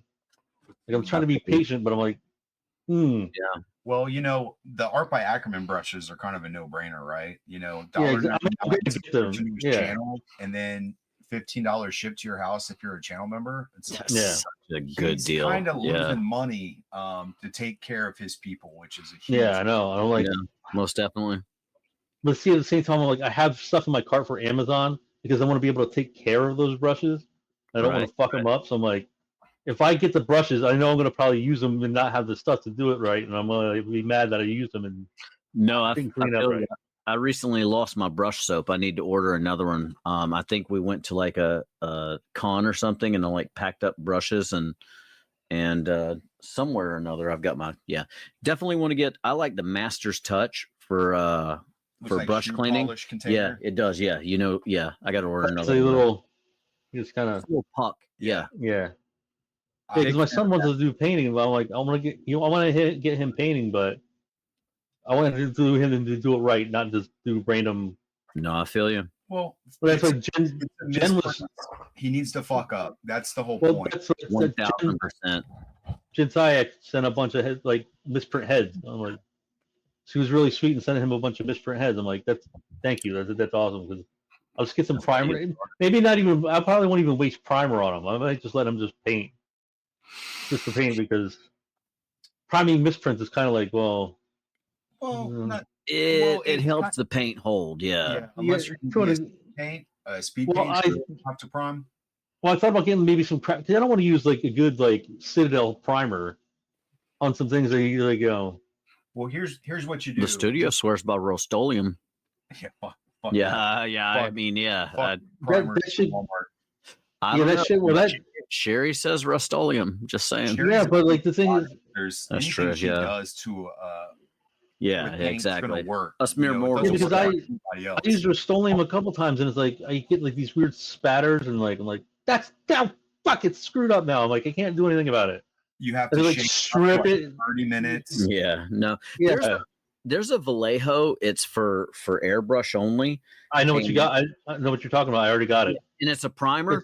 It's a gray bottle on primer. Yeah, exactly. That one is really good. It's like thin as water. You just nail it. Let it dries quick. And I especially do it on weapons. Like you and I, when we're doing head sculpts, we'll go out there. We'll hit it with the Citadel. But whenever I'm painting, weapons or accessories, that's my go-to. Is that little Citadel primer.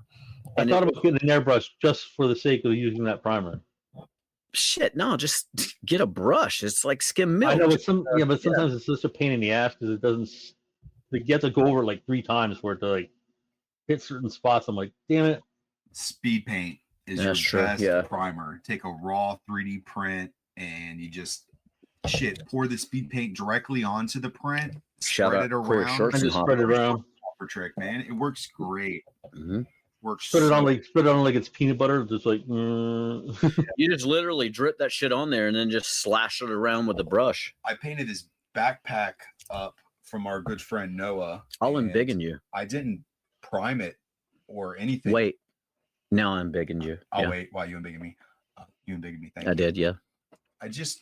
I covered the whole thing in like Ruddy Fur brown, just so that way more paint would stick to it, and then it's got way too many details and stuff to really capture on the camera, but it looks good on you. Yeah. The only one I did that was I still have stuff that's unfinished. I have we got boxes of unfinished stuff. Yeah. So freaking what's it called from Curtis, the dog, from Wolfgang. Oh, buddy, he's a good Buddy. pop. Speed paint, right? Yeah, but this looks horrible. So I want to make that then. Mine's like almost done, but like I need to do the eyes. I can't do the eyes. I'm getting aggravated. So I got one of the little like Sharpie markers. Just paint them red, bro. Fine one. Give them bloodlust. Yeah. But like the backpack, like the whole cargo stuff, I'm really happy with that. But like the other shit, I'm like, nah, I'll just wait. Yeah, eyes are an enigma. Huh? I need to get back to a lot of things. Yeah. Well, that's the thing. I get caught between doing like my ADHD goes all over the place. One minute I want to do a diorama, and the next minute I want to do some figure painting, and then I want to do photography. I'm like, I was about to say, Let's go. what the right? We go ride bikes. Let's go ride bikes. You know, like what the hell? Yeah, same. And that's why, like, sometimes I just like buying diorama stuff because it's just way easier. Saves me using my brain power to do something I don't want to like put all into. I usually when it comes to buying dioramas at Legion's Con, because we mentioned it a few times. Van's the winner. Yeah, no. Yeah, no. We always say I'm not going to buy shit. Kevin, Lone Wolf. Lone Wolf, yeah. I got a couple stuff. I got the new one. Did you see the new one with the hallway? Oh, shit. It has like a bunch of windows. I haven't seen that one. I used it for my one dwarf picture. Okay, I've seen that then, yeah. Don't tell me because then I'll have to go and get it. Stop, Dub. Stop, Dub. He did a pre-order on it. I think it was like $80. No shit. Yeah. Wow. I said, fuck it, let me just get it. I used the shop pay, so I paid him for it, and I'm like... Dude, like, his dios are, like, so reasonably priced, and then you have to factor into that he's such a nice guy on top of it, so it's like, you want to do business with him. Yeah. That and, the amount... And I get it. Diorama making takes a lot of time. Yeah, it does, yeah. There's a very big range of good dioramas to great dioramas and then like excellent dioramas. And like the price point on they're great dioramas, but they're super affordable. Yeah. Like you don't have to worry about it. He's not trying to fleece anybody. Yeah, well, I don't know if you saw, but Mr. C just posted another one on Instagram not long ago. Yeah, no, his stuff, dude. That dungeon. Mm-hmm. I'm like, do you have a payment plan? He's like, yeah, I can take payments.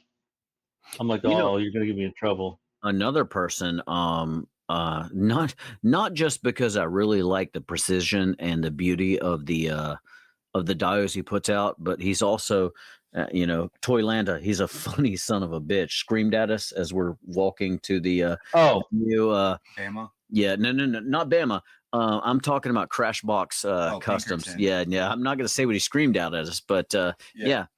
Crashbox is the same way. Like I love his stuff, but I'm like I have to like pick and choose. No, you have to. Yeah, it's. That's why I said Van won because he always ends up buying premium. like 2 or 3 Crashbox dios that he didn't plan for. I fucking don't mean to, but it's like, yeah. I love the doorway one. I really want the doorway one. Like that opens.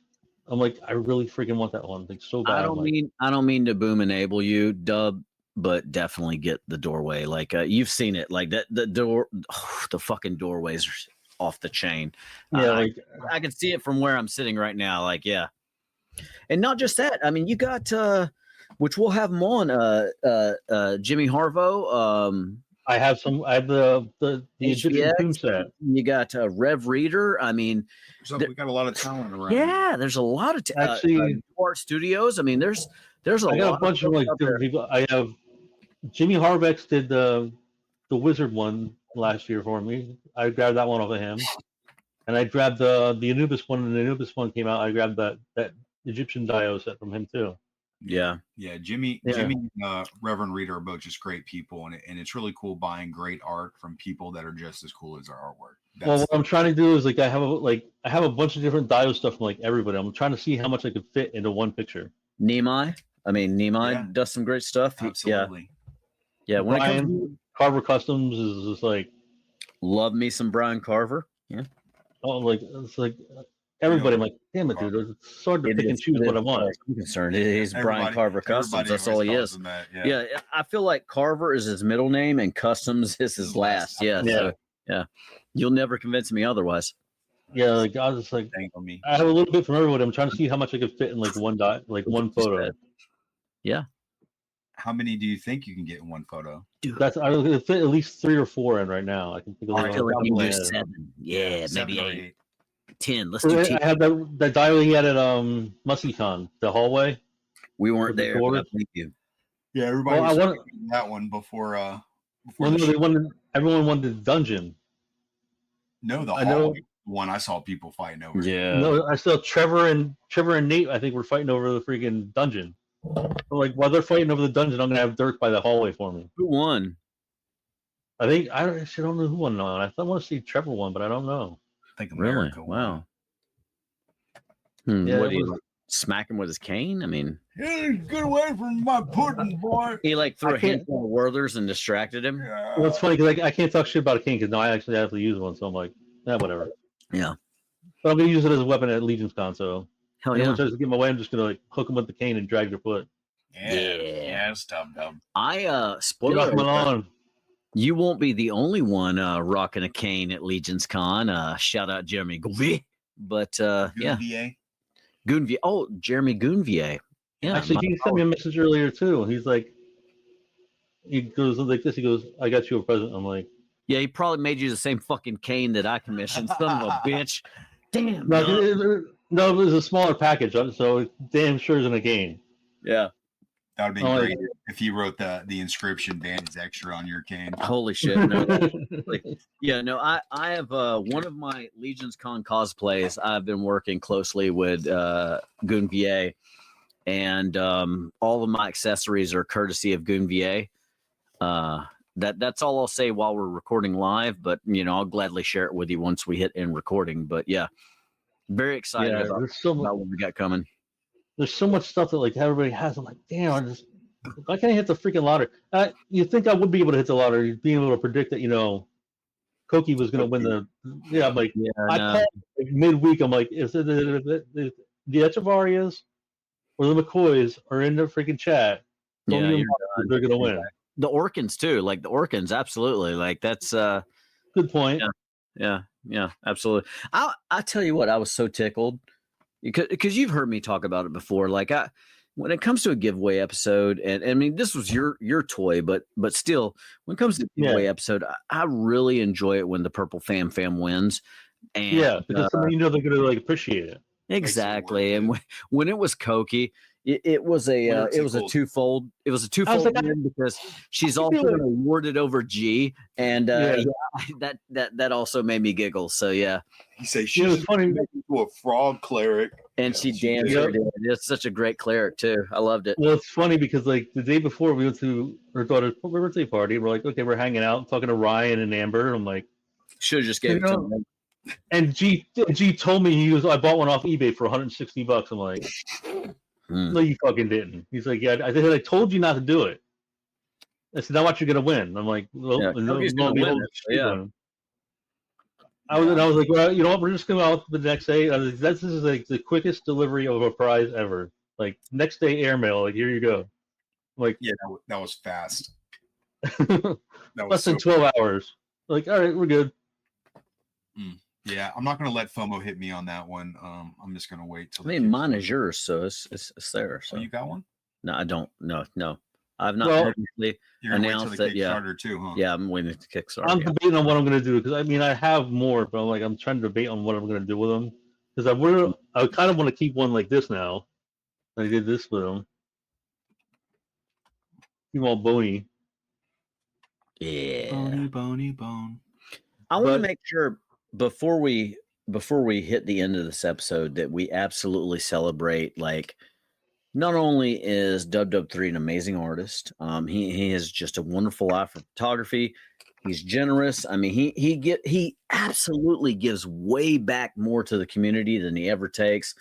And he's just an amazing human. And thank you for being in our orbit. Thank you for being our friend. Thank you for being our guest. Like, we absolutely love you, man. Yeah, you guys kind of like lead by example. So you put in the community what you want out of it, and you'll get something. Yeah, we try. You know. We're all people, and we all try and just do a little bit better every single day. And everybody in the Purple Gang, like the group, whether they're there a lot or not. I mean, granted, there's always going to be the couple like bad apples that sneak in here or there. You're so sorry. I'm No, it's not even you I'm talking about. It's what we talked about with that. The whole test shot thing we talked about the other day. Yeah, it'd be like that sometimes. I noticed a certain person that was kind of like in the group, and I'm like, wait a minute, that's the guy that Yeah. Oh. Just no point in publicly shaming them, but exactly. It's I just scrolled on and I'm like not giving any attention to it. That's all you can do. Absolutely. For later. The minute you click on it, the minute you like something or make a funny laugh about it, you're it pushing more it up. attention to it. Yeah, you might as well not even feed into it. Just let it go. Exactly. Drown it. Yeah. People are going to be people. Let them do their thing. Whatever. People see through it, and best of luck to them. So it has actually taken me 45 years to get to this point because it's no secret amongst friends that I'm a bit of an asshole. I'm a bit of a troll, but I try my damnedest to not give any. Like if I see something and it raises my eyebrow or pisses me off, I won't comment on it because I got all sorts of messenger chats that I could discuss my true feelings with. And it's like what you said. Exactly. Why push it up? You're training the algorithm to feed you more of that. And then you get surrounded the negativity, echo chamber of negativity and toxicity. And that's not what we're here for. Exactly. But hey, you have absolutely met your contractual obligation. We have been absolutely honored to have Lacerdo Photos, aka Dub3, on Full Frontal Purple. Thank you, Odd Frog Entertainment. Thank you, the Shadow Nose Network, Action Figure Frequencies, baby, for allowing us to continue to play in your realm. But let's put this one in the can. I feel like we nailed it, didn't we? Yeah. Thanks for listening, everybody, and thanks for joining us. See you next time. Bye. You just listened to Full Frontal Purple with the Purple Gang Gang. You can check out these two crazy purple cats live every Saturday night at 9 p.m. Eastern on YouTube at Official Purple Gang Gang. It's so purple you can't live without it, or at least I wouldn't try. And back to the music, folks. And this one goes out to Dub3 with Lacerda Photo, because everyone needs a hot dog dub.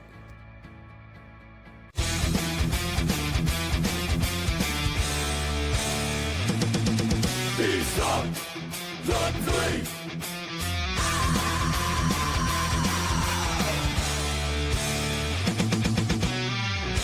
Flipping birds at nerds. Dub3. From the sets to the stories of Dub3, Purple Gang Gang.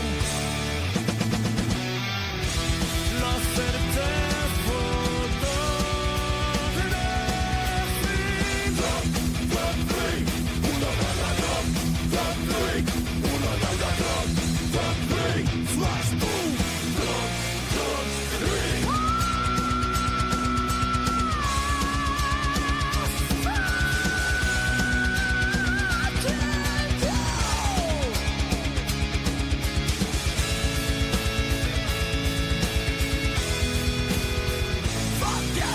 King of the lands, Dub3, master of the purple tide, master of the night, it's Dub3.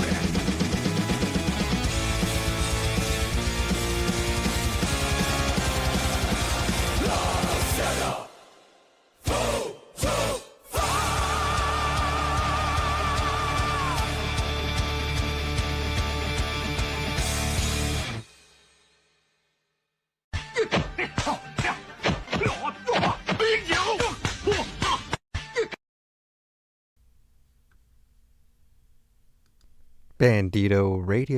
Bandito Radio, a program courtesy of Odd Frog Entertainment.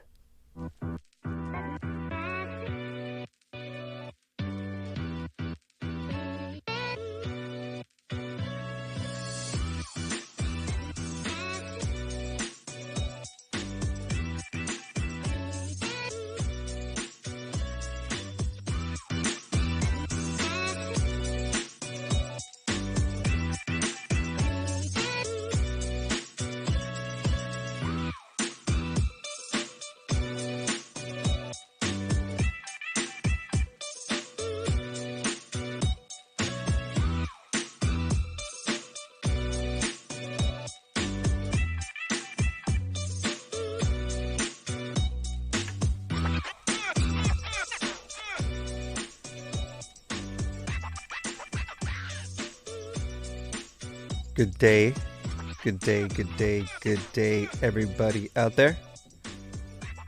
This is Bandito Radio, 1.12 FM. This is PJ Martinez. It's been a bit of a while since we last spent time together. I'm here to fill in just a little bit of space up here at 1.12 FM Bandito Radio. You guys are now tuned in to The Garage. Again, this is PJ Martinez. I'm just another geek from East LA, and I'm very grateful to be sitting here with you at this moment. 1.12 FM Bandito Radio. Welcome to 1.12 FM Bandito Radio. Settle up and tune in for a wild ride across the vast landscape of sound. From the raw grit of rap and the heartfelt twang of country to the thunderous roar of heavy metal, Bandito Radio doesn't play by the rules, it breaks them. This station is a melting pot of musical rebellion where every genre has a voice and every track tells a story. Hey, whether you're cruising the streets, relaxing on the porch, or headbanging in your garage, 1.12 FM Bandito Radio delivers the soundtrack to your life. And that is what I am going to do for you today. Right here, I was going to try to deliver a little bit of the soundtrack to your life with no borders, no boundaries, just pure, untamed music.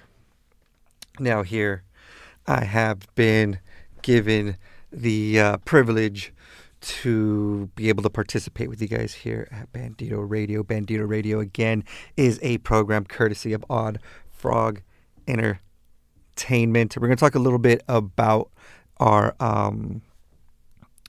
most anticipated collectible for the year of the snake 2025. So we're going to get a little bit into that. But really, right now, what I am really being tasked to do is just to create that background soundtrack to those that are into toy photography, those posers, those out there that are setting up their shop. Like I said, it's been a while since we've hung out, but guess what? Today's special because this is the first day of the summer solstice. By the time you guys hear this, probably going to be past that day, but right now, in the day that I'm coming at you at this particular frequency, at this particular time, I am welcoming the summer solstice of this year of the snake 2025. Thank you guys for hanging out with me here at Bandito Radio. We are definitely tasked at exploring the best of independent music. Now, normally when I'm doing my normal community disc jockey weekly gigs, I myself tend to pride myself on just that, exploring and sharing the best of new independent music, mixed genres, while exploring the crates from the past. This time around, I am excited to definitely dig from those crates from the past. So I pulled up a few old crates of independent music from the last few decades that we are going to pepper in on what will really be a major focus on independent recording artists. And it seems like a lot of what I've got seems to be coming a lot of I'm going to be coming at you with a lot of soul cal flavor, it seems. We'll see, but I'm excited to sit here with all of you because today I'm working with a theme. Yeah, the theme, because we're here getting ready, making space for our action vehicle collectible, one collectible, several communities is how I like to approach this. So we're getting ready, right? It's going to be coming out, getting really close to what we were told would be the release date, right? So what better theme to go with than cars, automobiles? That's what we're going to roll with today. So I'm going to see you guys in a short bit. You guys are plugged into Bandito Radio 1.12 FM. I am just another geek from East LA. We are hidden here in the garage. You guys are tuned in to the garage. Bandito Radio 1.12 FM.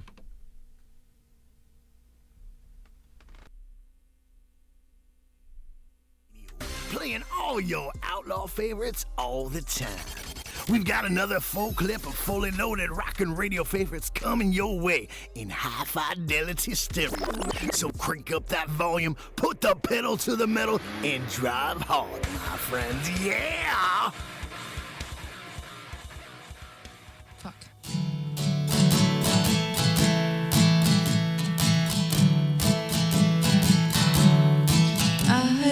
Speed and I love the feeling coming inches near death. Nothing more selfish. Some would say it's selfless if you aren't liked by many people, but I'd rather just admit that I only care for myself.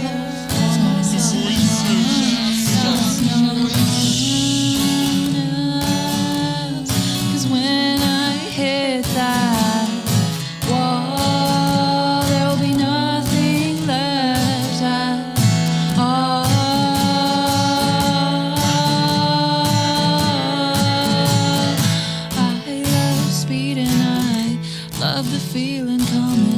near death, nothing more selfish than living out my suicide fetish.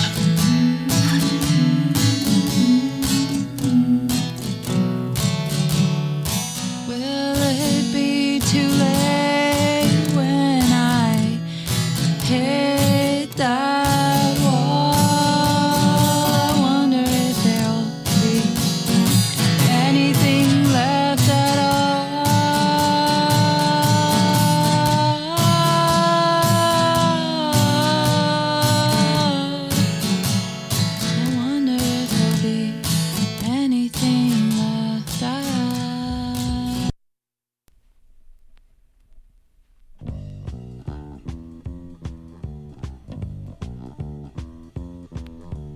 Hey Jack, what's happening?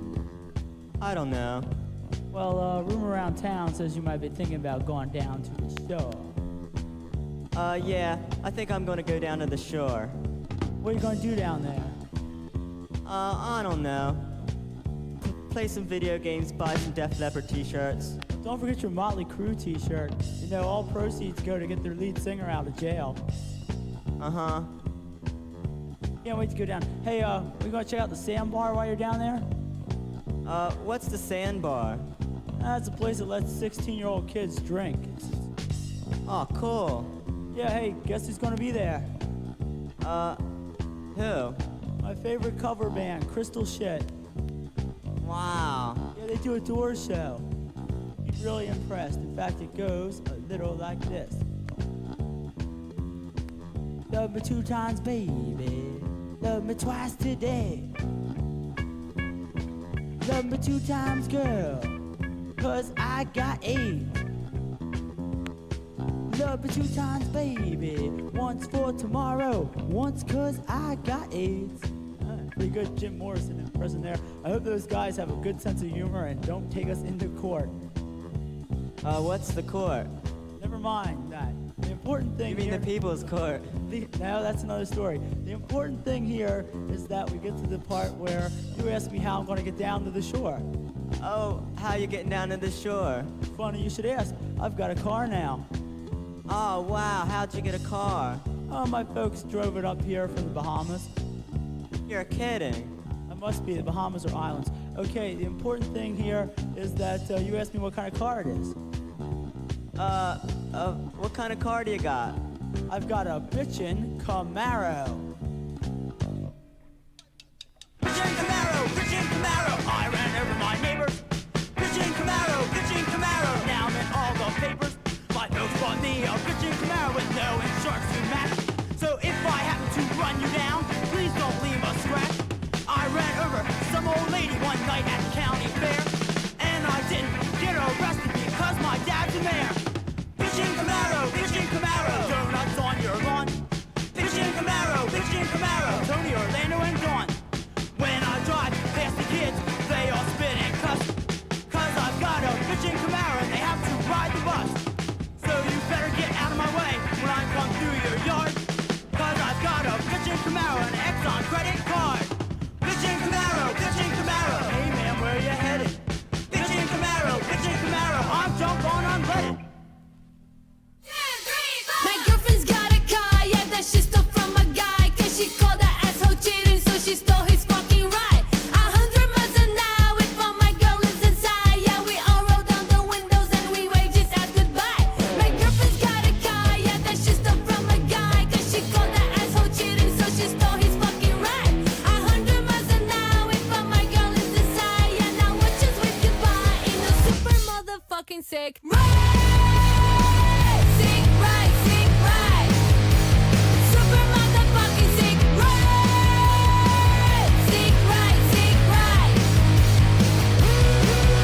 There was this bunch of dudes on the corner acting tough. They were being kinda rude, then one tried to fuck with us. I told him to be cool, he called me a stupid punk. So I kicked that motherfucker in his motherfucking junk. There was this bunch of dudes on the corner acting tough. They were being kinda rude, then one tried to fuck with us. I told him to be cool, he called me a stupid punk. Hey, don't try to kill my vibe in my super motherfucking sick ride. Sick ride. Super motherfucking sick ride. Sick ride. Super motherfucking sick. My girlfriend's got a car, yeah, but she stole from a guy. Cause she called that asshole cheating, so she stole his fucking ride. My girlfriend's got a car, yeah, but she stole from a guy. Hey, now watch us wave goodbye in the super motherfucking sick ride. I was just talking out of my head. But baby, if I wasn't, can I take back what I said? Cause when I need someone, hey baby, you're right here to hold me. When I need someone, ooh-wee girl, you're right here to kiss me. When I want someone, oh yeah, your love don't resist me. You're here, and I'm so glad that I'm still here.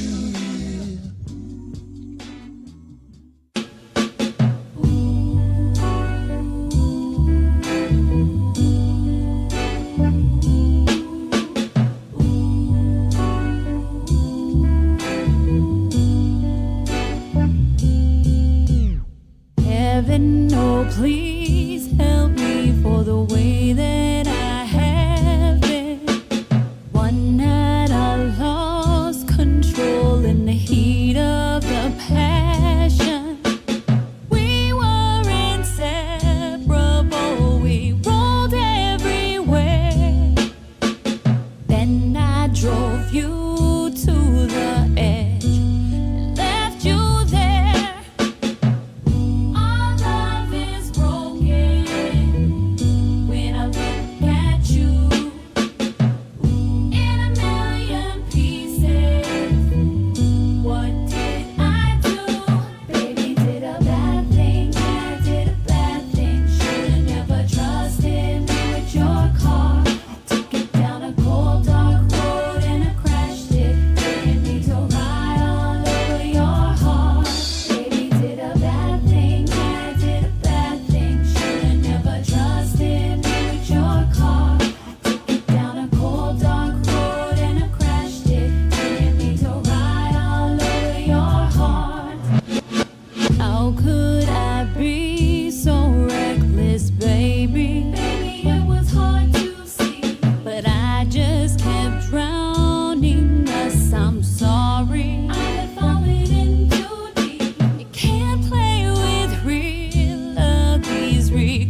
after telling you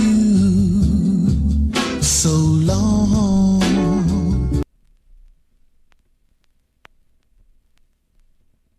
I'm not the police, baby, there can be no trouble here. I got no money for your sugar, but I'll sure lend you my ear. We laugh about the world that's got us out here on the street. I got my money in my shoes and a gun underneath the seat. Where we're at is where we are, smoking, joking, getting high. In a parked car.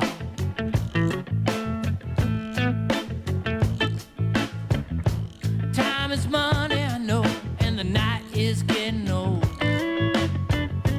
Running from the sun in the morning, burning off that evening cold. I see you out here every night, same shoes and same short dress.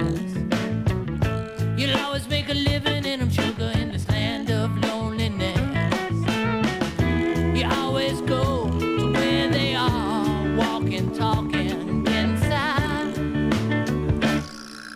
a parked car. In a parked car. The world is in your window. Yeah, yeah, yeah. In a parked car. Far from the other side. Ooh, yeah. In a parked car. Well within your limbo. In the comfort of your ride.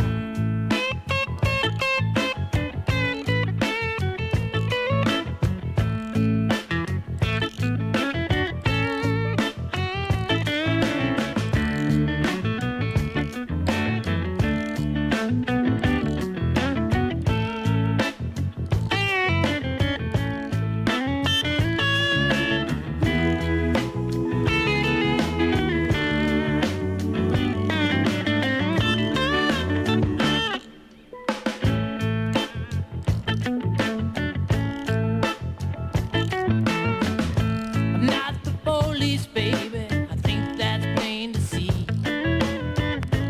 Come out of the headlights, sugar, take my hospitality. I'll gladly share some smoke with you. Share with me your smile. There ain't nothing wrong or right if we just sit here for a while, listening to a beautiful song. In a parked car.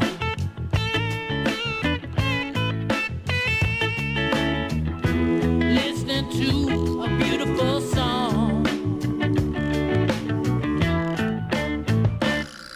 In a parked car. 1.12 FM Bandito Radio program courtesy of Odd Frog Entertainment. Odd Frog Entertainment is the independent toy company that will be releasing its action vehicle, the Bandito, and we're gonna get a little bit into that right now here in the garage. You guys are tuned in to the garage with your disc jockey here, Patrick J. Martinez, just another geek from East LA. And right now I am just trying to fulfill the task of supplementing some atmospheric sounds to all our toy photographers, to all our posers, to all of those that create toy photography, what is often dubbed and branded as articulated comic book art, for those that create dios as well, for those that are all deep within that medium. This programming is for you. I am just trying to get you artists all stimulated so you guys can create your next setup, so you guys can create your next shot. And again, as we get into the Bandito and how all of this, one collectible that could impact 7 communities. I don't got a lot of news to share about it. I think a lot of us are pretty much updated, especially if you are tuned in to Bandito Radio, which you guys can find the Odd Frog Entertainment YouTube channel.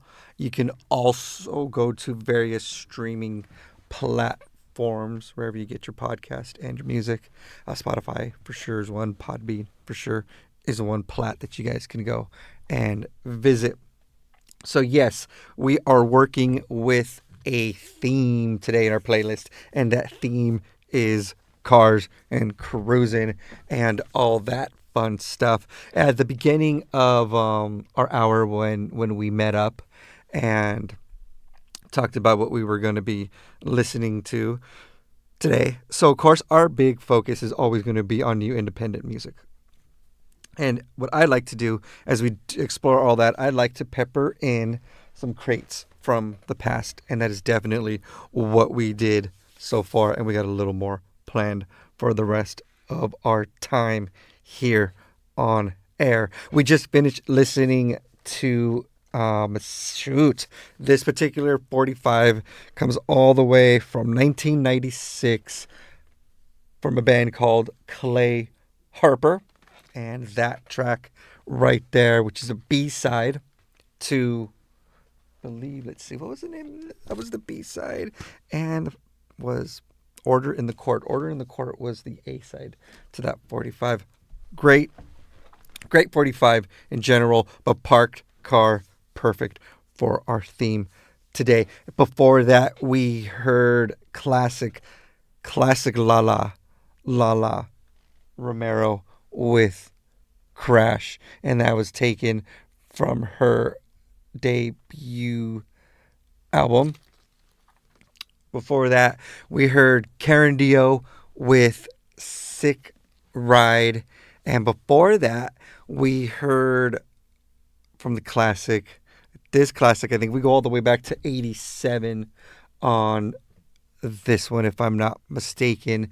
We heard The Dead Milkman taken from the Big Lizard in My Backyard LP. We heard Bitchin' Camaro. I know that probably has some sort of old, outdated, goofy content that might even be offensive. But don't stress. Don't get too upset. It was also offensive at the time that it came out. But that's The Dead Milkman for you. And that it, in general, is just a classic punk rock album coming out of SoCal, California. I believe on Restless Enigma label. So we're definitely peppering some old independent stuff in our time here in our musical beds. And before that, we heard a current independent artist by the name of Lucy Drop, and she got us started on this theme here of cars, and she got us started with her single I Love Speeding. We're gonna get into a little more here. I've got some songs all lined up, a couple songs that I believe I've already played and I got you guys already wise to. So what do we have on board? You know what? We got some Sarah Shine on board. We're going to have some Jamie on board. So just keep it here in the duration while we're hanging out here in the garage. All right, everybody. What are we so excited for? I'm excited for this wonderful action vehicle, this Bandito here. Man, honestly, this is probably the biggest thing I'm gonna put my money in on this particular collectible. My year in collecting has been very, very almost, not I want to say non-existent, but I'm being very frugal as to what I'm going to be getting. I know we talked about this the last time we filled some space and time together. We were talking a bit about that. However, I got my notice. I know a lot of us got our notice about paying for our pre-order. I got in on these pre-orders way back in 2024, and like November, October, a little after they made the announcement that it would be seeing released. The Bandito itself would be seeing released during the summer of 2025. And considering that this is the first day of summer solstice here, thank you guys for celebrating that with me. Even if you are catching this later after the solstice had occurred, I'm glad that we're here spending this time together regardless. So there it is. Excited. Oh, one thing, there are going to be more lost tapes, garage lost tapes floating around and coming to you guys in the near future. So be ready for that. Those are actually kind of fun and strangely odd. Anyway, excuse me, I'm sorry. We've almost lost my train of thought, but I'm excited to get those lost tapes out. So we already got our notices, right? Got paying, already paid. I got in on that dollar down pre-order, and I got mine in. I'm ready. I am just so ready. So I hope everybody got this notice, that everyone that got this notice, that received this notice, that you went and paid for that. And how are we going about space? Are we like clearing space on a shelf, on a table, on a dresser? How are we doing it? Is it going in the lab, as some like to say, and part of your, your constant setups that you probably have and your constant dial work that are probably constantly up and that are always a fixture to your setups and photography? We're going to be using that space. How is this actually going down for you guys? For me, I'm just like a whatever, right? And not like whatever just because it's the item itself. I'm just like whatever. I'm going to have me a nice little spot. I'm going to clear it so I can do some setups. And of course, I want to take some photos. But super, super, super novice at this whole thing in terms of photography. Setup-wise, I think we all have that embedded in us, in that talent, especially if we just do our shelf work at home with our collection. So that's going to be essentially me. But there's probably one time I'll definitely be a little more open and sharing some stuff once that thing comes in, sharing stuff like setups and stuff like that. So how excited are you? That's what I want to know. That's really what I want to know. What are you doing to present it? How are you going to present it? Is it going to be a heavy tool in your work, in your photography? That's a good investment. So we're going to try to get our investment back. I know I am, even in a way that I'm just a personal collector. So I want to be able to get my return as however I can. So I would imagine as those that are really focused and are recognized in this toy photography community, I can only imagine what you guys are thinking in terms of getting some return on that, right?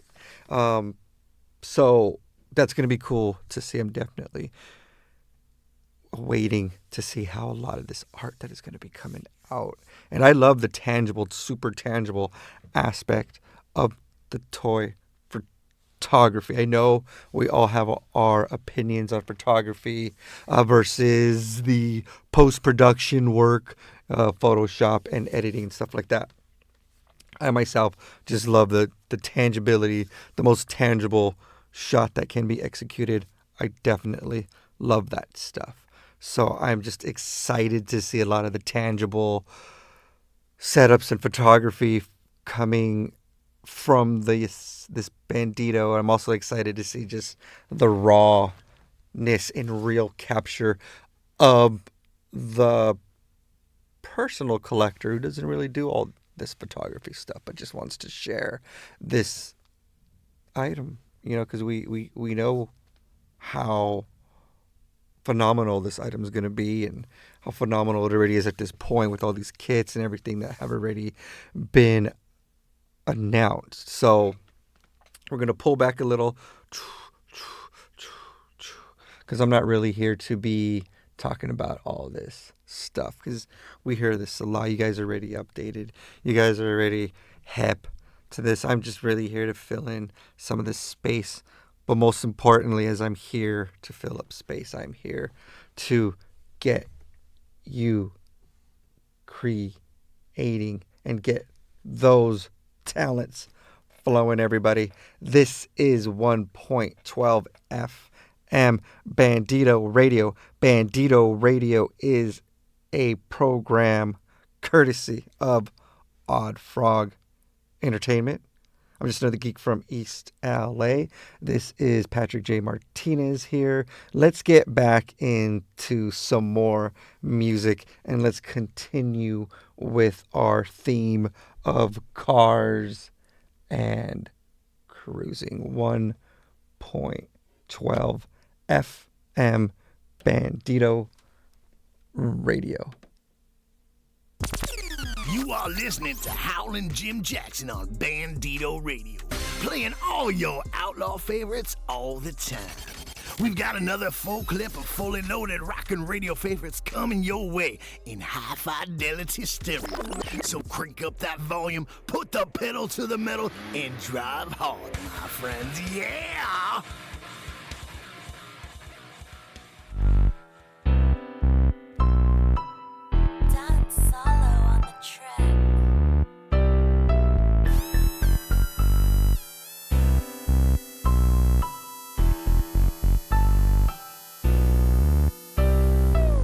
Woke up in the morning, did it like a G. Hopped in my black cargo pants and white tee. I picked out the Air Force Ones in case I gotta stomp a bitch out just for fun. Wait, let me wipe down my ride. Get it nice and clean, shining on the outside. Hopped in the bitch and I put it in drive. Hit up the homie cause I'm trying to see what's on for the night. Ay, now I'm spitting down the freeway. Like Cube said, today gon' be a good day. Steady bumping, but only be the best shit I've been put on. My tracks can be fucked with. Can't help it if the music made me. Got a genuine mind, I'm a West Coast baby, ayy. We hitting switches in the parlor, palm trees, sunny skies, and the weed be the bomb. Now let me see your hands.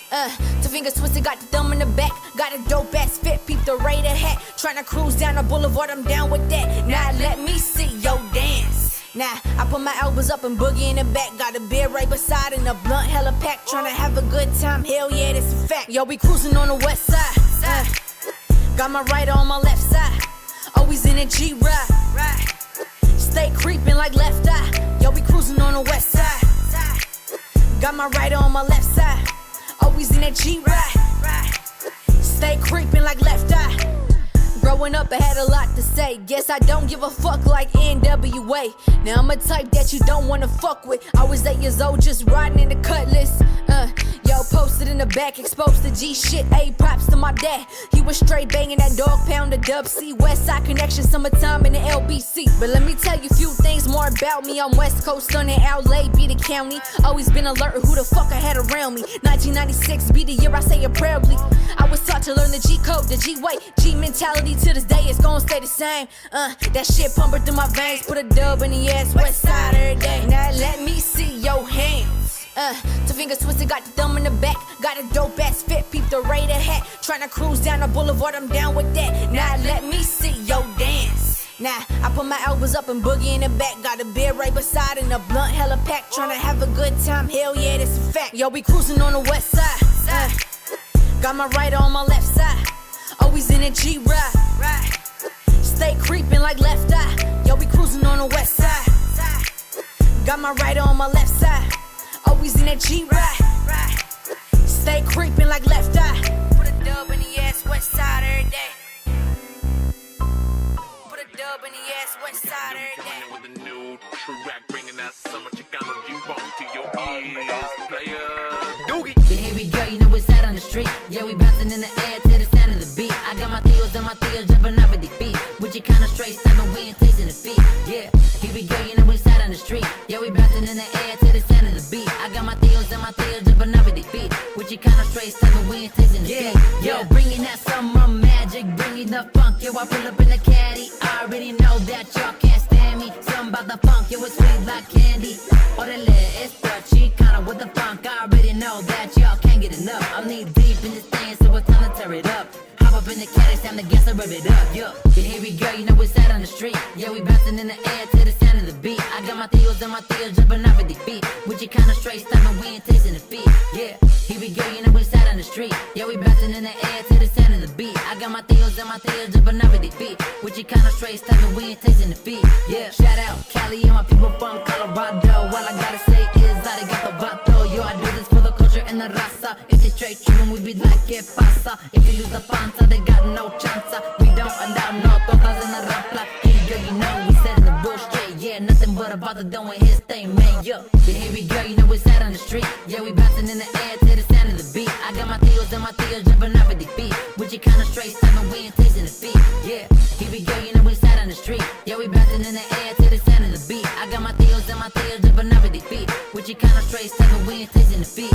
Yeah, let's take a trip, just sit back and get down to this Chicano top funk. All I wanna do is zoom, so shake your rump. I'm the 9-7 of Chicano, let it thump. Hit the hydraulics of the Impala pump. All the hunters from the back up to the front. Get down to this, you know it's time to stump. Man, what would I do without my funk? Yeah, here we go, you know we sat on the street. Yeah, we bouncing in the air to the sound of the beat. I got my theos and my theos jumping off of the feet. With you kinda straight stopping, we ain't tasting the feet. Yeah, here we go, you know we sat on the street. Yeah, we bouncing in the air to the sound of the beat. I got my theos and my theos jumping off of the feet. With you kinda straight stopping, we ain't tasting the feet. Yeah, something about the music, she always makes me dance. Something about the music, she always makes me dance. Something about the music, she always makes me dance. Something about the music, something about the music. Shout out everybody in the 970. Doogie on the come up, you already know.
1.12 FM. 1.12 FM Bandito Radio. Bandito Radio. Program courtesy of Odd Frog Entertainment. Just want to say thank you and express how grateful I am to be sitting here with you guys and to have been invited to supplement you with some filler content here while living up to the main purpose of Bandito Radio. Bandito Radio, a toy photography inspiration radio station. We want collectors to have the ability to further immerse themselves in their toy collecting experience. Imagine late at night, you're setting up a shop. You can turn on 1.12 FM Bandito Radio and get inspired by music or an old time radio play. And you know what? That is what I've been assigned to do to help stimulate some creativity. I want to say thank you guys for joining me on this one. It's been some weeks since we filled some space and time together. You guys are tuned in to The Garage. This is Patrick J. Martinez, just another geek from East LA. Tonight, today, this afternoon, here in The Garage, we're not even having any current updates to the Bandito, because I think at this time everyone's up to date. A lot of us got our notice to make good on our payment, on our pre-order payment.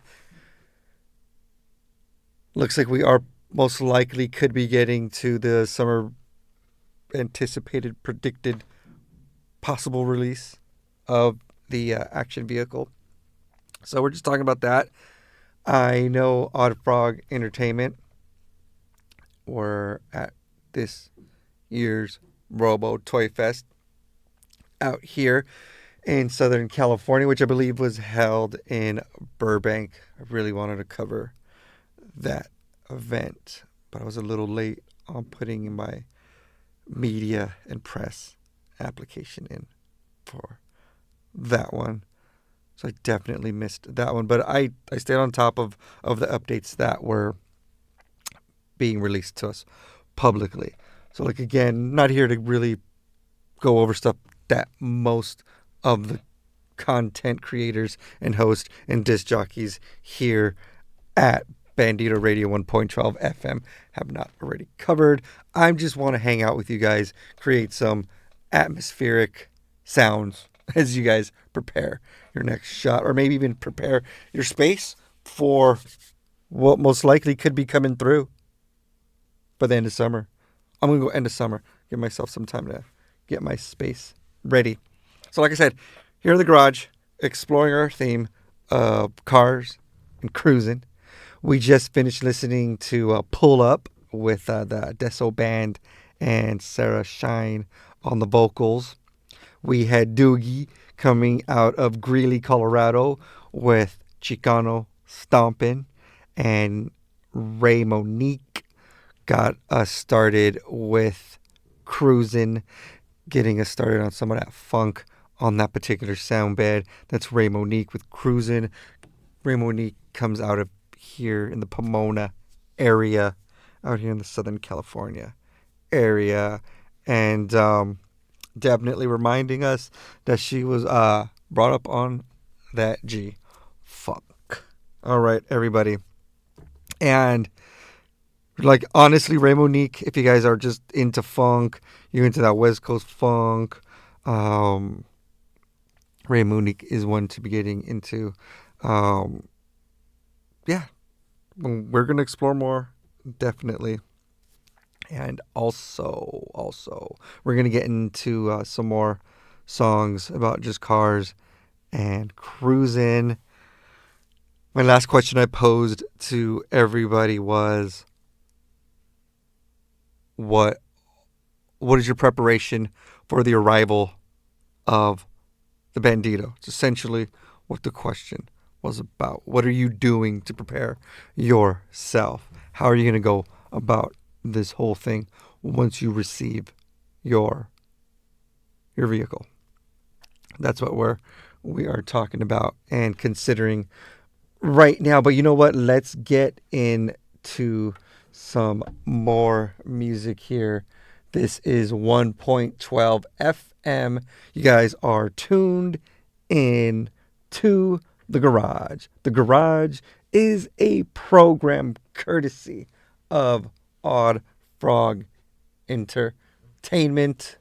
Odd Frog Entertainment are the geniuses behind the action vehicle, the Bandito.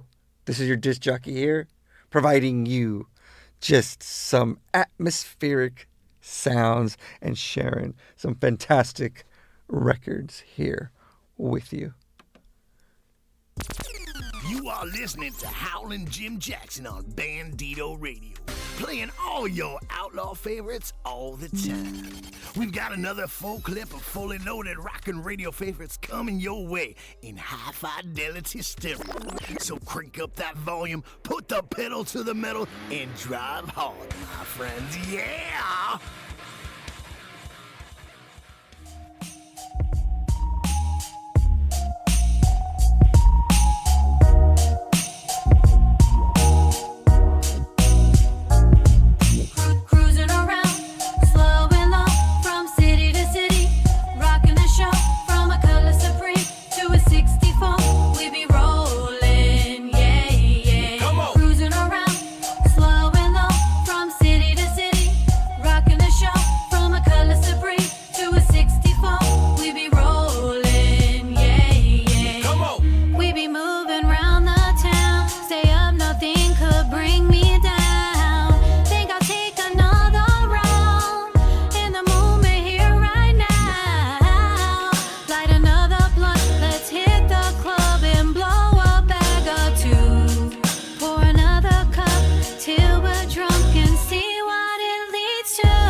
I'm like, ain't my bitch pretty? So sit back and admire as I light up this fire. You can blame it on the lifestyle shit that we live. Okay. Some were blessed with it, I was born with it. Let's go and get it. I keep it flyer than the astronaut sitting on the moon. I got the room spinning like they're tripping our shrooms. Cause we rolling city to city, state to state. Now take a little trip with me as we hallucinate. Cruising around, slow and low, from city to city, rocking the show. From a color supreme to a 64, we be rolling, yeah, yeah. Come on. Cruising around, slow and low, from city to city, rocking the show. From a color supreme to a 64, we be rolling, yeah, yeah. Come on.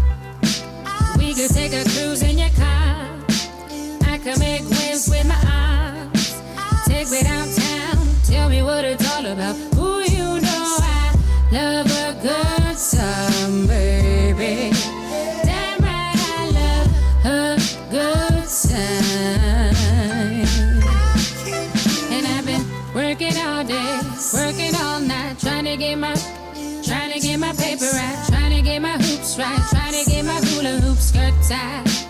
Who you know I'm not a good girl, baby.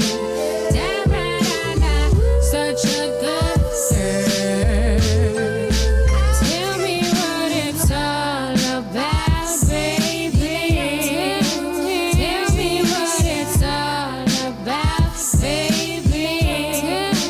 I don't wanna waste your time, waste my time, trying to figure out if you're mine.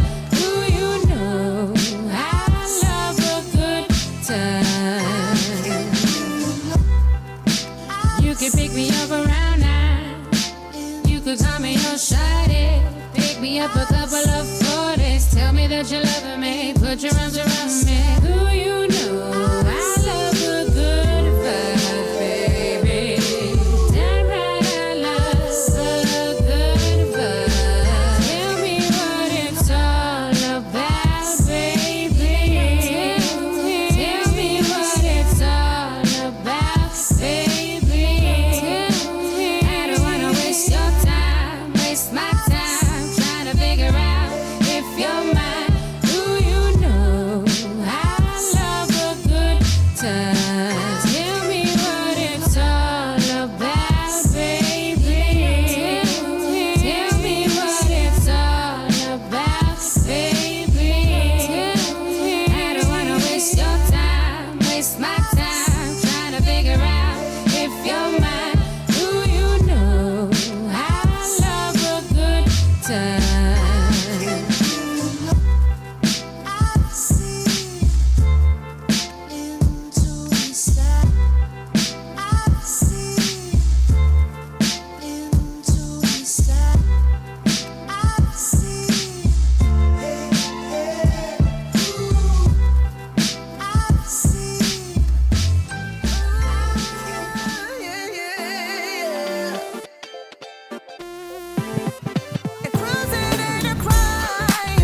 We just cruising, we're cruising, and cruising in a crime. We'll try and watch the time. We just trying to get a function. Ain't no fun without some loving. Harbor area's #1 in. Party up until the sun goes down, and then we know where it goes down. Avalon Boulevard, Pacific, Long Beach. We ain't trying to start no drama. Only thing that we wanna do is show out the hottest rides in town. We just cruising, we're cruising, and cruising in a crime. We'll try and watch the time. I got it from here, a lot of shade. I get Latin active, ODM mic checker. I'm dope with it, homie, better ask Muñeca. I'm in a drop top Chevy, the whip's getting heavy. Funk sounds, bumper rock steady. All cruising, the block, it's a vibe now. Ain't worried about tomorrow, I'm talking right now. It's a movement going on, community. We making memories, cruising in unity. All custom bikes are on the Ave too. Riding low and slow, flexing tattoos. Man, cruising ain't a crime, I'm on one. There go a brownie at the gas station. She look familiar, I think we had the same class. Back in the day, you still gotta find her. All respect, here come the police. I catch you at the park and now I'm back on the streets, come on. Classics rolling like a Hondo. Chevy's bouncing to the low-low. Oldies bumping that Alpine. Honey's looking so fine. Homies dripping to the night. The cars keep getting in line. It's coming to that hour, yeah. La Huda lurking, fight the power. 'Cause we just cruising, we're cruising, and cruising in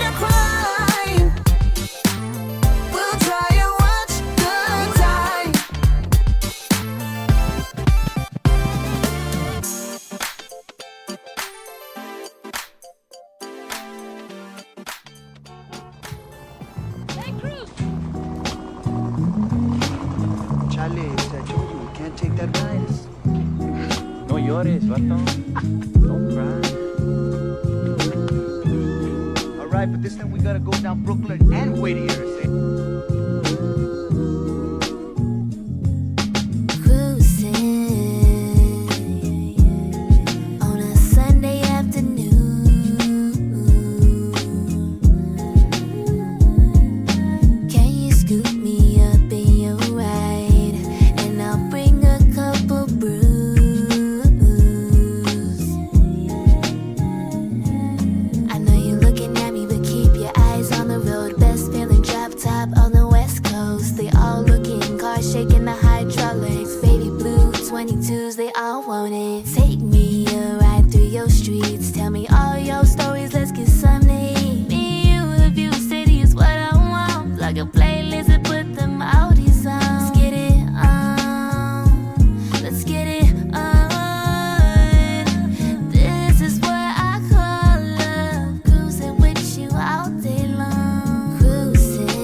Maybe we could ride for hours and just chill in the city. I'd rather have you there with me than be cruising alone. Them red lips, them brown eyes, and that brown skin. Knew I found the one, cause for you I'd move a mountain. Probably think I'm lying, but I'm just keeping it 1,000. You just wanna fly and yet you always keep it grounded. Yeah, it ain't no other feeling like it. Hard to describe it, all I know is you can't really price it. Music blasting and you know we bumping oldie tunes. It could be 100 women here and yet it's only you. Got me feeling like a million with you next to me. Lately I'm feeling like you bringing out the best in me. See, I can't really picture no one else I'd rather cruise with. We got something, I'm just hoping that we never lose it.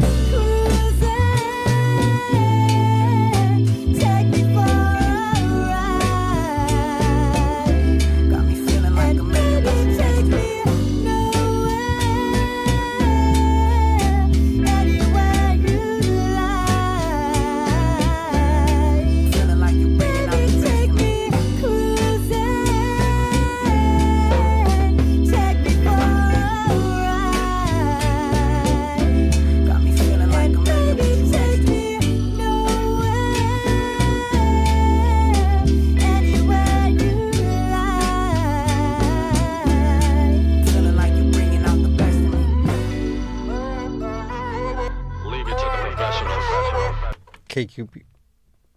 Woo, woo, woo, woo, woo, woo. Look at that. That last song was just a little dreamy. Had me a little late right there on those controls right here at Bandito Radio.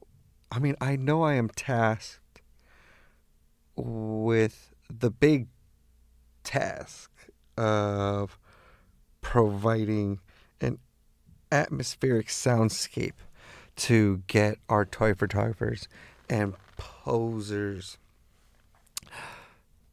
compelled, get them what do you call it, get them compelled, influence, get the creative juices going. And you know what, those last songs definitely had me getting lost in our theme for this time that we are spending together.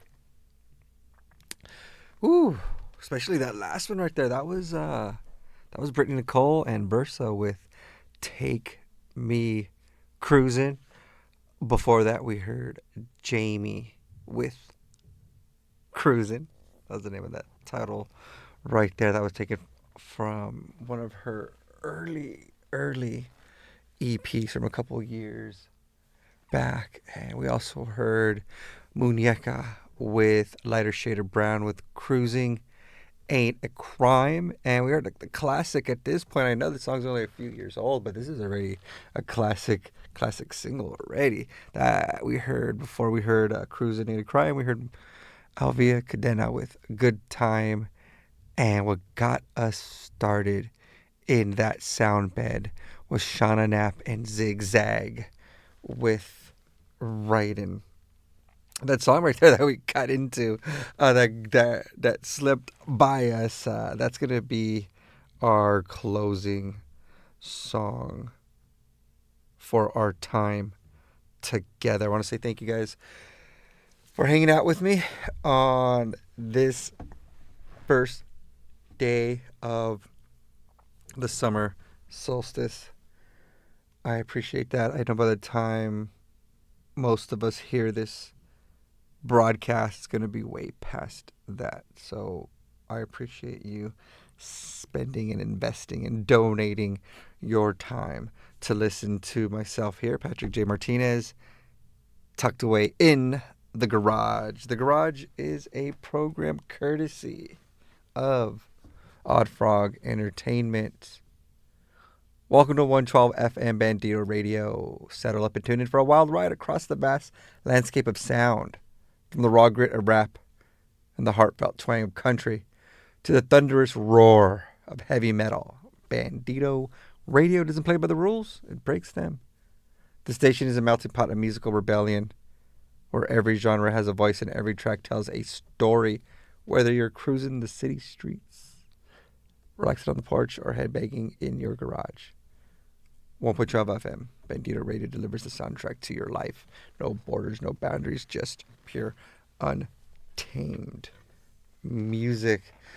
All right, guys, just if you guys got your notice from Odd Frog Entertainment about paying for your pre-order, please get on that, everybody.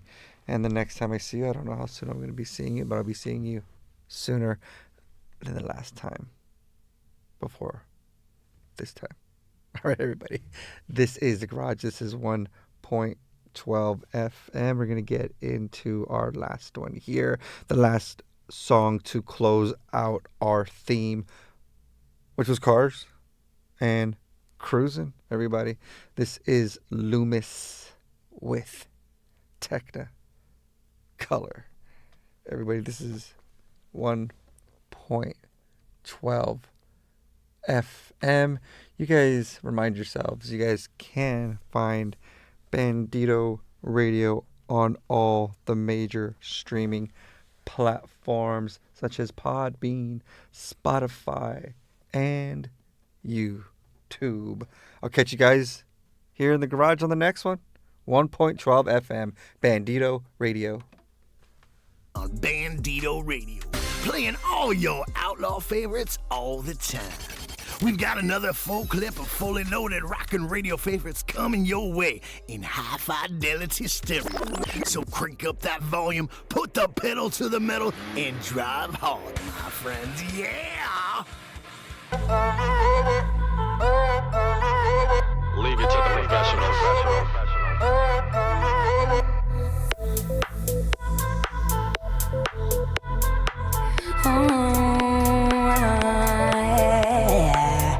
All of these colors and this is a vibe. Go get a jail and I'm on the run. I'm moving my body and you gonna dance. These are not yours cause these are not yours. I'm not the one, now sit on your face. I need me some room, now give me some space. Tell the DJ, please turn up the bass. Suck up the buffet, put drink in the space. Whoa, whoa, whoa, whoa, whoa. She's feeling me. Whoa, whoa, whoa. I'm doing it again. Whoa. In the pouring, burning rubber, and I dream in Technicolor. Yeah, I dream in Technicolor. In this pouring, burning rubber, and I dream in Technicolor. I'm not looking for no lover. La la la la la la la la la la la I dream in Technicolor. Yes, I dream in Technicolor. Bitch, I dream in Technicolor.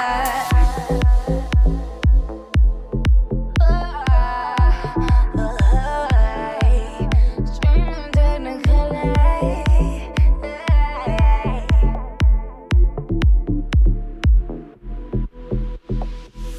All of these colors and this is a vibe. All of these colors and this is a vibe. In the pouring, burning rubber. In the pouring, burning rubber. Burning rubber, burning rubber.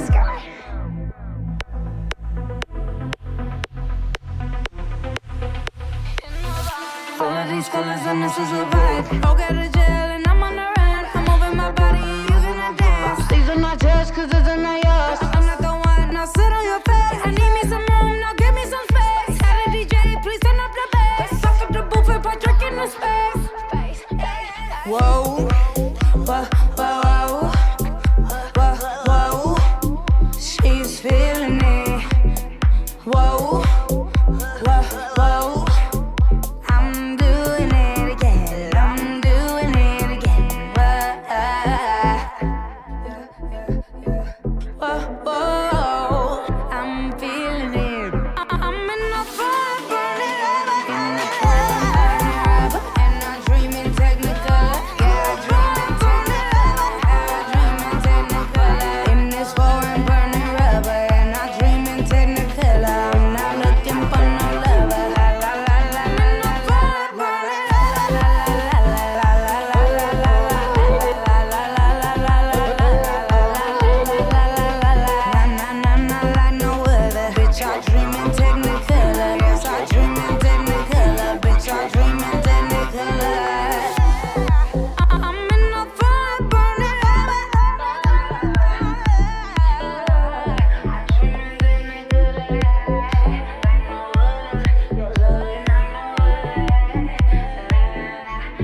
All of these colors and this is a vibe.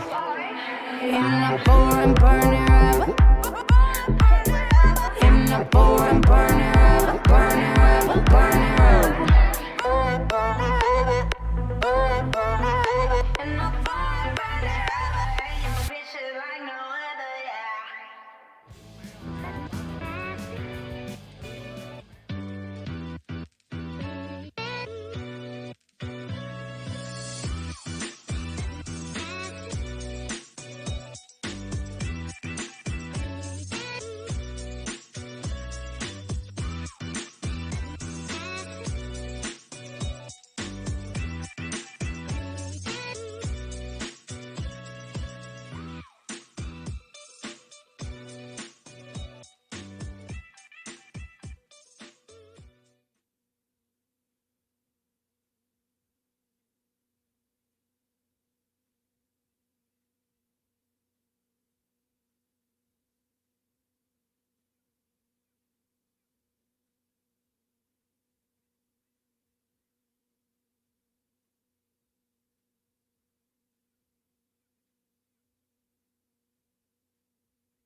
Tune into the static, whispers in the night. Mira's morgue awakens, where shadows take flight. Good evening, my darling deviants. Tonight, you find yourself once more tangled in the cobwebbed airways of Mira's morgue of midnight madness, where every whisper is a warning, every tale a trap. This evening, I'm dusting off the casket lid on a deliciously terrifying classic, the spine-tingling radio series Escape. That's right, corpse kittens. Episodes 11 through 20 are rising from the grave and crawling back into your ears. These aren't just stories, no, these are vintage nightmares, carefully preserved and potent as ever. So pour yourself a steaming cup of necro nutmeg, get cozy under your haunted quilts, and prepare to be dragged through the darkest corridors of fear, suspense, and the uncanny. Let us descend into the audio abyss together as we present the chilling chronicles of Escape.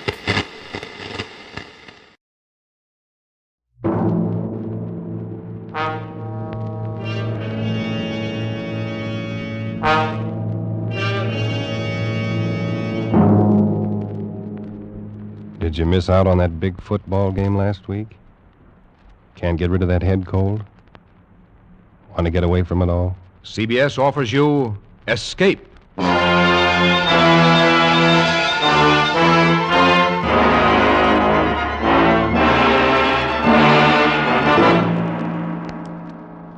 You are groping your way slowly through the dark hold of a ship at sea, moving carefully, step by step, searching intently for something you dread to find, because you know that this ship carries a cargo of death.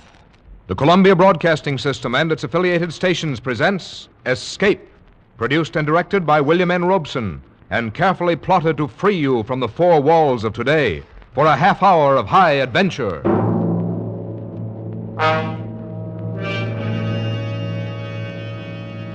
Tonight we escape to a harbor front in Venezuela, and a grim voyage that started there, as told by Martin Storm in his gripping story, A Shipment of Mute Fate.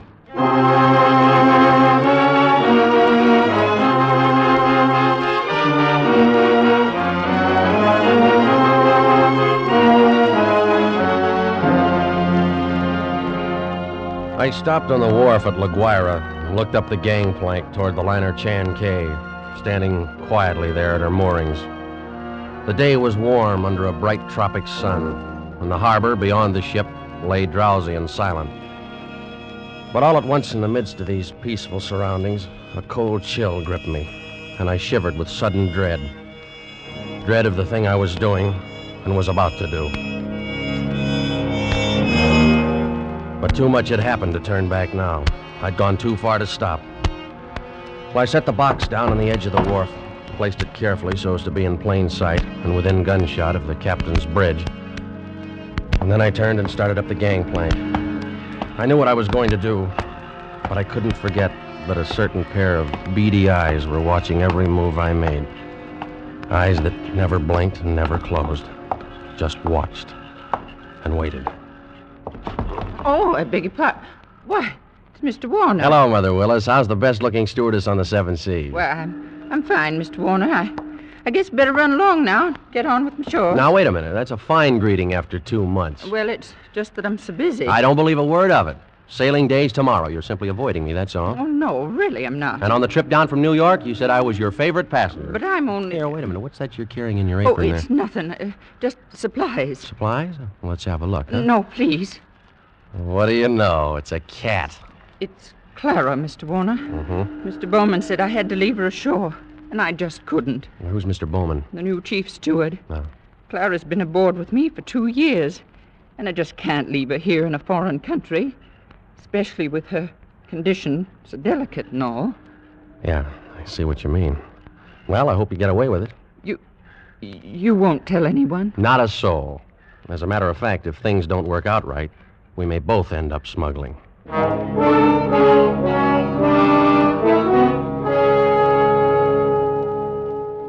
happy to have you on board on the trip down 2 months ago, Christopher. I'm very glad you're coming along with us on the run back to New York. Thanks, Captain Wood. There is one thing, though. I'm having a little trouble with the customs men here, and I wondered if you might... I can't do it, Christopher. I just cabled your father this morning. Told him I'd done it for you if I possibly could. He sent a request from New York, you know. Yeah, I thought he would.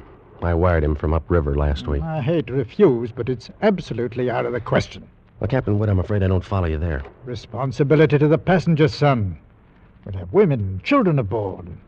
On a liner, the safety of the passengers comes ahead of anything. But with proper precautions. Something might happen. I don't know what, but something might. You've carried worse things? There isn't anything worse. And any skipper afloat will bear me out.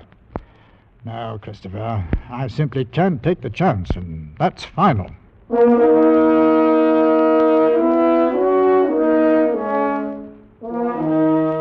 Final? Well, it wasn't final if I could do anything about it. I hadn't come down here to spend 2 months in that stinking backcountry and then be stopped on the edge of the wharf. 2 months of it. Heat, rain, insects, malaria.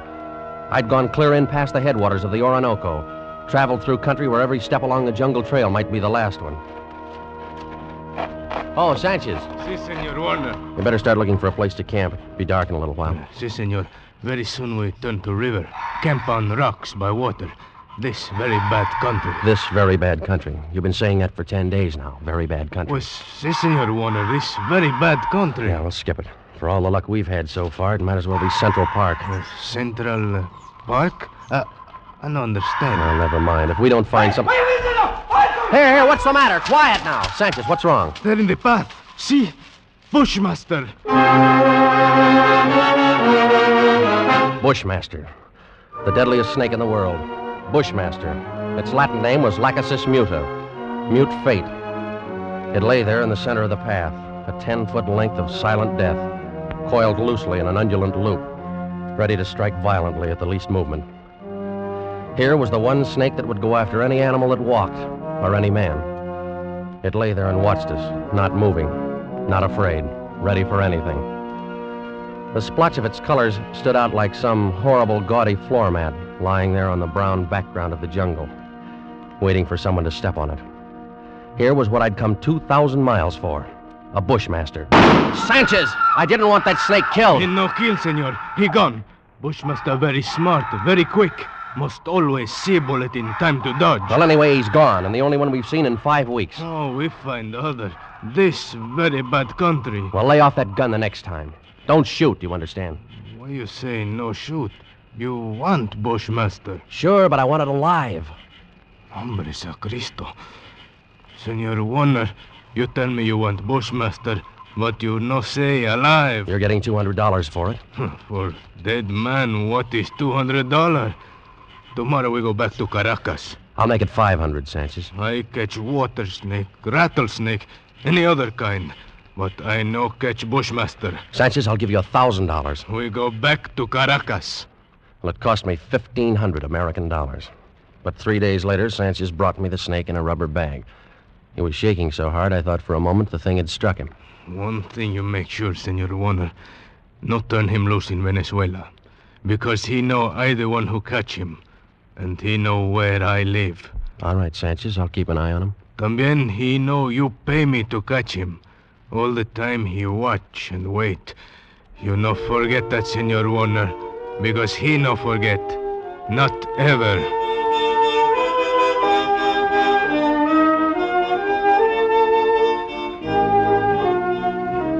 Well, after going through all that trouble and danger and laying out $1,500, I wasn't going to let a pig-headed ship captain stop me at the last minute.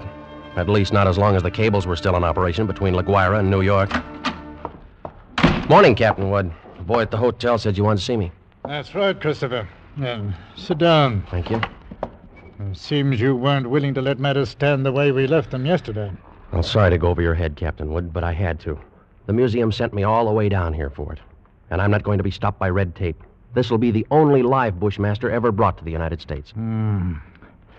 Yes, and if I had my way, but... well, orders are orders. I got a cable from the head office this morning. All right. I suppose we talk about precautions. I'll handle it any way you say. Got to have a stronger box. That crate's too flimsy. Well, it's stronger than it looks.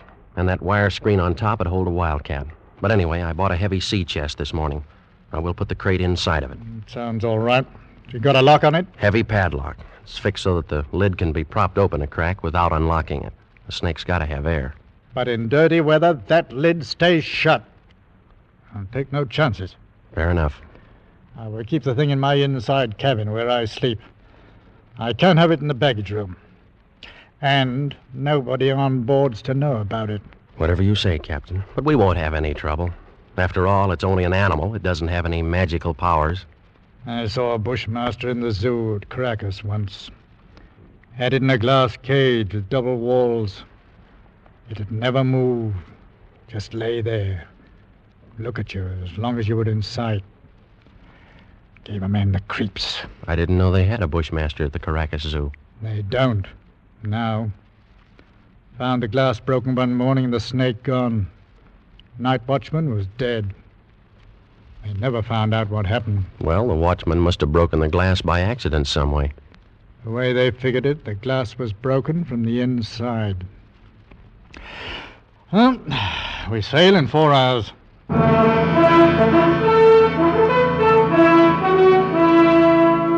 We steamed north into the Caribbean with perfect weather and a sea as smooth as an inland lake. The barometer dropped a little on the 3rd day, but cleared up overnight and left nothing worse than a heavy swell. But in spite of the calm seas and the pleasant weather, I found myself feeling more and more often an ominous foreboding. I was developing an almost unnatural fear of that snake. Well, I stayed clear of the passengers pretty much. Got the habit of dropping into Captain Wood's quarters several times a day. He kept the heavy box underneath his berth. I'd approach it quietly and shine my flashlight through the open crack. Never once could I catch that 12-foot devil asleep, or even excited. He'd be lying there, half-coiled, his head raised a little, staring out of those beady black eyes, waiting. He'd still be like that when I'd turn away to leave. Maybe that's what bothered me, that horrible and constant watchful waiting. What in the name of heaven was he waiting for? Well, hello there, Mr. Warner. Oh, how are you, Mother Willis? Aye, but you and the captain spend an awful lot of time around this cabin. I'm beginning to think the two of you must have some guilty secret. Oh, no, nothing like that, Mother Willis. I don't know about Captain Wood, but I certainly don't have any guilty secret.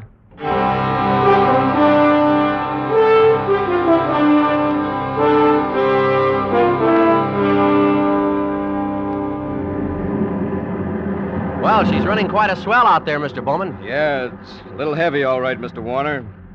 Guess a storm passed through to the west of us yesterday when the glass dropped. Think it missed us then, huh? Yeah, that's what the mate figures. Sure stirred up some water, though. This'll put half the passengers in their bunks. Makes it great for my department. 2/3 of them will want a steward to hold their heads. They'll keep Mother Willis so busy she'll have... Wait, look at the size of that wave. Huh? The great Jehoshaphat! We're gonna take it on the port bow! Hang on!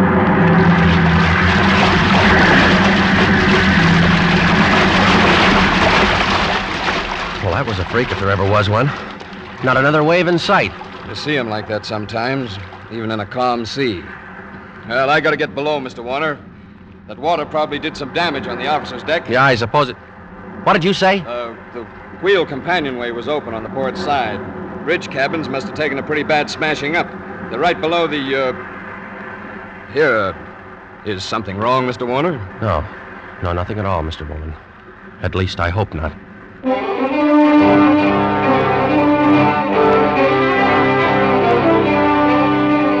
I looked first for Captain Wood and couldn't find him. Of course, I knew it was only one chance in 1,000, but the chances against that freak wave were 1 in 1,000, too. Well, I couldn't waste any more time, so I stumbled down the companionway and along the passage to the captain's cabin. Oh, come on in, Mr. Warner. Mother Willis. Why isn't this cabin a mess? Trying to get some of these things out to dry. Yeah, well, I just wanted to check. Where's that box that was under the captain's bunk? Threw it out on that. But where? We didn't know. It was nearly dark when we met together again in the chart room. I don't get the thing at all. No other way around it. We've risked all the time we can. We've got to warn the passengers. Well, how'll we do it, Captain? Call them all together in the lounge? No, if we did anything like that, we'd be asking for a panic. We'll get one, whether we ask for it or not. Pick a few men and go through the cabin decks. Tell them individually, inside their cabins. Watch for any act that looks as though it might cause trouble. And we'll keep an eye on them. Handle the crew the same way. Right, Captain. Okay. We'll take care. As soon as you've finished, arm all the deck officers and start searching again. Our only chance of preventing a riot is to find that damnable snake.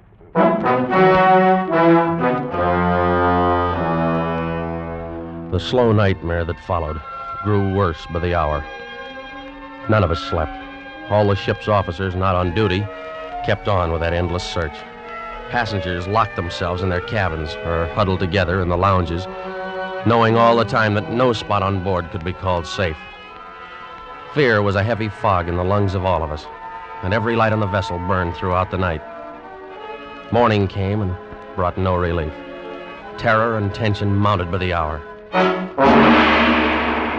There now, Mrs. Crane, stop getting yourself all worked up and go back to your cabin. The horrid thing's probably crawled overboard anyway. You're just saying that. You're paid to say it. You don't know. Nobody does. Now, everything's going to be all right. Oh, if you could only do something. If all of us could only get off the ship. They could fumigate it. Yes, that's what we've got to do. We've got to get off the ship. Now, wait. Mr. Bowman. Mr. Bowman, she's going to jump. No, you don't, lady. Let me go. Let me go. Nice work. Let me go. Nice work, Mr. Bowman. Get her down to her cabin. Whatever you do, don't turn her loose.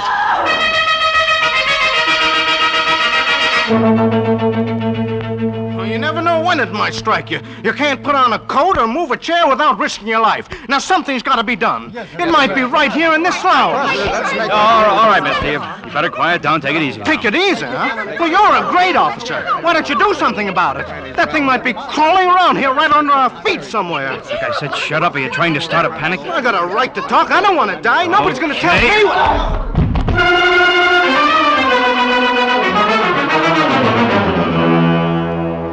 The second night passed and morning came around again. A gray and rainy day, just as grim and tense, dragged past, and the night came down again. Third night of the terror.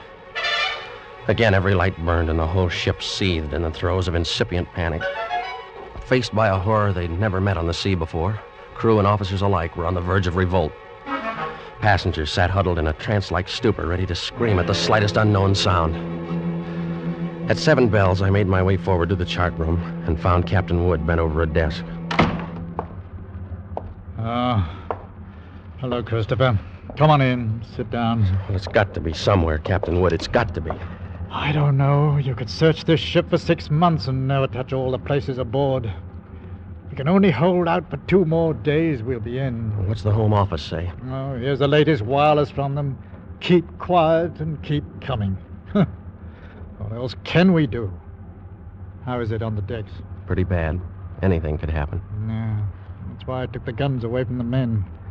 1 pistol shot and we'd have a riot on our hands. Oh, the whole thing's my fault, Captain Wood. That's what I can't forget. Oh, take it easy, lad. There was only some way I could pay for it myself, alone. No, I know how you feel, but it's no more your fault than mine or the man who asked you to bring the snake back alive. Nobody planned this. You'd better try and get a little sleep. Sleep? Mr. Bowman made some coffee down in the steward's galley a while ago. You better go down and get yourself a cup. And then rest up for a couple of hours. Rest? I can't rest. Christopher, it's no good going... What are you going to do? You can't help anything if you stumble through a hatch half asleep and break your neck. Go on and get some coffee. One way or another, we've got to hold out for 2 more days.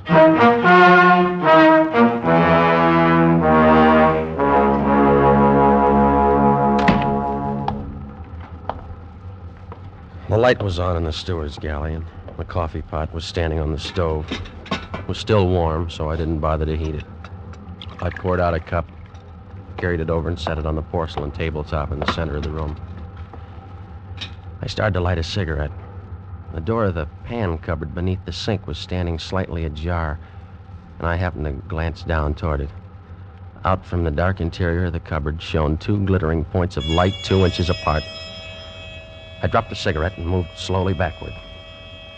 I'd found the Bushmaster.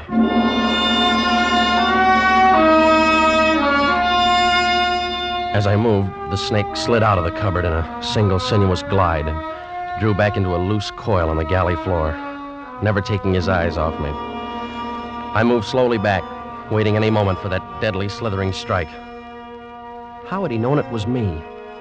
He'd stayed quiet when Bowman was here. How did he know to pick the first time in 3 days when I didn't have a gun? Well, my hands touched the wall behind me and I stopped. Only then I realized in terror what I'd done. The call button and the door were on the far side of the room. I'd backed into a dead end. I stared at the snake in fascination, expecting any moment the ripping slash of those poison fangs. The horrid coils tightened a little and then were still again. 10 million years of evolution to produce this moment. Homo sapiens versus Lachesis muta. Man against mute fate. And all the odds were on fate. I knew then that I was going to die. I could feel the sweat run down between the painted wall and the palms of my hands pressed against it. My skin crawled and twitched, and the pit of my stomach was as cold as ice. There was no sound but the rush of blood in my ears. The snake shifted again, drawing into a tighter coil, always tighter. Why the devil didn't he get it over with? And then, for just an instant, his head veered away. Something moved over by the stove. I didn't dare turn to look at it. Slowly, it moved out into my line of vision. There was a cat. That scrawny cat Clara that Mother Willis had sneaked aboard in La Guaira. Its back was arched and every hair stood on end. It moved stiff-legged now, walking in a half circle around the snake. The Bushmaster shifted slowly and kept watching the cat. He tightened. He was going to strike at any second. He struck and missed. The cat was barely out of reach. Now she was walking back and forth again. She was asking to die.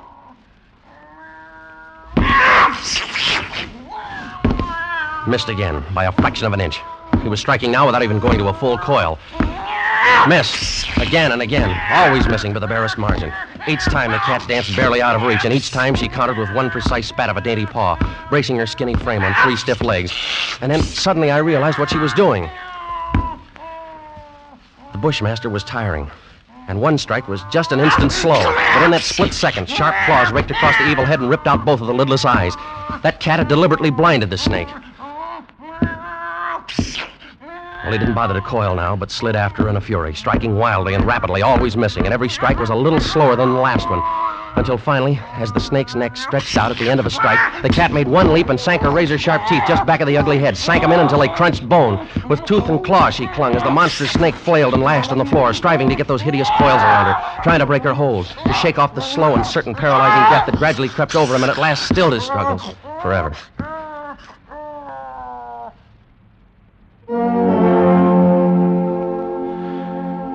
took a deep breath. The first in minutes. The cat lay on her side on the floor, panting, resting from the fight just over. And she had a right to rest. That mangy, brave, beautiful alley cat had just saved my life. And maybe others as well. But as I turned toward the stove, I suddenly became very humble. And I knew all at once what a small thing a human being really is. I and others aboard were still alive only by the merest accident. There were 3 reasons why that cat had fought and killed the world's deadliest snake. And those 3 reasons came tottering out from under the stove on shaky little legs. 3 kittens with their eyes bright with wonder and their tails stiff as pokers. Up on the decks, hundreds of passengers were waiting for the news that the days and nights of terror were ended. Well, I could wait a little longer. I pulled open the doors of the cabinet, found a can of milk, and then I dropped down on my knees on the floor of the galley.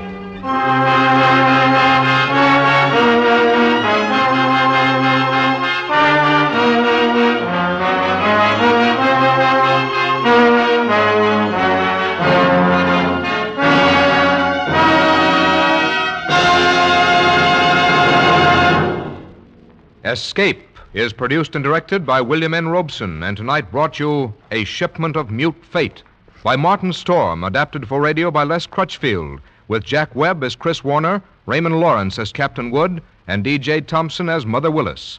The special musical score was conceived and conducted by Cy Feuer.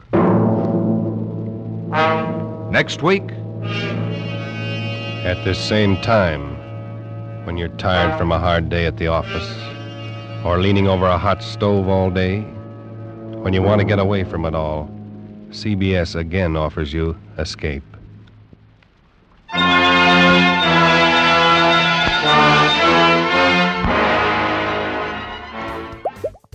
Darling deviants, is your skin looking more mummified than memorizing? Try Mira's Midnight Moisturizer, the only beauty balm brewed into a cauldron and sealed with a hex, infused with grave moss, batwing essence, and a touch of ghostly glow. It's perfect for preserving your eternal beauty or fooling mortals at brunch. Because why rot quietly when you can glow dramatically?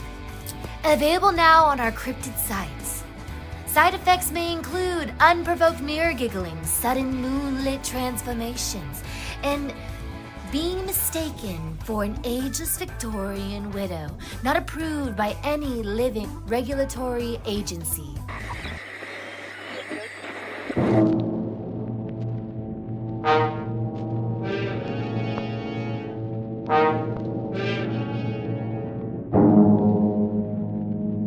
Are you upset with today's headlines? Worried about the high cost of living? Want to get away from it all? CBS offers you Escape. You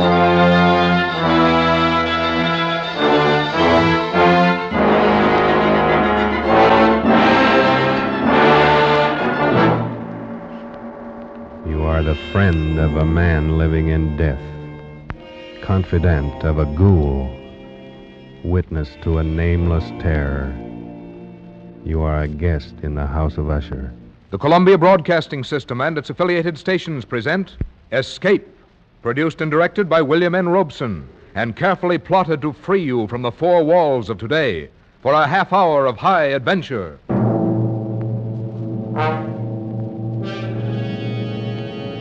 Tonight, we escape to a gloom-shrouded moor and a house where dread holds sway, as Edgar Allan Poe recounts it in his famous story, The Fall of the House of Usher.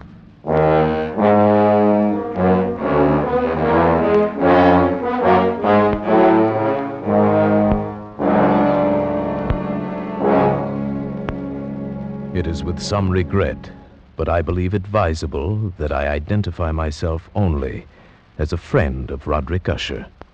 Certainly the last and perhaps the only friend of that unhappy man. Having only one sister, He was the last male descendant of the ancient house of Usher. Roderick had been one of my boon companions in boyhood, but many years had elapsed now since our last meeting. And so as I held his letter in my hand, not yet opening it, I reflected with no little sadness upon the devious fates that chart our courses and drive old friends away from one another. But then a sudden feverish and nostalgic curiosity laid hold of me, and with fingers made clumsy by their eagerness, I tore open the letter and read, My dear friend, my need of you has so far outgrown my pride that I'm going to request a favor which I realize full well may involve considerable inconvenience to yourself. For some time past, I have been suffering from an acute bodily illness intensified by serious mental oppression, if I may so call it. A horror which looms over me, a horror grown so great I dare no longer face it alone. And so, in all humility, and for the sake of years gone by, I beseech you to come to me at once, here to the family estate in the north. Should events conspire to prevent your coming, then only God may know the consequences. Your friend in desperation, Roderick Usher.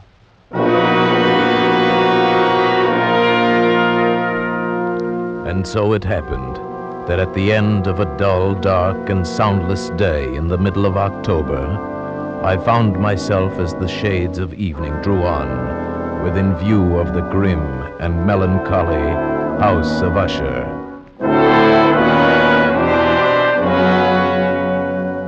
I confess that the first sight of the house, the fungus-covered walls of stone thrusting their crumbling ramparts against the darkening sky, rising out of the sullen, sluggish waters of the black tarn at their base, the bleak and vacant windows staring blindly, the bone-white trunks of decaying trees, these things filled me with a nameless and desolate terror, so that I reined in my horse and sat trembling, half fearing to cross the wooden bridge that led over the waters of the moat and up to the entrance of the house of Usher.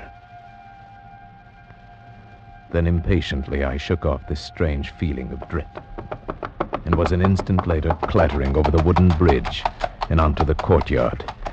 I dismounted quickly, tossed my reins to the silent lackey who approached, strode across the gravel and up to the massive wooden portal, the door of the house of Usher.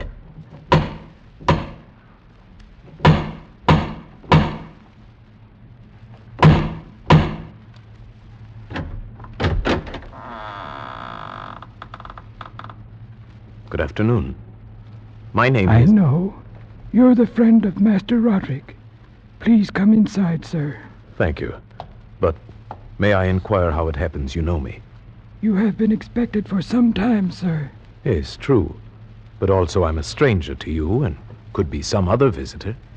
That you could be anyone other than the friend whom Master Roderick expects, sir, would be impossible. You see, no one else would ever come to this house. Then I followed his stealthy footsteps through many dark and intricate passages. My earlier foreboding heightened and was made fearful by the somber aspect of the hallways by which we passed. The many unused rooms reaching out with their vast emptiness like some hideous jungle creeper. But at length we stood before the door of the master's studio, and there the servant left me, departed and left me to go in alone. The man across the room, half reclining on the couch, his back turned toward me, did not hear the opening of the door. For the space of several heartbeats, I saw only the deathly pale and ghastly sunken features of a stranger. Then only with difficulty could I recognize, behind that mask, my boyhood friend. For surely, under light of heaven, no man had ever before so terribly altered in so brief a time as had Roderick Usher. Oh, Oh, my friend, you've come at last. Thank God you did come. Oh, Roderick, did you not know I would? Could you not be sure that no long years would ever dim the friendship we shared in youth? So many things have dimmed. Ah, youth. It seems so long ago. But now you're here, and we'll find it, relive it all over again, every glorious moment of it. And all these shadows, all these gibbering phantoms that haunt me, they'll be driven out. And then the sun will shine again, and we'll be young again and relive... Roderick! Oh, but forgive me, my friend. My excessive joy at the sight of you after so many years drives me into a frenzy of talk. How many years has it? Oh, no matter. It is enough that you are here, and brought with you all the lost, all the happy days of my boyhood. But I'd expected from your letter to find you in serious straits indeed. Instead, you seem in the best of spirits. You have the right to know.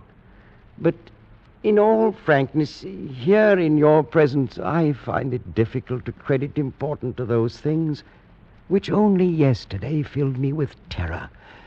True, I've been ill. A nervous affliction, something in the nature of a family weakness, probably. It has affected me with a morbid acuteness of the senses, such that quite often the least sounds and odors and colors become irritating beyond endurance. Then I've eaten but little, as you can see. But surely you've retained the services of a physician. A physician? Oh, yes, of course. He calls almost daily, though it is more often Madeline that he attends. You remember my twin sister, Madeline? For her I fear more greatly than for myself. Even today she's taken to her bed, and I have no doubt will never rise from it again. Oh, a tragedy. The sympathies of my heart go out to you. Oh, but leave it for the present.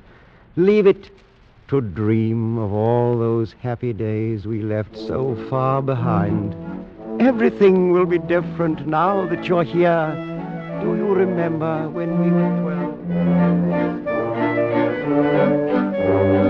But the happy forgetfulness which Roderick found in my coming was short-lived, and in a few days he had sunk into a morose torpor, from which only occasionally with frantic difficulty could he reach the joy of our first few hours of meeting.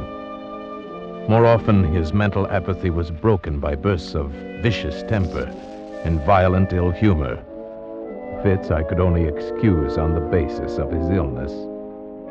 And that illness began in my mind to assume a most mysterious character. Being unable to divine its true nature from Roderick's hesitant offerings, I took the liberty of questioning the physician a few days later when I chanced to encounter him in a hallway. Yes, she's resting as well as might be expected. But she continues to decline. Is that not correct, Doctor? That would seem to be the case. And the malady, the illness which has stricken her, is it the same as that which affects her brother Roderick? I may venture that it is. Might I inquire the nature of this illness? As to that, I am unable to say. You imply, then, that I have no right to the information? Not at all. I am confessing to you quite simply, sir. I do not know what afflicts Madeline and Roderick Usher.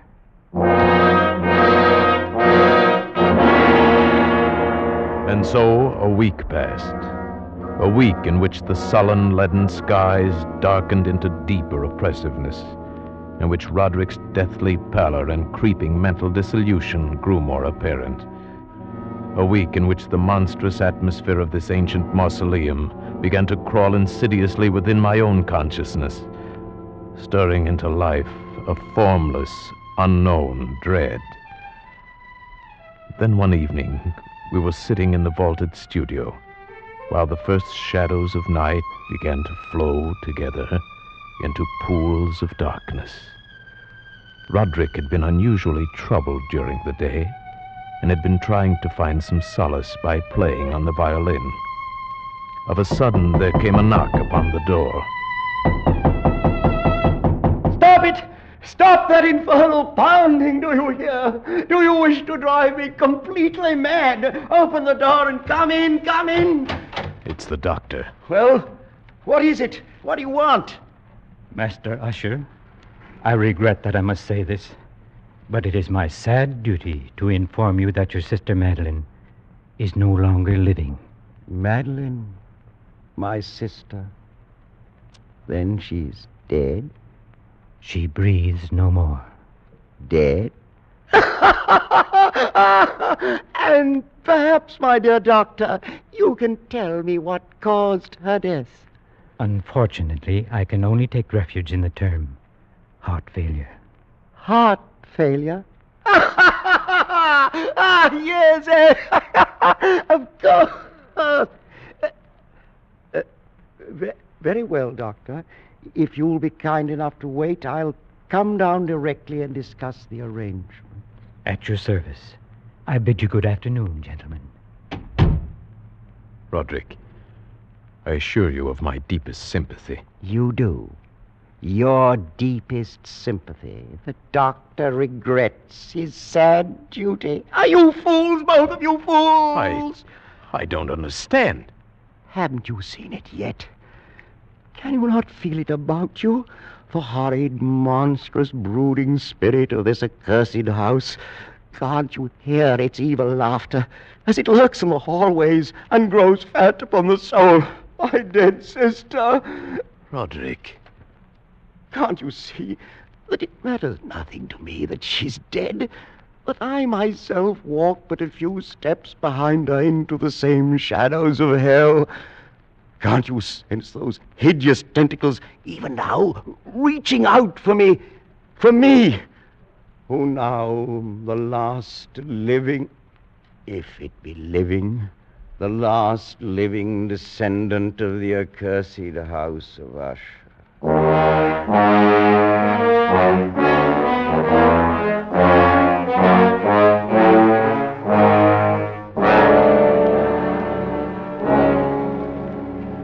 Such was the passing of Madeline Usher, once living, now dead. And her very death, untimely in its aspects, bore to my trembling soul a portent of events yet more hideous, more horrible, and yet to come.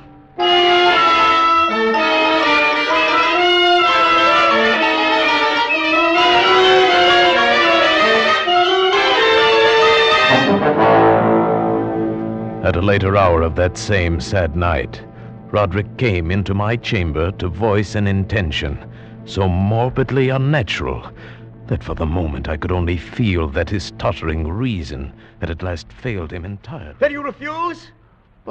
But Roderick, this is madness. I tell you, before this night is over, the coffin body of my sister shall rest in the vault beneath this house, and if you will not help me, I shall do it myself. But why? Why? I could not stand to think of her buried out there in the dark graveyard, alone among the dead. Roderick, she too is dead. It's fantastic how little we know of death or of life. The doctor says she no longer breathes. She is dead. She was so lovely, was my sister. Roderick. I must keep Madeline near me. Nothing but evil would come of such an act. I can trust no one but you. Not even the physician himself. He hates us because he can't discover what it is that kills us. Even he might steal the body of my beloved sister, that he might learn our secret. You understand, don't you, my friend? Yes, Roderick. Yes, I understand.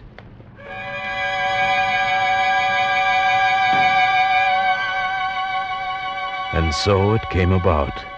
Near midnight, we two alone made our way to an upper chamber of the house. And taking up the black coffin between us, in the shuddering light of candles, we walked the tortuous passageways, slowly descended the curving stairs of stone, passed beneath the moldy level of the earth, forced open a massive and age-rusted door of iron, and stood at last, with our ghastly burden, in a subterranean, dank and musty crypt, underneath the house of Usher. Over here, my friend, on these trestles. Now, a trifle higher with the head. There.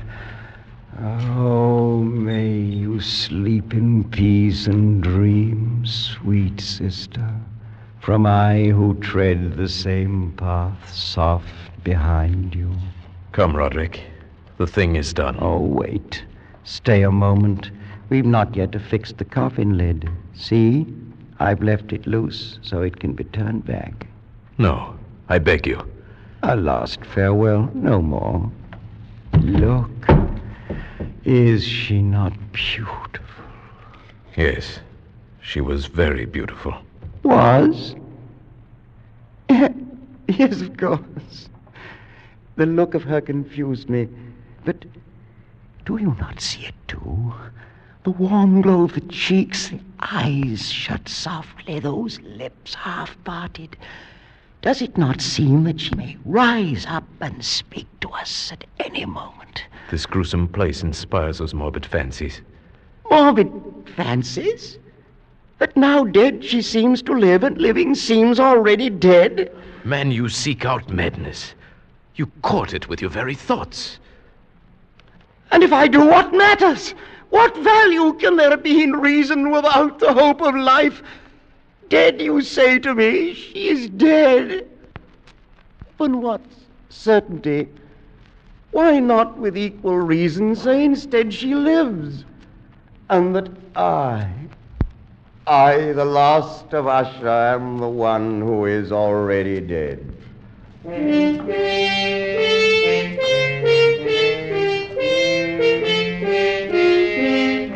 I prevailed upon my friend at last to leave that mournful place.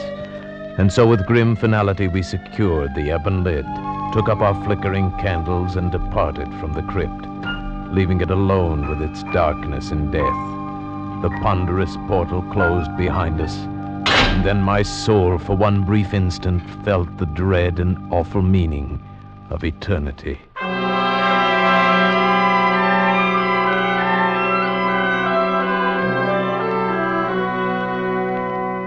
There followed then a week of such dreary gloom and melancholy that my own spirit quavered at the menace of the nameless thing enshadowed in that house.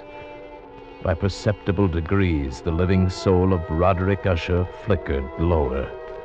More ghastly grew his pallor, more tremulous the extremity of his terror.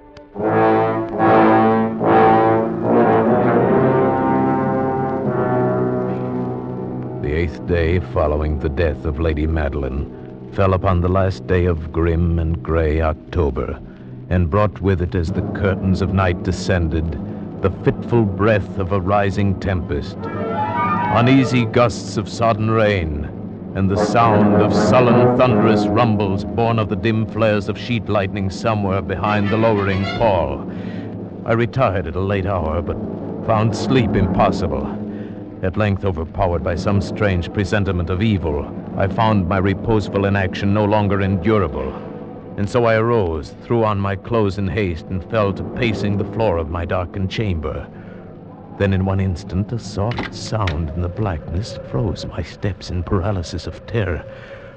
The latch of my chamber door was being lifted from without. Who is it? Who is it, I say?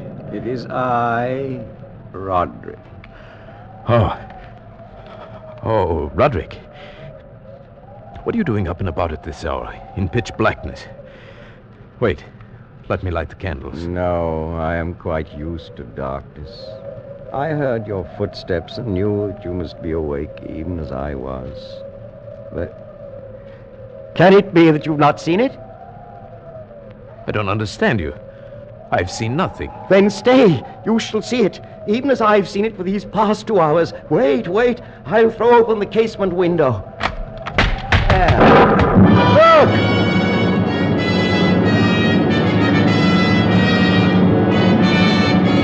It was indeed a tempestuous yet sternly beautiful night. and one wildly singular in its terror and in its beauty. The exceeding density of the clouds which hung so low as to press upon the turrets of the house did not prevent our perceiving the velocity with which they flew careening from all points against one another. We had no glimpse of the moon or stars, but terrible to behold, the undersurfaces of the huge cloud masses, as well as all terrestrial objects immediately around us, were glowing in the unnatural light of a faintly luminous and clearly visible phosphorescence, which hung like a shroud about the mansion itself. You see, my friend, tonight the thing grows bolder, gathers strength from the storm and from the dead soul it's eaten. No, Roderick, you must not look at this. Here, I shall close this window and pull these curtains. And now, candlelight. Such darkness is the very mother of evil fear. There. Now come, sit here. Suppose I read aloud from some book or another. As you wish. I presume it matters little which. Oh, here. Here is a volume of The Mad Tryst by Canning. Will it serve? As you said, it matters little. I've always found the scene to be quite entertaining, wherein Ethelred dreams of fighting a dragon. Now, let's see. Oh, yes. Here it is. And so Ethelred waited no longer to hold parley with the hermit who mocked him from inside the hut, but feeling the rain upon his back and fearing the rising of the tempest, uplifted his axe and quickly made a hole in the plankings of the door for his gauntleted hand. And now pulling sturdily, he so cracked and ripped all asunder that the noise of the dry and hollow-sounding wood alarmed and reverberated throughout the forest. Why do you stop? Why, that's strange. I fancied I just heard the very sound I read about. Let us say it was caused by the storm. Pray continue. Oh, yes, the storm. Of course. But Ethelred, upon entering the door, was amazed to perceive no sign of the evil hermit, but instead a dragon of prodigious and scaly demeanor, which sat on guard before a shield of shining brass. And Ethelred uplifted his axe and struck the head of the dragon, which fell before him with a shriek so horrid and harsh, like whereof was never before. What sound is that? Sound? The shriek of a dragon, my friend. Read on. Very well. And now the champion, bethinking himself of the shield of brass, approached across the silver floor to where the shield hung upon the wall. But the shield, not waiting for his coming, loosed and fell upon the silver floor with a mighty great... Roderick, I tell you something moves within this house. That sound, it reverberated through the very walls. Can you tell me now you did not hear it? Hear it now? Oh, yes, I hear it and have heard it. Long moments, hours, many days have I heard it. Yet I dared not speak. But why? Do you not know we put her living in the tomb? I tell you now, I heard her first feeble movements in the coffin many, many days ago, and I felt then it mattered little. But now she comes to upbraid me for my haste. And that last dread sound, yes, I heard it, the opening of the metal door to the crypt beneath the house. Now she comes here. Have I not heard her footsteps on the stair? Do I not distinguish the heavy and horrible beating of her heart? Madman that I am, I tell you that she now stands without that door. But even now she opens it. There in the flickering light of candles, in the gloom and curtained doorway, stood the shrouded body of Lady Madeline. For one shuddering instant she swayed there.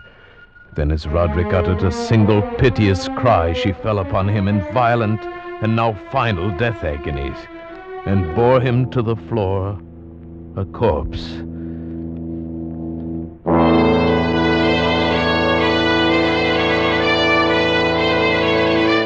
from that chamber and from that mansion. I fled aghast out the massive portal over the causeway into the night. Suddenly there shot along the path a wild light. Then I looked back in heightened terror, for the vast house and its shadows were alone behind me.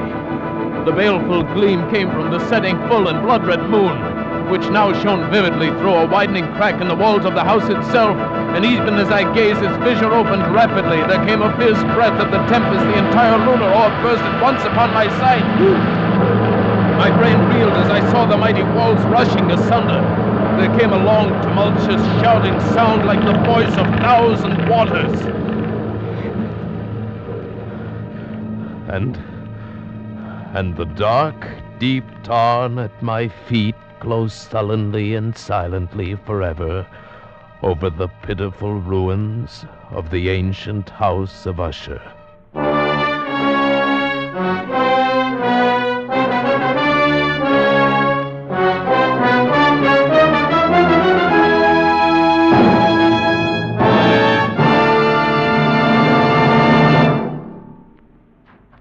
Escape is produced and directed by William N. Robeson, and tonight brought you The Fall of the House of Usher by Edgar Allan Poe. Adapted for radio by Les Crutchfield, with Paul Frees as the narrator, Ramsey Hill as Roderick Usher, and Sheridan Hall as the physician. The special musical score was conceived and conducted by Cy Fuhrer. Next week... You are the victim of a Pora man, pursued from the west coast of Africa to the west end of London by a dead man's head, which grins at you upside down.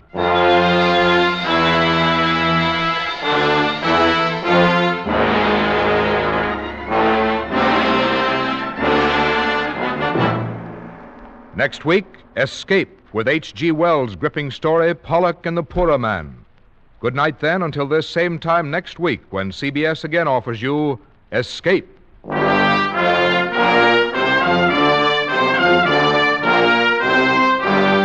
This is CBS, the Columbia Broadcasting System.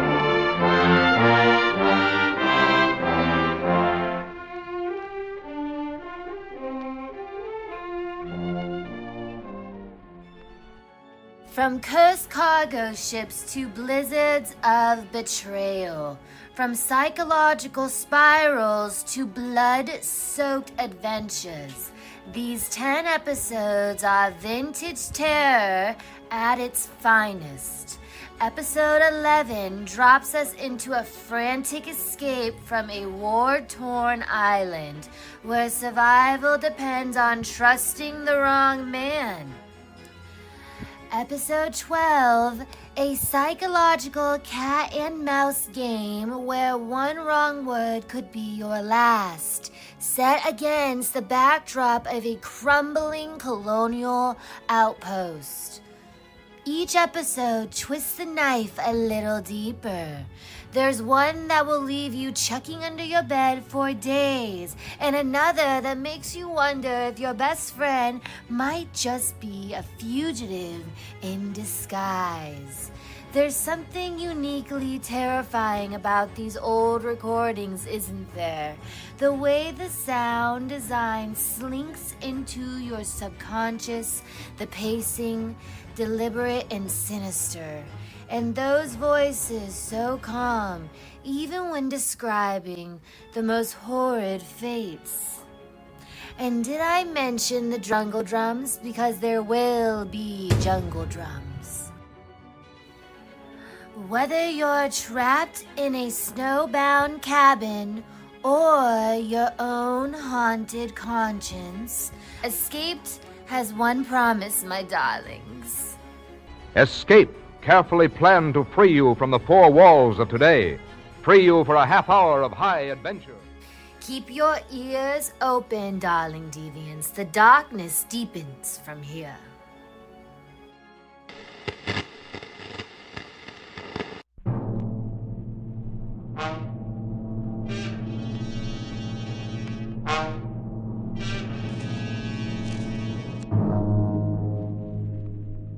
Worried about the United Nations? Anxious about those bills piling up? Want to get away from it all? CBS offers you Escape.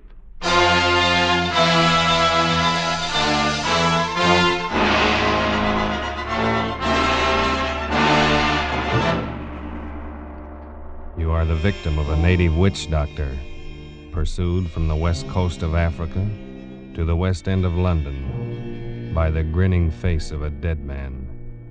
You are under the curse of a poorer man.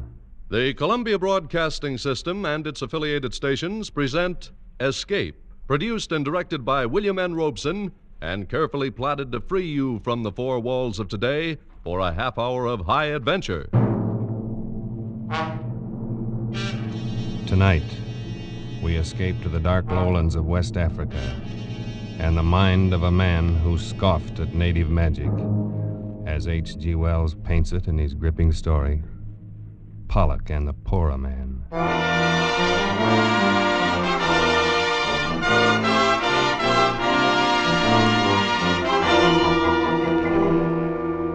I had spent considerable time in Africa, but I have given little credence to the many superstitions of the natives there. Voodoo curses, weird incantations of witch doctors, and the like had always seemed a pretty silly business to me. But that was before the affair of Pollock and the Poorer Man. Even then, while the thing was happening, I took little notice. It was only when I got back to England some months later and went to see Pollock climbing up the 3 flights of stairs to his lonely bedroom that I began to realize the ghastly truth of it. One look at him was enough. I had never before seen a man so unnaturally wasted, so prematurely aged and broken, so eerily mad as this man lying on the bed and looking up at me with haggard eyes. It was good of you to come, Waterhouse. Nonsense, old chap. I just thought I'd look you up and say hello. But I had no idea I would find you ill. Ill? Yes, I suppose I am ill.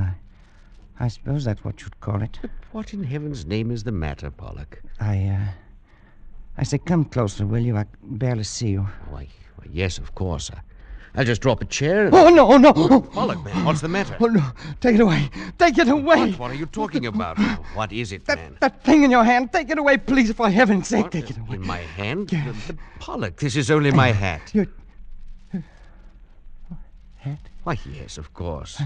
Just an ordinary black Homburg. Now, if its style is offensive to you... No, I just put it on the table, the floor, somewhere where I can't see it, please. Well, of course, old man. Yes, I suppose you think I'm mad. Now, don't be. I know you do. Everybody does. Because I'm used to it now. And the worst of it is, perhaps I am. I say, Pollock. Only I don't think so.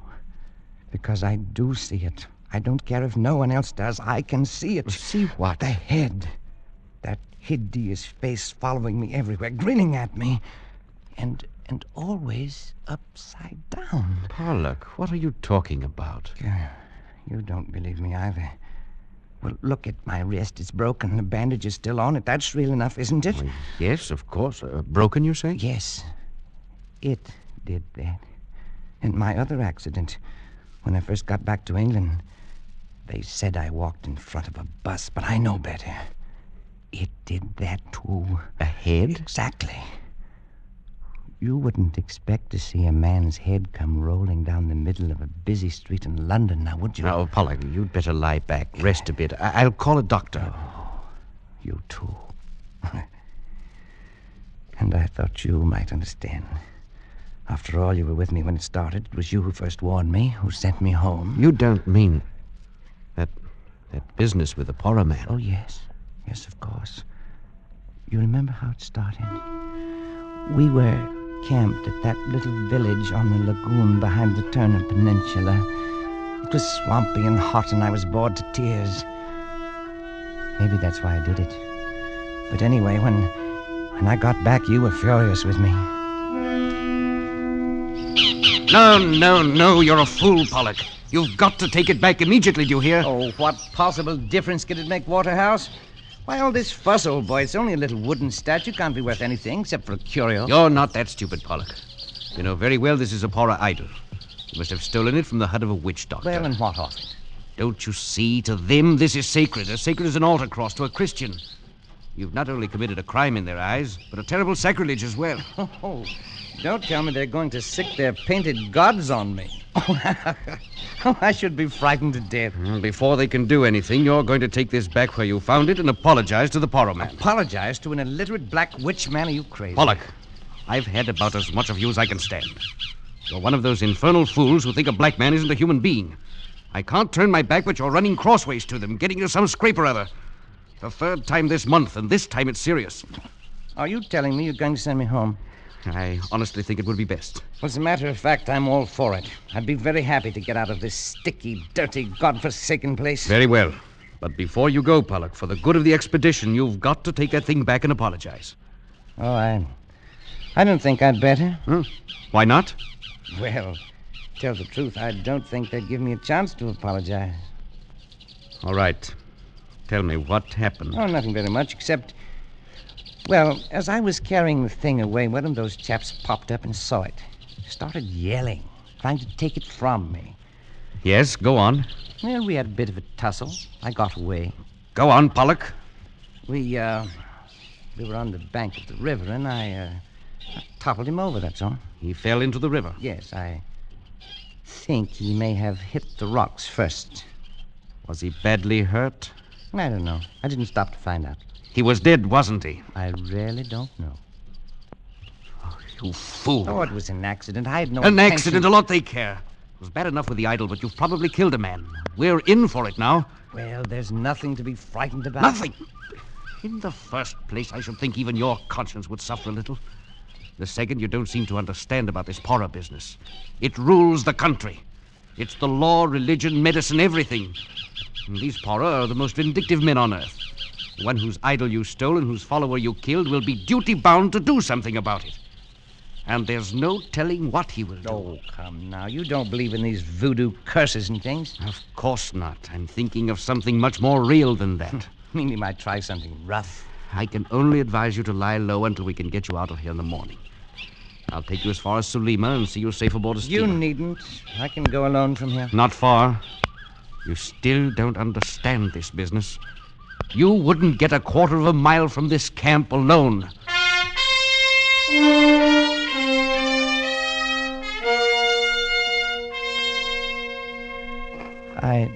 I still thought you were making a mountain out of a molehill, Waterhouse.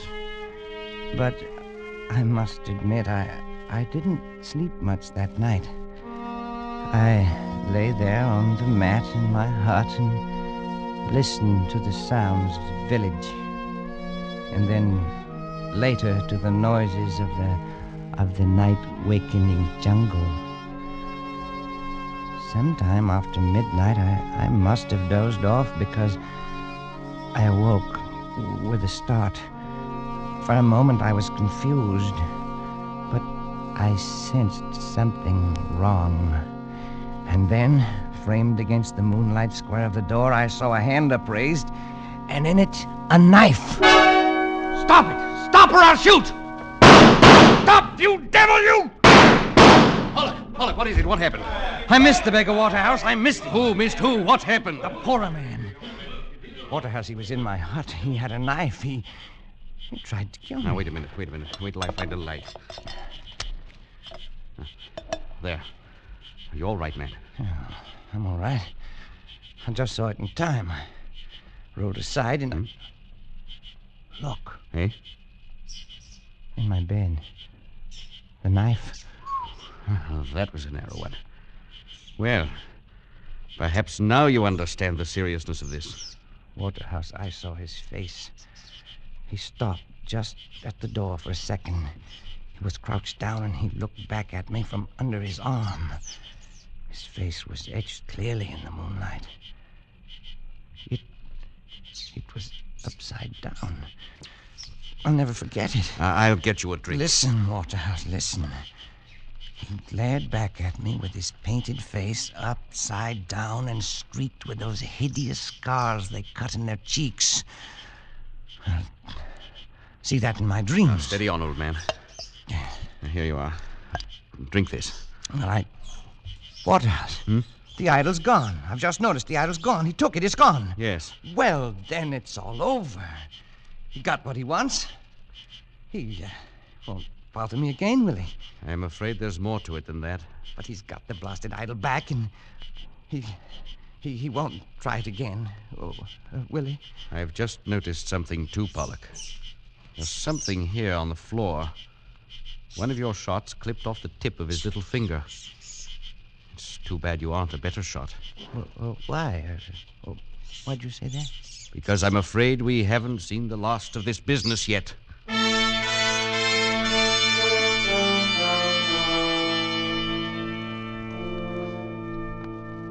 You were more right than you knew, Waterhouse. The next morning was only the beginning. We were standing by the river and supervising packing. I'm glad we're getting out of here.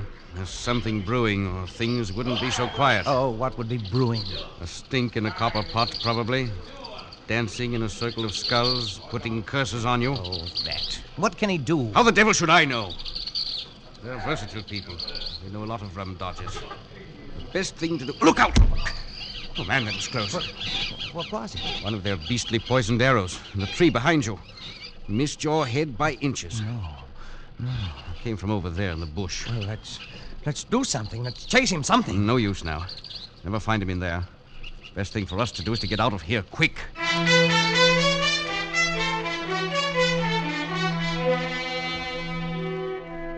Well, we got out all right.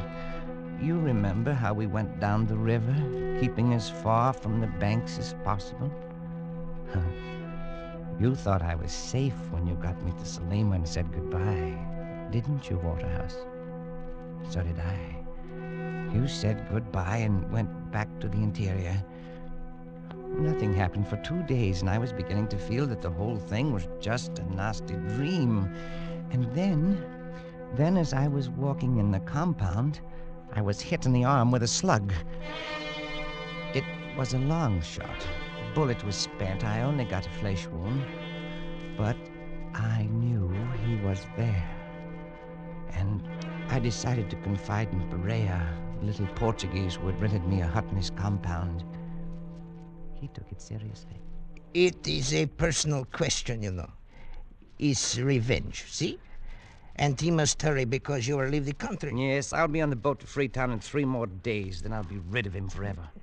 Perhaps. Then there's this magic. Of course, I don't believe in it. Superstition. But still, it's not nice to think that wherever you are, there's a black man spends a moonlight night, sometimes dancing around a fire to send you bad dreams. You have any bad dreams? Well, there.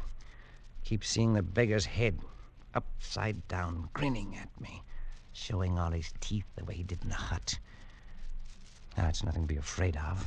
It's not pleasant either. Then they say poor men send snakes. You seen any snakes lately? Well, only one. I killed one this morning on the floor under my hammock. Almost stepped on him when I got up. Of course, it is coincidence. Still, I would keep eyes open. Then there is the pains in the legs and arms. I thought they were caused by miasma. Probably they are. When did they begin? Why, 3 nights ago, the night... Oh, blast it, it's nonsense. If I could just meet this devil face to face, with a gun in my hand... You might shoot him. But then he might shoot you. I think he do not want to kill you. Anyway, not yet. Their idea is scare and worry a man with their spells and narrow misses and pains and bad dreams and all that until he's sick of life. Of course, it's all talk, see? You must not worry about it. No, of course not. But... I wonder what he'll be up to next. Perhaps it is I who shall be up to something. What do you mean? Never mind. But I'm not one to just sit and take this.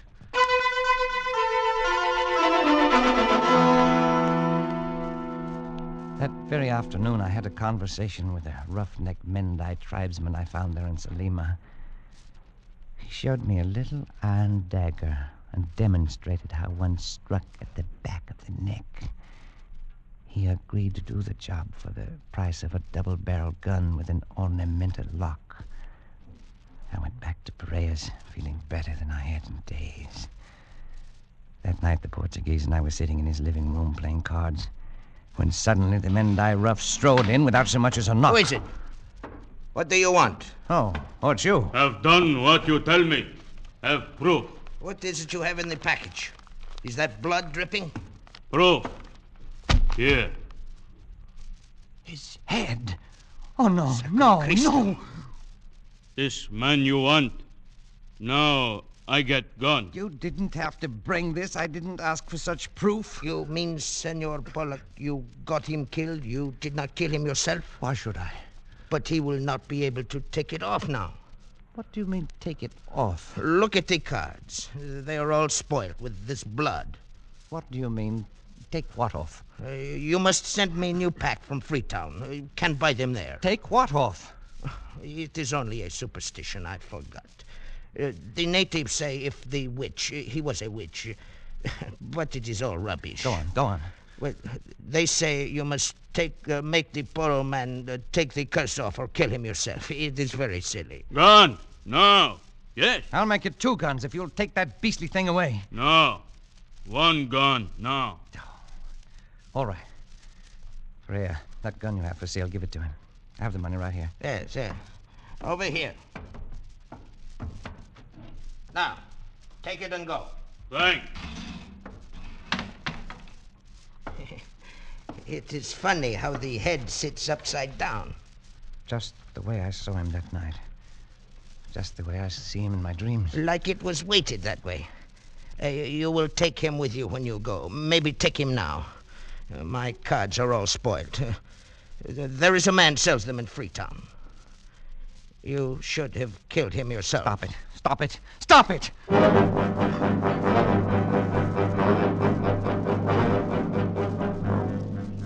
I took the thing to my hut, and no matter what I did, it always came to rest upside down and glaring at me.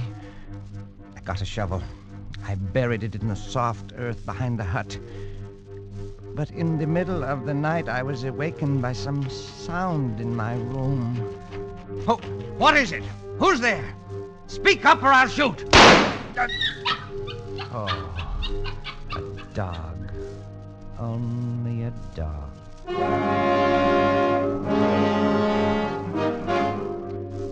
Yes, it's only a dog.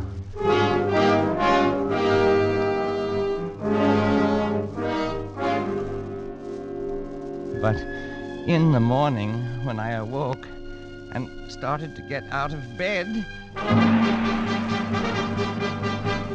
there it was, in the center of the floor, glaring at me upside down. It was uncanny until I remembered the dog. I found his paw prints in the dug-up earth outside, and I knew how it got there. I took the thing down to the river. I threw it as far as I could into the current. At last I'd be rid of it.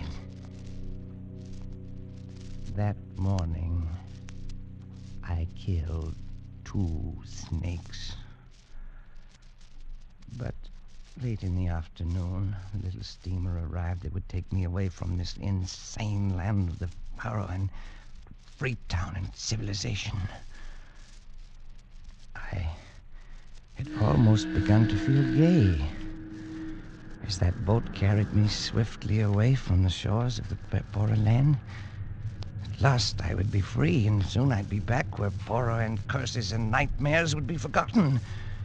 I was standing at the rail, sighing with relief, when the captain of the steamer, whom I'd met before, strolled up and began to make conversation. After the usual exchange of pleasantries, he said, I picked up a rum curio on the beach this go. It's a thing I never saw done this side of India before. Oh, is that so? Yeah, the head of one of these Poro chaps, all ornamented with knife cuts. What? I say, what's the matter, old chap? You're green in the face. I wouldn't have took you for a bad sailor. Oh, I'm quite all right. Well, this head I was telling you about is a bit queer in a way. I've got it in a jar of spirits in my cabin, and I'm hanged if it don't float upside down. What? Here, I say, old chap, what's the matter? Stuart! Stuart! That was the last straw, I suppose. Something seemed to snap in my brain. And for the rest of the voyage, I lay there in the bunk, staring at the ceiling. And I had the strange sensation that the boat was made of glass, transparent, and that I could see up through the ceiling into the captain's cabin, see the poorer man's face floating in a jar of alcohol upside down, grinning at me.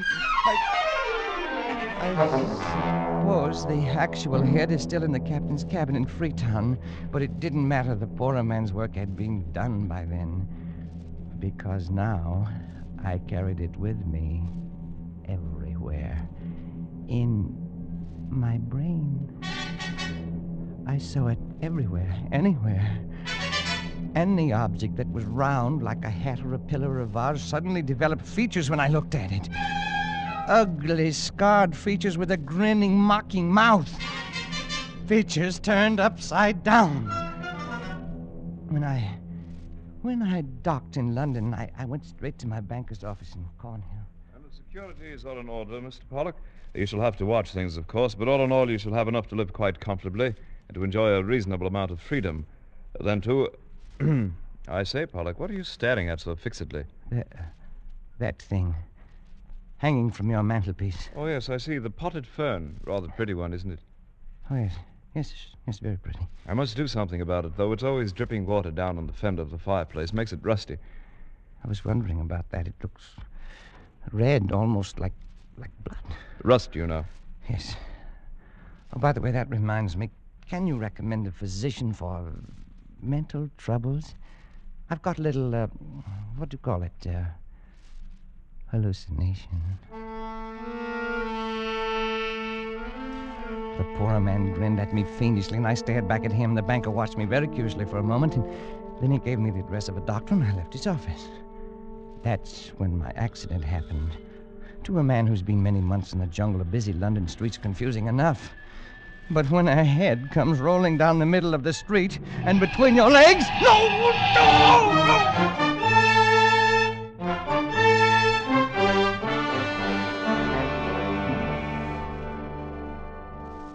I was in the hospital for weeks. The only permanent injury, however, was the loss of the tip of my little finger. By strange coincidence, the same fingertip of the left hand that I'd shot off the poorer man that first night. Well, even in the hospital, the poorer man was with me all the time, everywhere. The doctors couldn't help me. My friends couldn't either. So I tried cycling in the country. But that thing kept rolling along beside me and getting tangled up in the wheels and spilling me. That's how I got the broken wrist. Well, the worst came only last week. I'd just come back from a long walk, hoping to be tired enough to go to sleep. And as usual, that bronze vase was over there in front of the big French window. And it... well, perhaps the poor man enjoys the view of the street 3 floors below. Anyway, this night, I felt a little devil-may-care, so I turned round to it and I looked him in the eye and I said, "So, you're still here, are you, my ugly shadow?" Yes, Pollock. I'm still here. What did you say? I said I'm still here. And I always will be. No, not that too, not that, no. No!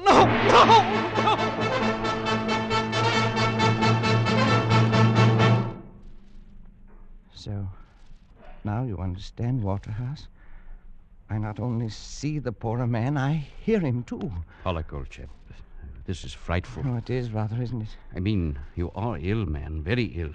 Now, surely there's something someone can do, some doctor. What can any doctor do? Can he take off the poor man's curse? Now, Pollock, that's nonsense. And you know it. Oh, is it? Of course, man. It's all in your mind. All, what do they call it?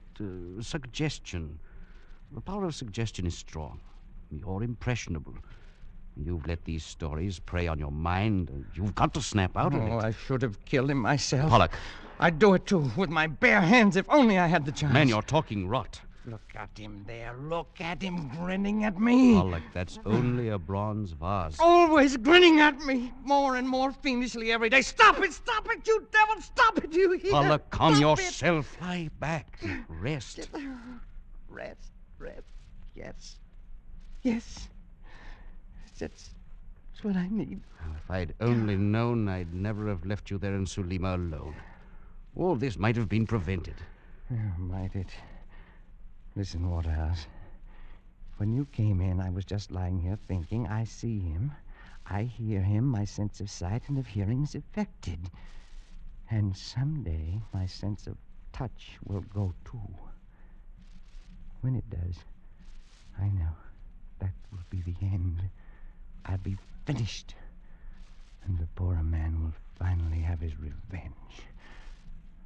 Won't he? Pollock, old man. When you came in, I was lying here, trying to get up the nerve to walk over there and make the test. And I'm going to do it. No, I won't let you. You can't stop me, Waterhouse. Don't you see? I've got to. I can't go on like this. I've got to know. Have it over with. No, Pollock. It's beyond anything you can do. Stand aside. But stand aside, please.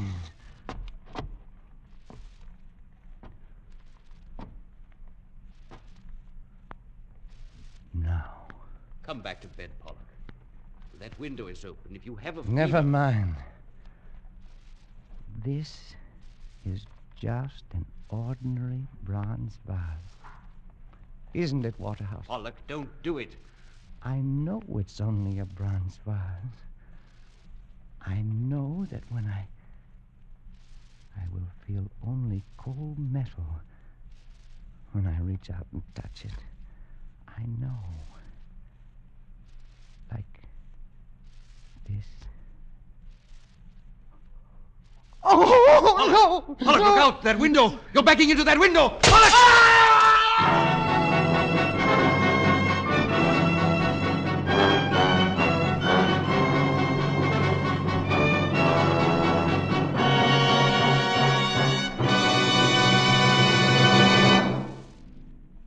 Escape is produced and directed by William N. Robeson, and tonight brought you Pollock and the Poorer Man by H.G. Wells, adapted for radio by John Dunkel, with Barton Yarborough as Pollock, Louis Van Rooten as Waterhouse, and Bill Conrad as Perea. The special musical score was conceived and conducted by Cy Fuhrer. Next week... You are groping through the darkened corridors of a gigantic department store in the dead of night. And suddenly you realize you're not alone. That 100 eyes are glaring at you from the shadows. 100 hands reaching for your throat.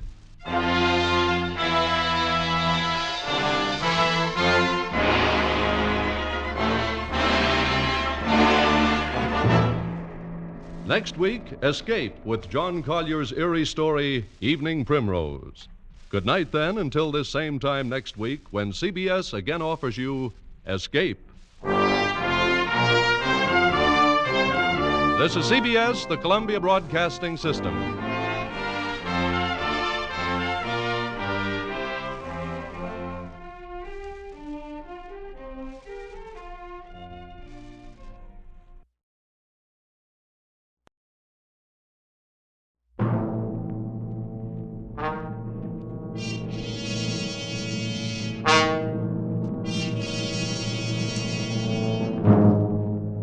Did you lose an election bet yesterday?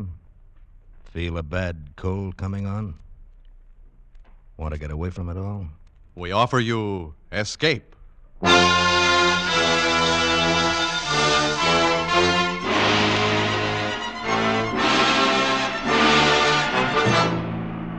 You were groping in the midnight dimness of a gigantic department store, and suddenly you realize that you're not alone. but 100 eyes are glaring at you from the shadows, 100 hands reaching for your throat, and your most urgent desire is to escape. Escape, produced and directed by William N. Robeson, and carefully plotted to free you from the four walls of today for a half hour of high adventure.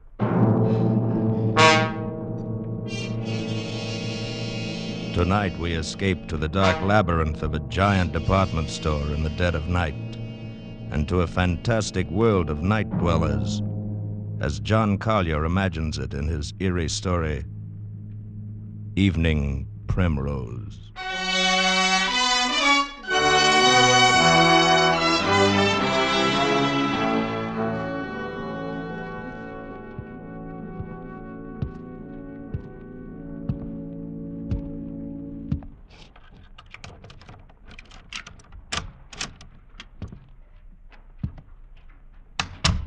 Sadie? Sadie, hey, what's the matter? It's me. Oh, Sam, you nearly scared me to death. What do you mean coming in so quiet? Hey, I didn't mean to scare you. I thought you'd be asleep. I didn't want to wake you. Oh, Sam, I'm glad you're home. Hey, what's the matter? Oh, it's terrible. You gotta do something, Sam. What's terrible? It's this. Just look at this. What's terrible about that? Looks like an ordinary pad of paper to me. Yeah, that's just it. That's just what I thought. But it's got writing in it. It's awful. Oh, wait a minute. Maybe you better tell me what this is all about. Well, today I went shopping down at Bracey's department store. Huh? I needed some writing paper, so I picked this up. It was on top of the pile, and bought it and brought it home. But tonight, when I opened it, I found it's got writing in it. Well, that's nothing so terrible. Just take it back tomorrow and make him give you a new one. Oh, no, you don't understand. It's what's written in it that's so terrible. What do you mean, what's written in it? Here, you gotta read it. Oh, Sadie. No, right now. Read it. Look, Sadie, I'm tired. I've been bowling all Please, Sam, evening. please. Just read it. All right, for Pete's sake. October 13. Today I made my decision. I decided to say goodbye to the world, to get out, leave, break away. And I have done it. Oh, Sadie, there's a lot of... Go on, read. And now I am free. Really free. Yes, I am free at last. The world is an intolerable place for a poet. I was broke, starving, at my wits' end. And then I had a brilliant idea. I would escape to a place where I had no need to earn a living, where I could write to my heart's content in peace and security. Where is this place? Right under your nose. So close you'd never think of it. I am now living in Bracey's department store. I have everything within arm's reach that anyone would need or desire. And it's all free. Absolutely free. I arrived this afternoon. I'd spent 3 days looking over all of the department stores in town. I decided on Bracey's because of the completeness of their food department. Therefore, this afternoon, I entered the store and went immediately to the 4th floor, to the rug department, and hid myself in this dusty, out-of-the-way corner behind a pile of carpets. Once I'm settled, I'll furnish it with the best of modern pieces from the furniture department. It's small, but I'll be cozy enough. And safe. After the store closed, I made my first venture out.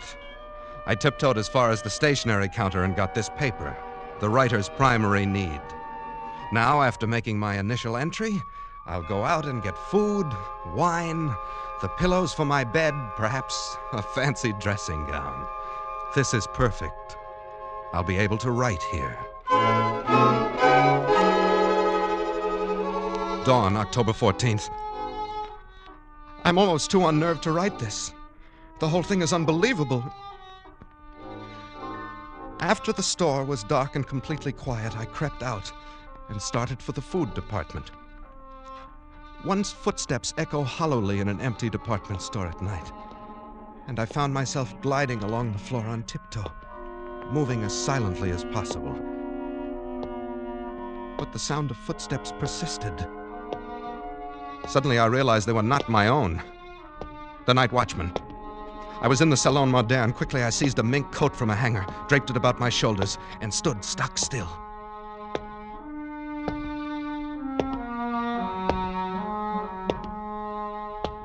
I could have reached out and touched him, but he passed by without so much as a glance.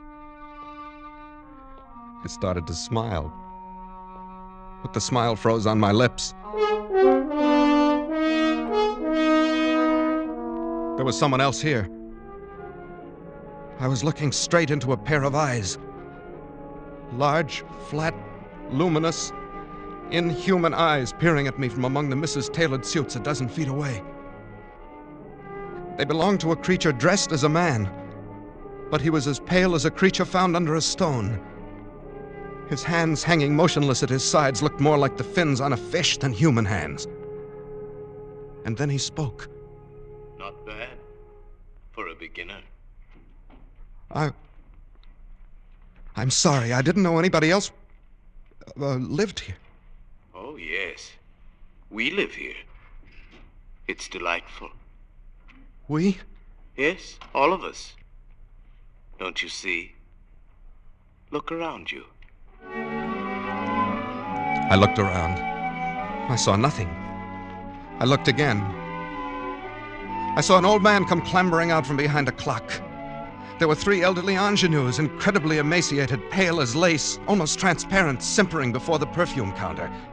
A chintzy lady swam out from the curtains and drapes. They came swarming thick around me, pale, thin, wispy, moving silently, fluttering like gauze in the wind, whispering.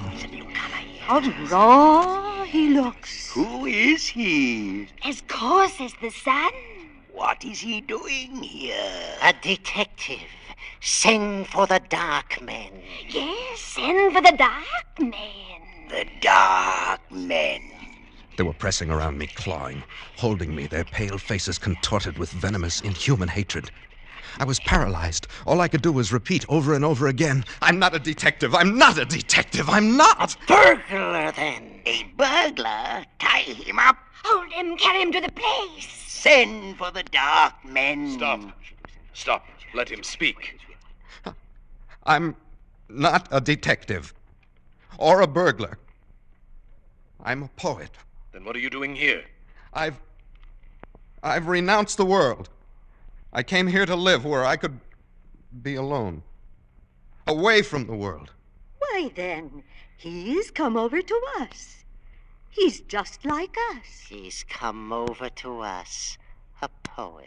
He must meet Mrs. Vanderpant. Yes, Mrs. Vanderpant. She's coming now. I followed their eyes toward the balcony. There, coming down the wall like an ancient spider, clambered an old lady.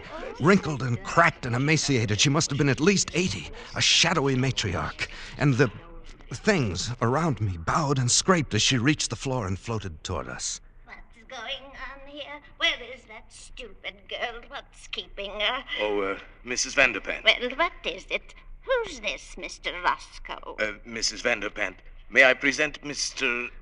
Snell, Mr. Snell, Mr. Charles Snell. Yes, of course. Mr. Snell. He is a poet, and he's come here to live. Oh, he has he? That's what he says, and I believe him. Well? He avoided the night watchman quite neatly, for a beginner. Well, thank you. Very well. We shall see. A poet should find inspiration here. Mr. Snell, Mrs. Vanderpant is our grand old lady. Oh? I am quite the oldest inhabitant here, Mr. Snell. 3 mergers and a complete rebuilding. But they didn't get rid of me. Oh, really? How nice. Where is Ella? Where is my broth? She's bringing it, Mr. Vanderpant. Oh, terrible little creature. She is our foundling, Mr. Snell. She's not quite our sort. Is that so? I have been here, Mr. Snell, ever since the terrible times of the 80s. I was a young girl then. A beauty, they say. And poor Papa lost his money. Braces meant a lot to a young girl in those days.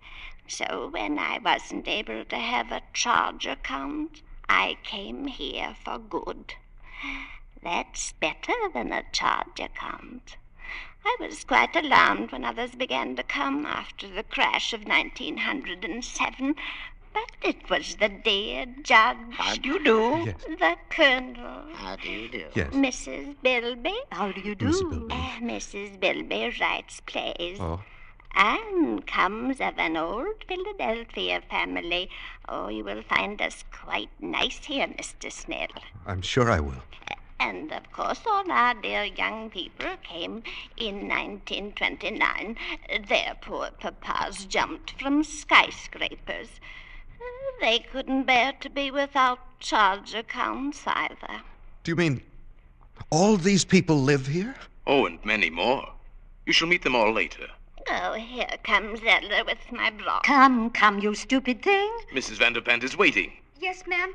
Yes, sir. I'm coming as fast as I can. Now, Here. be careful. Don't spill it. Oh, but she's young. Well, of course, she is a little younger than most of them. And she's different.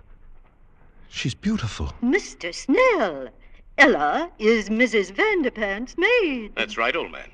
She's really not our sort at all. You shouldn't say such things. She can hear you. Oh, that doesn't matter. You'll understand these things better after you've been here a while. But it seems to me that you would... Mr. Snell, we have certain rules here. They are necessary for our survival. I'm sure you won't find it hard to observe them. Well, yes, I appreciate... I should advise that you try. If you do not, that would be most unfortunate, Mr. Snell. Most unfortunate for you.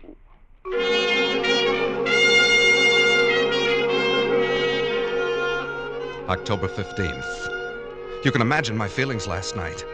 My first thought was to escape as quickly as possible. In fact, I planned to wait till morning when the store opened, then quit my hiding place, mingle with the crowds, and leave Bracey's forever. But just at dawn, Mr. Roscoe brought me a cup of coffee, which must have been drugged, for I fell asleep. And when I awoke, I found I had slept all day, and night was closing over the store once more.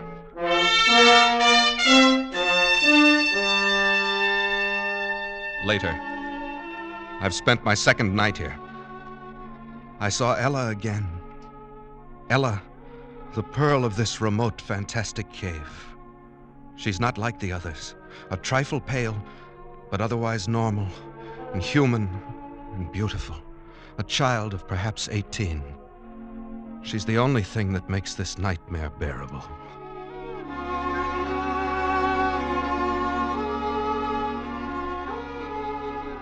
October 20th.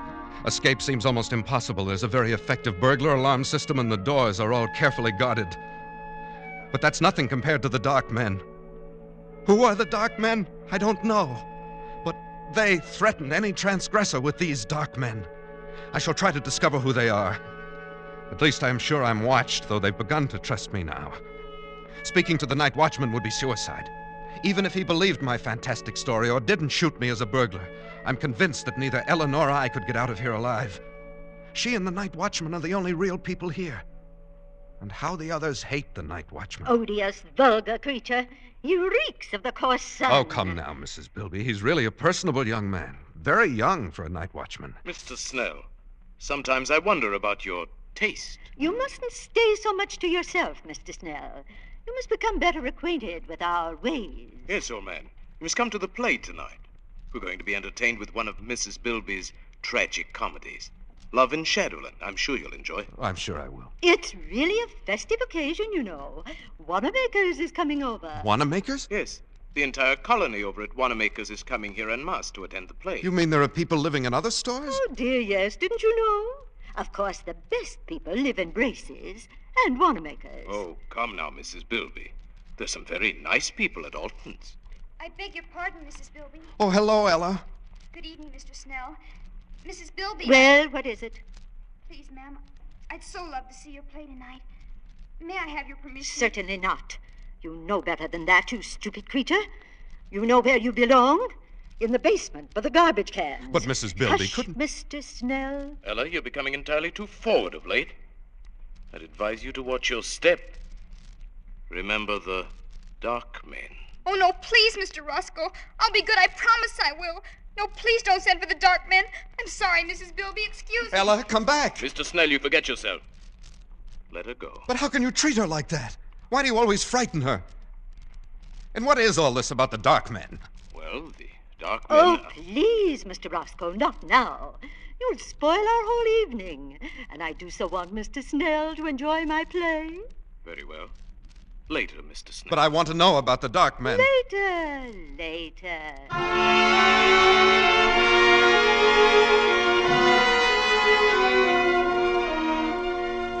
October 21st. At last I found an opportunity to speak to Ella alone. I hadn't dared to speak to her before. Here one has a sense always of pale eyes secretly watching. But last night at the play I induced a fit of hiccups. As I anticipated, I was sternly reprimanded and told to go and secrete myself in the basement where the night watchman wouldn't hear me. This was exactly what I had planned. I went to the basement. There in the darkness, among the garbage cans and the rats, I heard sobbing. Ella! Ella! Oh. Ella, is that you? Yes? Why are you crying? What is it, Ella? They wouldn't even let me see the play. Is that all? Oh, Mr. Snell, I'm so unhappy. There. You mustn't cry. You're the only one who's kind. Ella, why are you here? Why do they treat you so differently? Because I'm not like them. I didn't choose to come here. You mean you're held prisoner? Yes. You see, I was only 6. I came here on a shopping tour with my mother. I got lost and fell asleep behind a counter. It was dark when I awoke and they found me. Some of them wanted to send for the dark men because they were afraid I would tell on them. But Mrs. Vanderpant said no, I could stay and be her maid. I've been here ever since. Since you were 6? Haven't you ever tried to get away? Oh, no. I don't know anything about out there. I wouldn't know what to do. Besides, I'm afraid if anyone tries to get out, they send for the dark men. Ella, who are the dark men? Don't you know? Oh, it's horrible. Tell me. You know how people live in all the stores, at Gimbel's and Bloomingdale's. Yes, I know. Well, the dark men live at the Undertaker's. Good heavens. And whenever someone dies or breaks the rules, or when a burglar gets in and sees these people and might tell, they send for the dark men. Oh, horrible. They put the body in the butcher shop in the food department. And then the dark men come. I saw them once. It was terrible. What do they do? They go in where the dead person is. They have wax with them and all sorts of things. And when they're gone, there's just a wax model left on the counter. Then people put a frock on it, or a bathing suit, and mix it up with the other wax models in the windows. And nobody ever knows. Ella, you mean all these dummies around us? Oh, not all of them. But if you displease these people, the same thing will happen to you.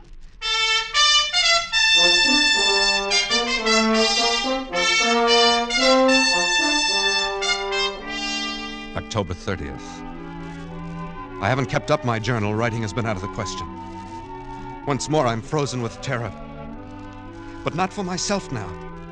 For Ella. They hate her. Any time they might turn against her and send for the dark men. My mind is filled with her. I dream of her every day. I'd live to see her at night. We've managed it several times. They trust me now and let me roam about without interference. Finally, tonight, I met her again and said it. Ella, I love you. Oh, Charles. I love you, Ella. Let's get married. Or whatever they do here. Then we can live together in my home in the carpet department. They wouldn't dare hurt you then. Oh, Charles, Don't look so dismayed. If you like, we'll go away from here. Maybe we can get transferred to Bergdorf Goodman's, overlooking Central Park. Don't, Charles, don't. You mustn't. But I love you. Ella, you're not in love with someone else. Yes, Charles, I am. But who? I thought you hated them all. It must be Roscoe. He's the only one that's young enough. Oh, no, Charles, not Roscoe. Especially not him. I do hate them all. They make me shudder. Well, who is it then? It's him. Who? The night watchman. No, impossible. I love him. He smells of the sun. Ella.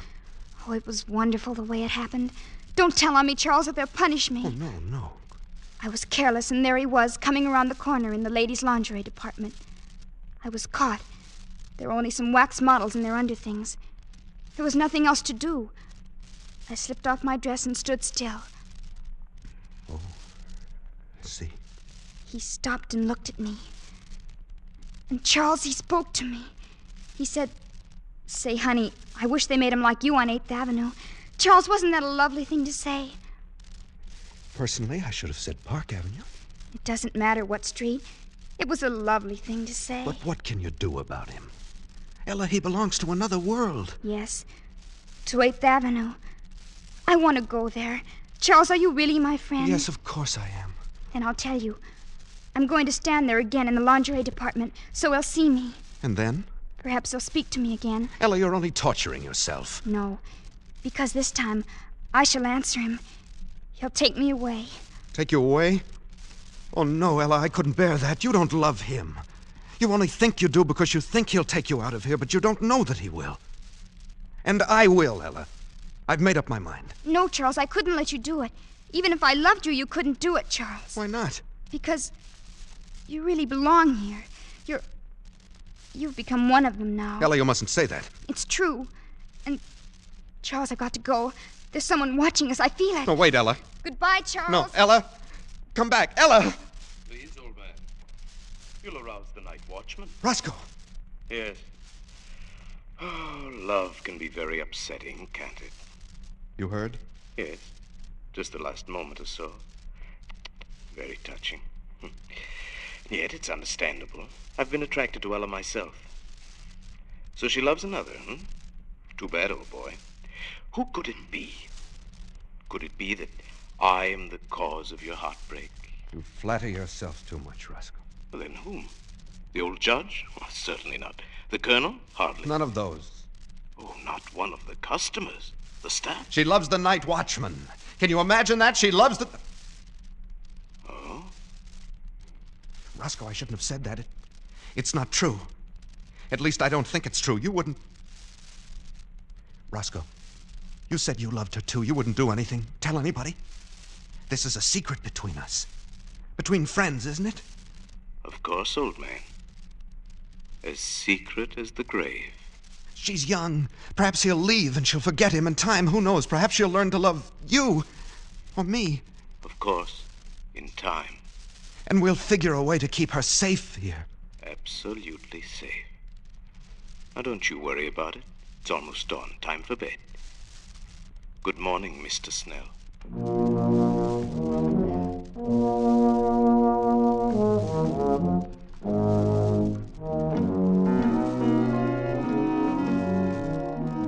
Early evening, November 4th. I was a fool. I should have known he couldn't be trusted. He must have gone straight to Mrs. Vanderpant because this evening the atmosphere has changed. People flicker to and fro, smiling nervously, horribly with a sort of frightened, sadistic exultation. An informal dance in the record department has been called off. I can't find Ella. I'm going out again now to look for her. Roscoe, what have you done with her? Shh. Quiet, old boy. The night watchman. I don't care. What have you done? Whatever I did was for your own good as well as for the good of us all. Wait a minute. What is that? What are those people carrying? That's Ella. She's tied up. They're carrying... Ella! Ella! Stop it, Charles. Stop it. Oh, let me go. Oh, stop, Charles. Stop it. You'll arouse the night watchman. No, they're taking her into the butcher shop. Roscoe. Yes. Those are the dark men. Good Lord.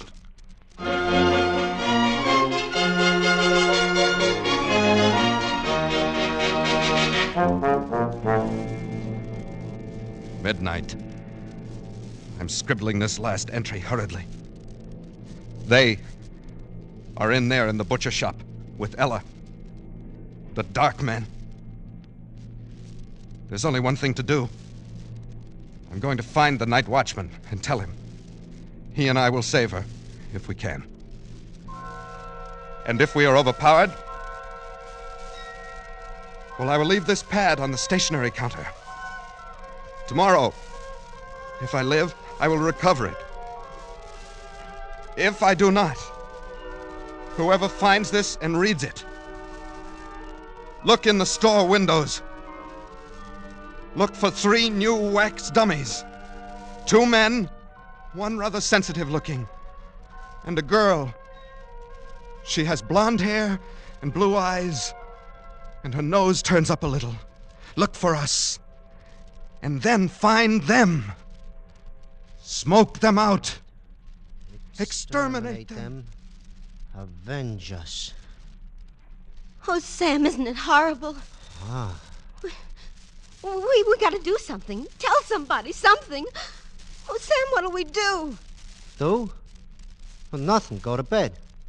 But Sam! Well, whoever wrote this has sure got a weird sense of humor. It's probably some clerk down at Bracey's who ought to be fired. But you mean you think it's just a story? Are you kidding? You don't believe this stuff, do you? Well, I don't know. I Oh, just... forget it, baby. Come on, snap out of it. I shouldn't leave you alone. You get too many ideas when I go out bowling at night. But, don't you think maybe we ought to just, take it back and show somebody? Oh, nuts. It's not worth the bother. They'd laugh at you, baby. They'd think you were crazy or something. Yeah, I guess you're right. I guess I was silly. Yeah, forget it. Oh, come on. Let's go to bed. Huh? I'm tired. Okay, Sam. Gee, you know, there for a while I sure was scared. I even forgot what I was going to tell you. Sam, I found the cutest dress today. Only $19.95. Yeah, baby? Yeah. It was in the window at Bracey's. It was on a beautiful little wax model with blonde hair, blue eyes, and a turned-up nose. And there were 2 men standing beside...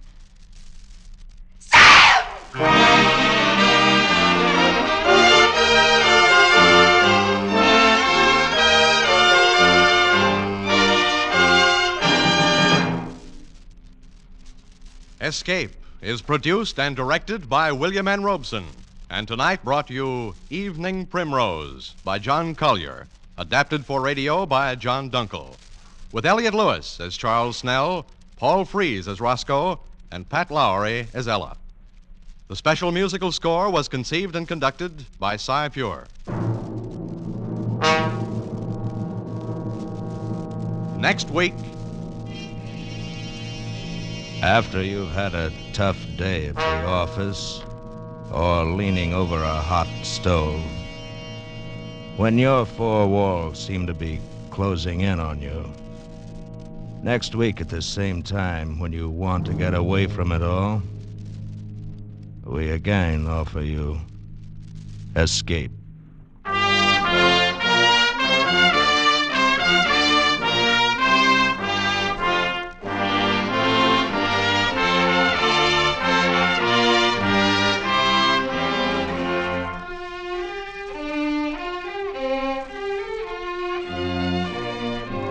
This is CBS, the Columbia Broadcasting System.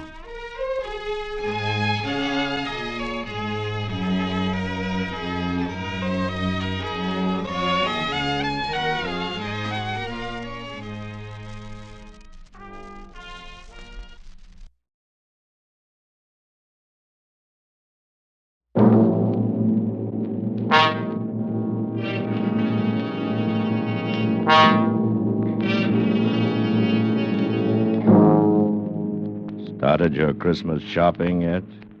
Worried about where the money's coming from? Want to get away from it all? We offer you Escape.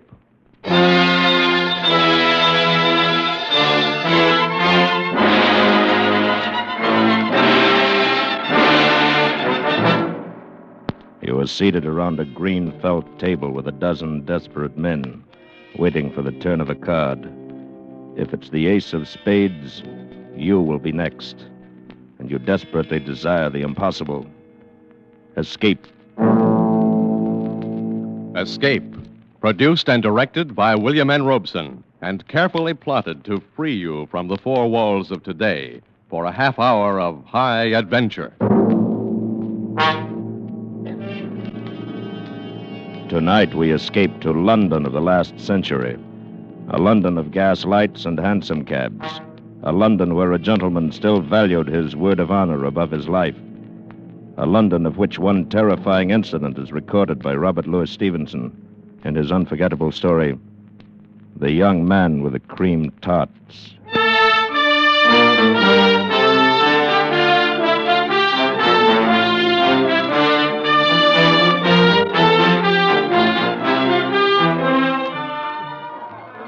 Oh, bored? Or rather. City seems to offer little amusement tonight. Well, bottoms up. Let's be on our way. Righto. Your health. And yours. Gentlemen, please have a cream tart. It's absolutely free. My compliments. Madam, will you honor me? Sir, will you honor me? Well, now, what's this? A young man with a tray of cream tarts. He's giving them away. Perhaps one of the turns on the bill. Perhaps. Shall we go? Yes, let's. I pray you accept this confection, for if you do not, I'm bound to eat it myself. You must be crazy. I was never more sane. You refuse? I do. Then there's nothing for it but my 27th tart since 5 o'clock. Now there are but 2 left. You, sir. Yes? Will you so far honor an entire stranger? It's really excellent pastry. I should know. I've eaten enough of them. It is not the nature of a gift that is important, but the spirit in which it is offered. The spirit, sir, is one of mockery. Mockery? And whom do you mock? Myself. However, my purpose at the moment is not confession, but rather distribution of these cream tarts. Won't you and your friend dispose of the last of them? Yes. Yes, on one condition. If my friend and I eat your last 2 cakes, we shall expect you to join us at supper. Supper? It's a horrible thought. I've already eaten 2 dozen of these pastries. Very well, then we shall omit supper and become better acquainted over a bottle of wine. I'm uncertain whether my repugnance for these 2 remaining tarts or the attraction of your invitation compels me, but I accept. Excellent. Then let us finish off your pastry and seek a more quiet place. How about Michelle's in Soho? Splendid. Shall we go?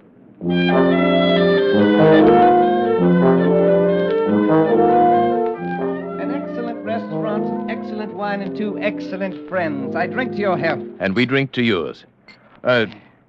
I'm sure you will understand my curiosity, But you are curious. Naturally.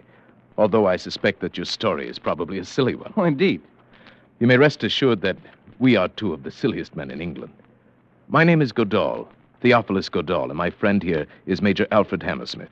I like you, Mr. Goodall. And you, Major Hammersmith, though I suspect those are not your right names. It is of no importance. Exactly, nor is my name, so I will not divulge it.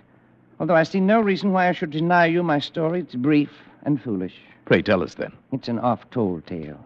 A modest fortune which I squandered in the usual ways at cards, the horse races in Paris. Then 2 months ago, I met a young lady exactly suited to my taste in mind and body. My heart melted. I was in love too late. Yesterday, my solicitor warned me that I had but £100 left in the world.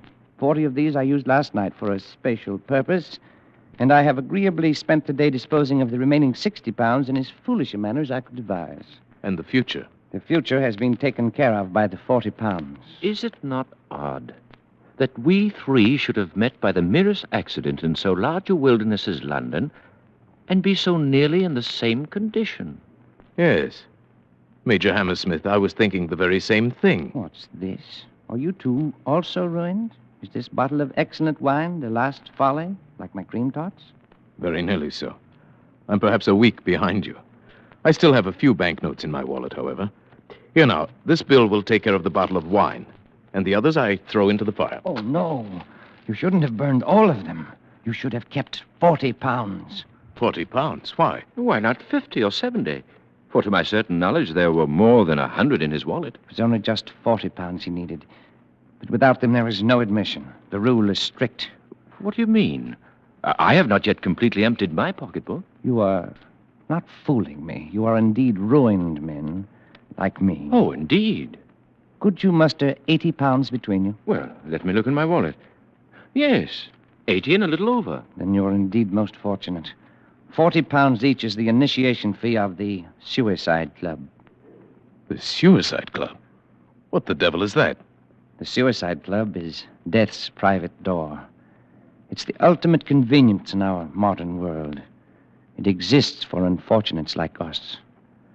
Those to whom the painful agony of corrosive poison is distasteful, or those whose courage fails them when the cold muzzle chills the forehead. for those whose fear of drowning is greater than their compulsion to die. For these sensitive misfits, the Suicide Club arranges every detail. If you're truly tired of life, I will introduce you tonight to a meeting, and I can assure you that within the week you will be relieved of the burden of living. What do you say? It's more serious than a cream tart, and I suspect more palatable. More serious, certainly. So I wonder if you would give Mr. Goodall and me 5 minutes alone to discuss it. Certainly. I shall wait outside. Your Highness, this adventure must stop here. Nonsense, Colonel Geraldine. I propose to see this through. See it through to what? Death? You forget your obligations, not only to yourself, but to your country. Prince Florizel of Bohemia cannot risk... Tonight I am plain Mr. Godard, and so I propose to remain. And please remember, Colonel Geraldine, under no circumstances are you to betray my incognito. But, Your Highness... We have survived graver adventures than this one promises to be. And now, Colonel Geraldine, let us pay our bill and accompany our young wastrel to death's private door.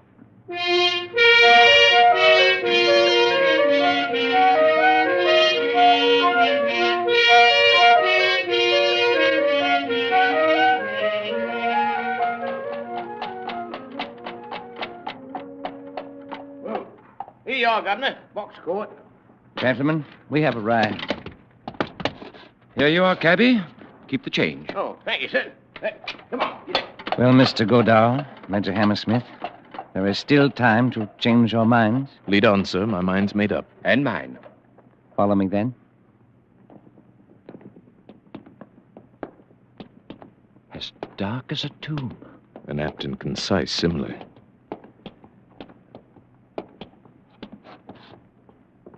Here we are, gentlemen, at death's private door. Shall we enter?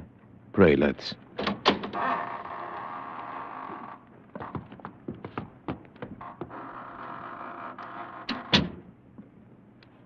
You may hang your things in here. If you'll be good enough to wait, I shall call the president. Of all our follies, this is the wildest and most dangerous. I'm beginning to believe you're right. Let me beseech your Highness Do not forget you are my aide-de-camp. Not your father. Yet I am responsible to the king for your well-being. Colonel Geraldine, you're not afraid. Certainly not for myself, but for your Highness. Shh, quiet. The president will see you in his office. I have vouched for you, but you must give him honest answers. The indiscretion of a single member might lead to the dispersion of the society forever. He can't afford to take that risk. Follow me. In here. He's waiting for you. Good evening.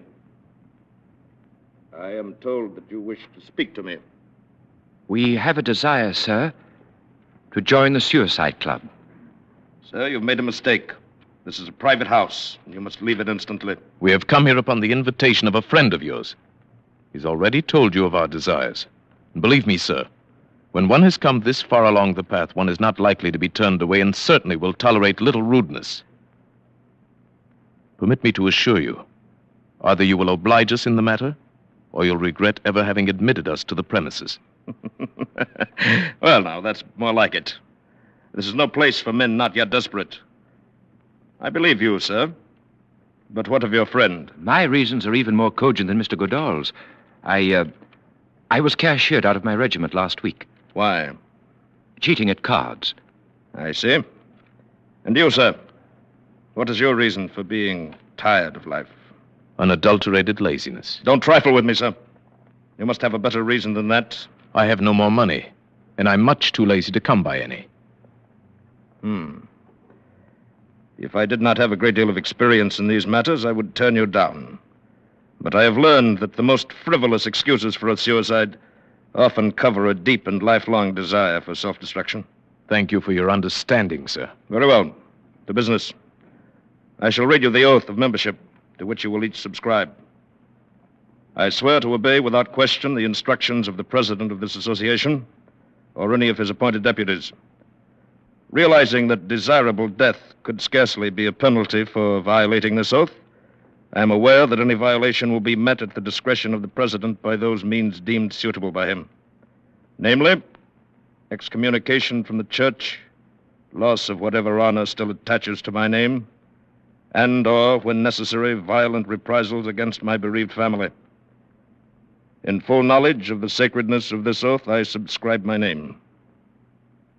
Well, gentlemen? You are in a position to enforce those penalties. I am. Hand me the pen. My friend. The pen, please. Major Hammersmith. Thank you. That will be 40 pounds apiece, please. Here you are. Thank you. And now, would you like to join the members in the smoking room? Indeed, we would. This way, please. Just make yourself at home. Everyone's quite informal here. If you'll pardon me, I have some other matters to attend to. Come along, Major. Let's mingle with the company. Your Highness. Be quiet. Oh, there you are. You got in all right, I see. Naturally. You'll never regret it. I'm sure we shan't. Would you care for a game of billiards or perhaps some whist? No, not immediately, thank you. I should like just to wander around and listen to the conversation. You'll find it most revealing. You understand? She had always stood in the way of anything I wanted to do. And I don't care if she was my mother. She crossed me one time too often. You may be sure that I would never have joined this wretched club if I had not read The Origin of the Species by Darwin. I could not bear to be descended from an ape. Certainly, Too I ghastly to understand. bear, you know. There are some men who cannot abide the restrictions of the monastery. And after the abbot discovered me, there was nothing I could do. It's I don't incomprehensible mind to me. What is?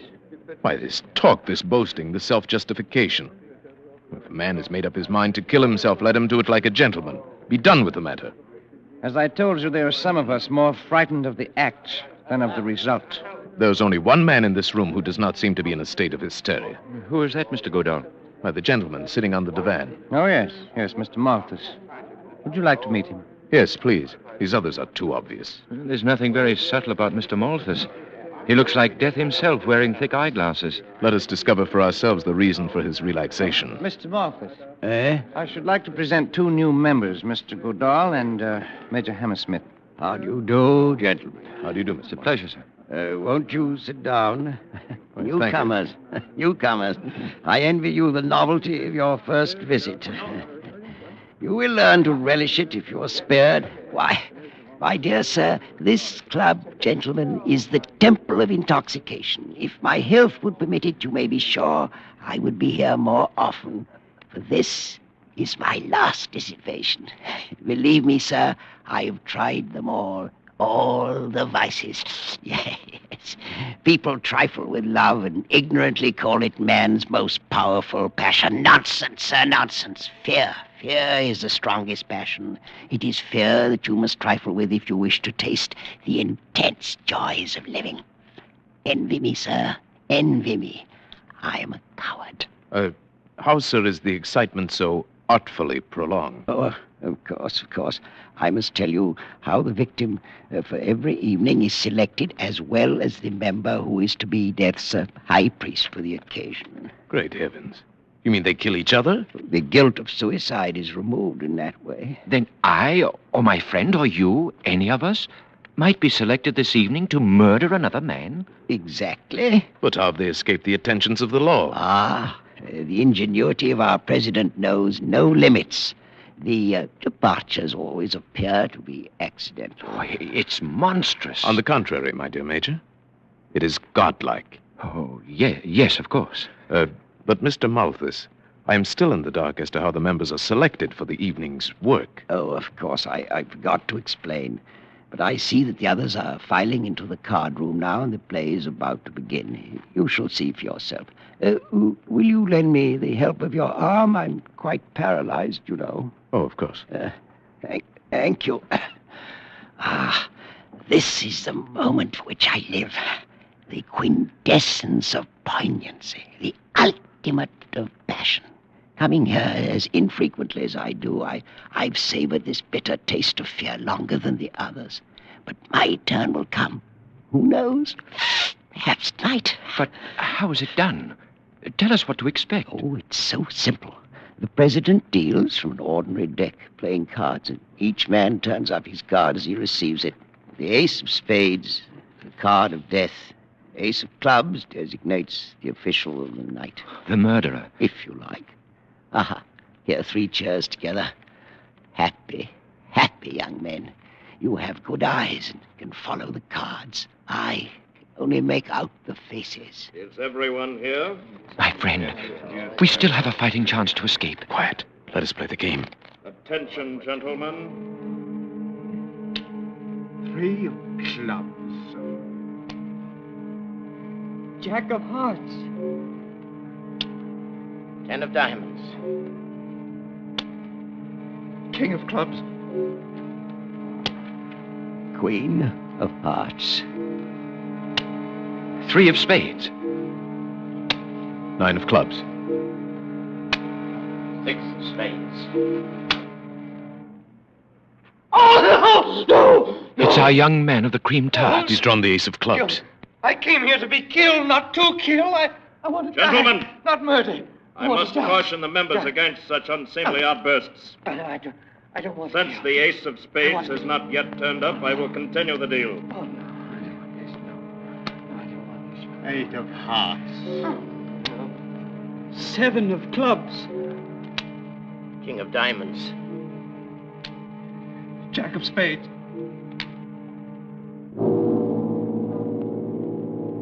Ace of spades. Mr. Malthus.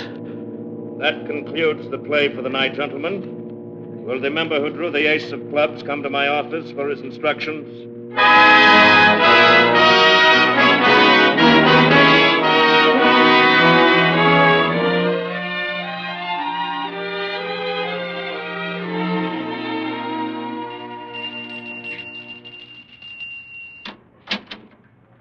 Did your Highness ring? Yes. Good morning, Roderick. Good morning, sir. Oh, I shall have my breakfast in bed this morning. Yes, your Highness. And Colonel Geraldine has been waiting for you to awaken. Oh, very well. Show him in. Thank you, your Highness. Colonel, His Highness will see you now. Good morning, Geraldine. Sleep well? Not too well. Did I dream it, or were we initiated into the suicide club last night? Seems like a nightmare. It was a nightmare, but you didn't dream it. Here, look at this, the morning paper. Huh? Melancholy accident. This morning, about 2 o'clock, Mr. Bartholomew Malthus of 16 Chepstow Place, Westbourne Grove, on his way home from a party at a friend's house, fell off the upper parapet in Trafalgar Square, fracturing his skull. Death was instantaneous. Mr. Malthus, accompanied by a friend, was engaged in looking for a cab at the time If ever a soul went straight to hell, it was that poor paralytic. Yes, at least he's dead and out of it. But think of our young man of the cream tarts. Last night that lad was as innocent as you and I. This morning he is a murderer. Well, thank heavens we're safely out of it. Are we? Oh, no. You're not going to return. I must. You are infected with a passion of fear just as poor Malthus was. Perhaps. Whatever it is. Tonight, once more, we take our places at the table of the Suicide Club.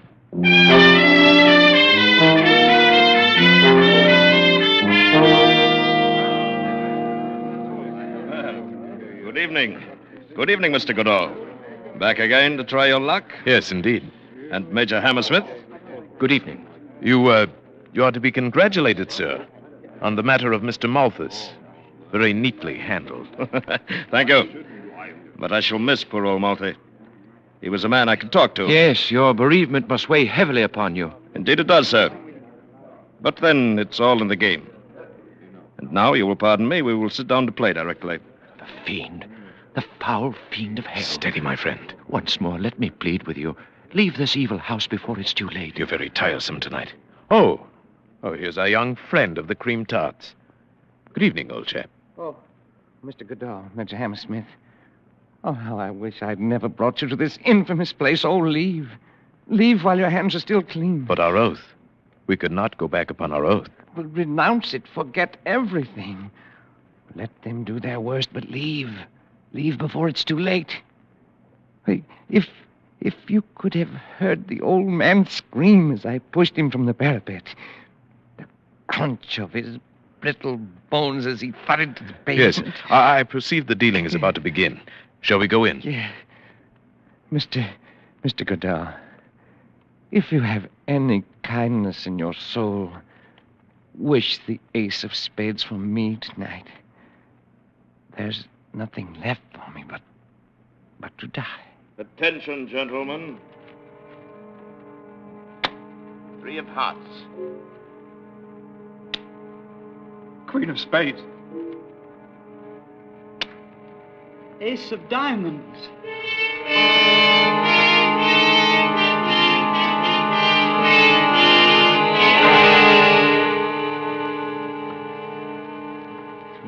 Times around and neither black ace has come up. We are just 13. This at the table. This 4th round. This will tell the tale. And I am next to last.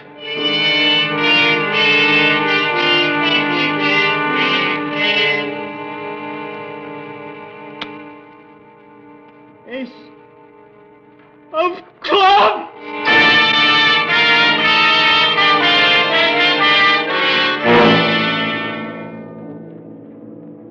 Only 4 more cards. King of spades. Oh, pray for me, Mr. Goodall. Pray for me. I have 1 chance in 3. Pray that I get the ace. 6 of diamonds. And now, I have 1 chance in 2. My friend, don't. Silence. Ace of spades. Very well. That concludes tonight's play, gentlemen. Oh, Mr. Goodall, I'd give $1 million if I had it for your luck. I would sell you this card for much less if I could. Well, Mr. Goodall, my congratulations. I am pleased to have met you, sir, and to have been in the position to do you this trifling service. At least you can't complain of delay. Yes. And now, before I leave forever, I should like to ask a question. A purely hypothetical question, of course, since I am not a man to go back upon my word. But you wonder what would happen if you did. If upon the turning of the card you had changed your mind and now wish to live? Precisely. Suppose my friend Major Hammersmith and I elected to ignore our oath. Suppose we began by tearing this place apart.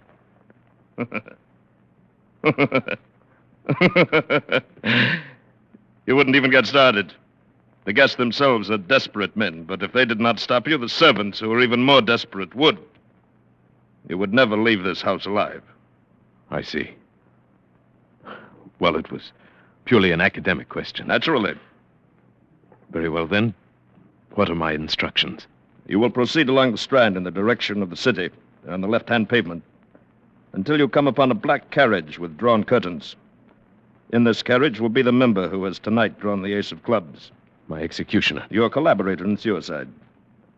You will enter the carriage, and he will continue your instructions. Please have the kindness to obey him in every detail. The authority of the club is vested in his person for the night. I wish you a pleasant walk. Thank you. But first I must say farewell to my friend Major Hammersmith. I regret that is strictly against the rules. No farewells. Too disturbing for the still living members. You will leave through this side door to the workroom. But I must have We won't have any trouble now, will we, Mr. Goodall? No. No, of course not. Your coat? And hat? Your stick. Thank you. Again, Mr. Goodall. A most pleasant walk. Death's private door. Why didn't I listen to Geraldine before it was too late?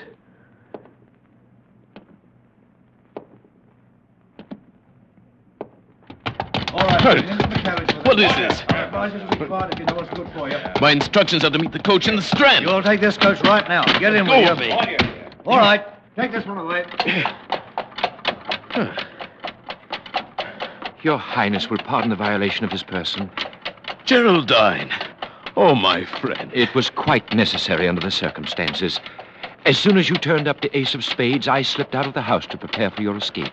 But how did you manage it? When I realized I could not dissuade you from attending the club tonight, I retained the services of a certain capable and reliable private detective. But His secrecy has been bought and paid for. His men are now raiding the suicide club. The members will be removed to your townhouse, where it remains for you to pass judgment upon them. That I will gladly do, and with the utmost dispatch.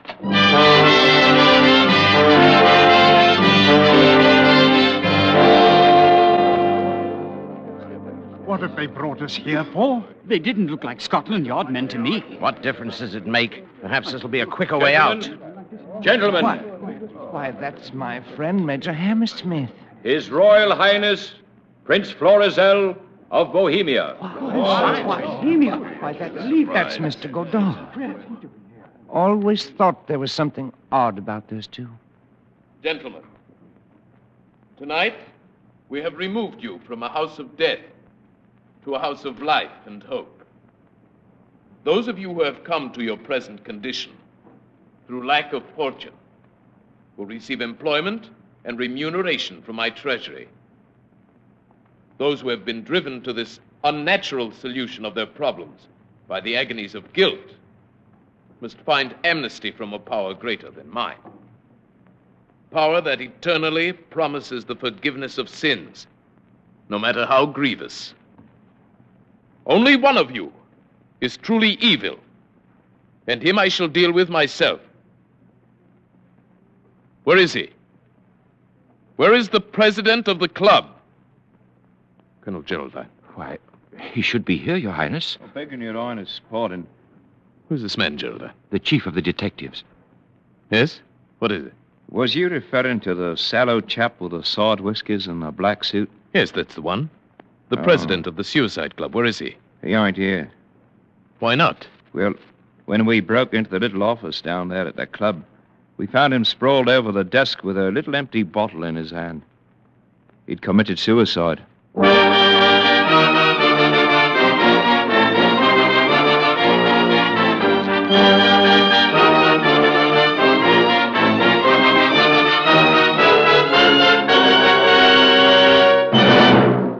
Escape is produced and directed by William N. Robeson, and tonight brought you The Young Man with the Cream Tarts by Robert Louis Stevenson, adapted for radio by Mr. Robeson, with Paul Frees as Prince Florizel, Bill Johnstone as Colonel Geraldine, and Barton Yarborough as the young man. The special musical score was conceived and conducted by Cy Feuer. Next week...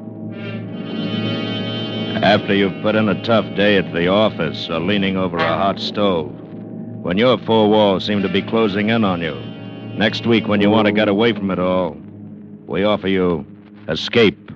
This is CBS, the Columbia Broadcasting System.